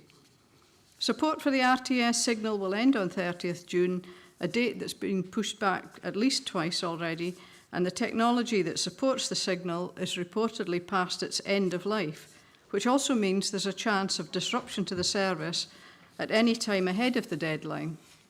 There's around 140,000 RTS meters in Scotland and disproportionately high numbers in households across the Highlands and Islands.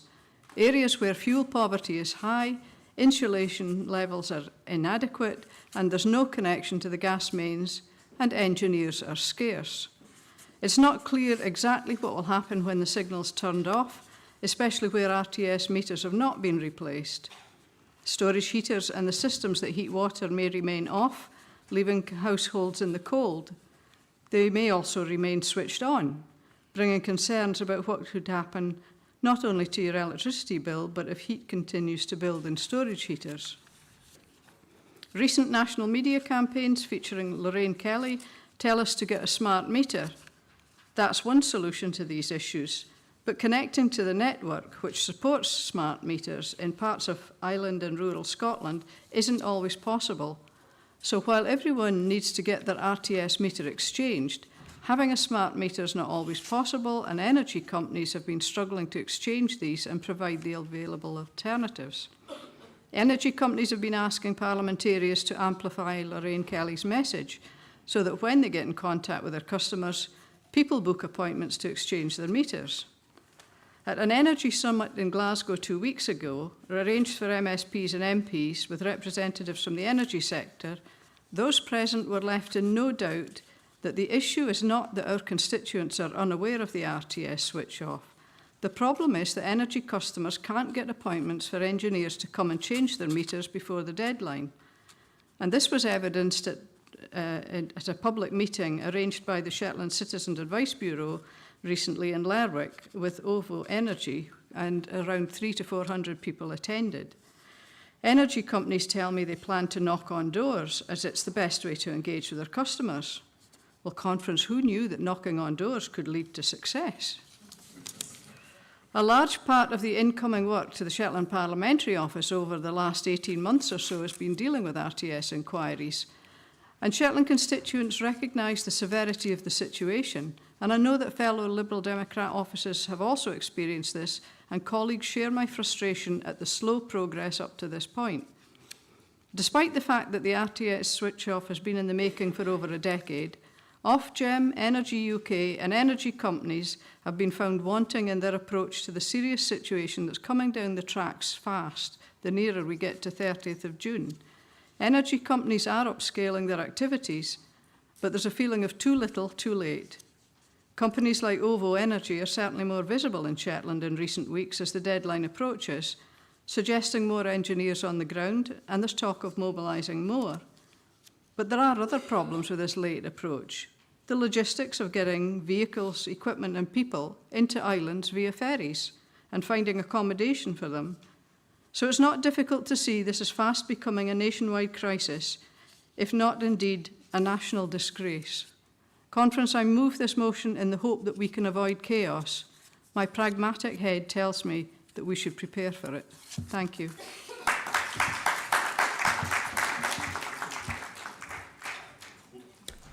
Thank you, Beatrice. I now call to the stand Alistair Carmichael, who says on his card, I am an MP. I don't think anybody doubts that. But we don't have any further cards, and so this will be the last speech in this debate. Yes. Alistair. I speak to you because Fraser told me I had to. So it's the first rule of politics, Conference. You don't necessarily have to be good, but you do have to be available. So in the many motions debate that we had earlier, one contributor said, I'm not too sure about letting these islanders control ferry services. Now, I was very well behaved. I just sat and listened. But actually, if you want to know why islanders should be controlling ferry services, or indeed any service, then you could look at the recent history of the last few years since we knew that that moment of RTS switch-off was coming. Because this is one of the most unnecessary shambles we have seen for decades. For years, Liam, Beatrice, myself, Jamie Stone and others through the Highlands and Islands have been telling the awfully clever people in the energy department in government, in the energy companies, their human shields in Energy UK, Ofgem, the energy regulator, that this was going to be a problem, and their answer when they were asked whose fault it was always to shift the blame. It's somebody else. And as a consequence, as Beatrice has outlined, we are left in the situation now, right across the whole of the United Kingdom, in those remote, predominantly rural communities that rely on electricity for their heating as well as their lighting and their hot water because they are off the mains gas grid, with what might be disaster. And I can only say it might be disaster because nobody knows. We have asked all the clever people, and none of them knows. And if you think what it is like to live in a fuel-poor community, Orkney and Shetland, remember, have the highest levels of fuel poverty anywhere in the country. It is that not knowing that sums up the total disrespect with which our communities have been treated by energy companies, regulators and ministers. Now, I am going to say a word of praise for the current minister responsible for this. Miata Fanbuli, dear God, I wish we had had her a couple of years ago because she quickly understood, she grasped the scale of the problem here. It maybe helps, in fact, that she's married somebody with Shetland roots, but she properly understood, and she has now come on board to get the energy companies and the regulators and all parts of civic government in Scotland across the Highlands and Islands to have what we call the spring sprint, so that we will be pushing out as many of these necessary smart meters, which is going to be the answer to dealing with this in the future, as quickly as possible. And it will be a shock and awe operation to go from community to community, installing as many. And this is, again, where you see why you need a bit of local knowledge. I can't tell you how many times I've heard of engineers being sent up. One I spoke to from Reading who'd been sent up, he was told that he could do 4 installations, except when he got to the second one, when he got to the fourth one, he found out actually it was in a ferry that had left at 7 o'clock that morning. Nobody had actually, they'd all just looked at the KW172 postcode, and nobody had thought to think that actually that's a 2.5-hour ferry journey away. So, conference, we can deal with the blame game later, and trust me, we are going to. But for the moment, the priority has got to be to ensure that our people, the vulnerable people in our communities who rely on electricity, on total heating with total control in the future economy 10 or maybe 9 or 8 or 7, that they still have the certainty of knowing that they can get heat when they need it. That's what this motion is about. That's why it is genuinely an emergency, and I ask you please to support it.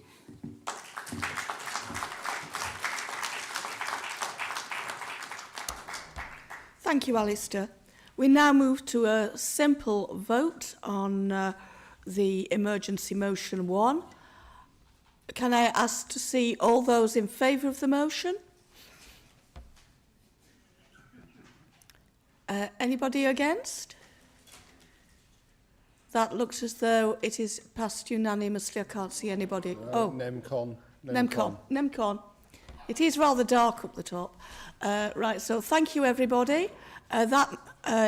Emergency motion 1 is clearly passed, and we're now moving into a closed session of the party for party members only, where I think our national treasurer. No, it's fine. But right. We'll be with that shortly. It's going to start in a few minutes' time. Thank you. Yes, but it's on the budget. Treasurer, Willie ready? We're meant to start at 10 past. So 10 past? All right. Give it a few minutes. They might leave. What? I don't know where they've all gone to. All the excitement's in here. We can just now. His chair is. I don't know his chair. Is it just Willie? Okay. I don't know who's going to actually check this. If you're in your stress, please leave. I don't think there's anything here. Surely they're all outside of the game room, aren't they?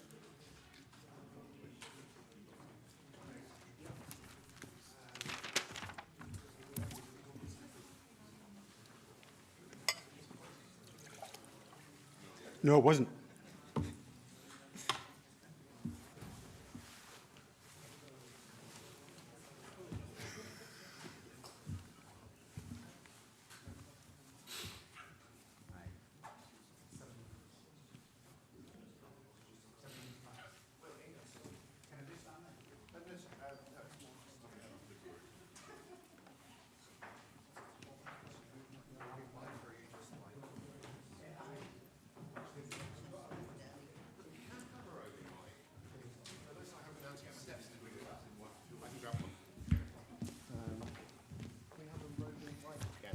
Actually, I need to check. I think I might have to blank the YouTube feed for this. Oh, you coming to help me? Oh, excellent. Yeah, you could sit down. Why do we get Is this the closed session? Right. How are you doing? You and Alex tonight? No, Alex not doing it. Alex not doing it. Was it used to having a sit down with it? Yeah. Nobody's told me what's going on with this set. That's all right. Just give that to Christine. Okay, there should be another one. I think there's another one available over there. Yeah, the guy's got another one. Give me a minute. I need to go and turn off the YouTube feed. I don't think we can broadcast this outside. No, we can't. So. I'm going to sing.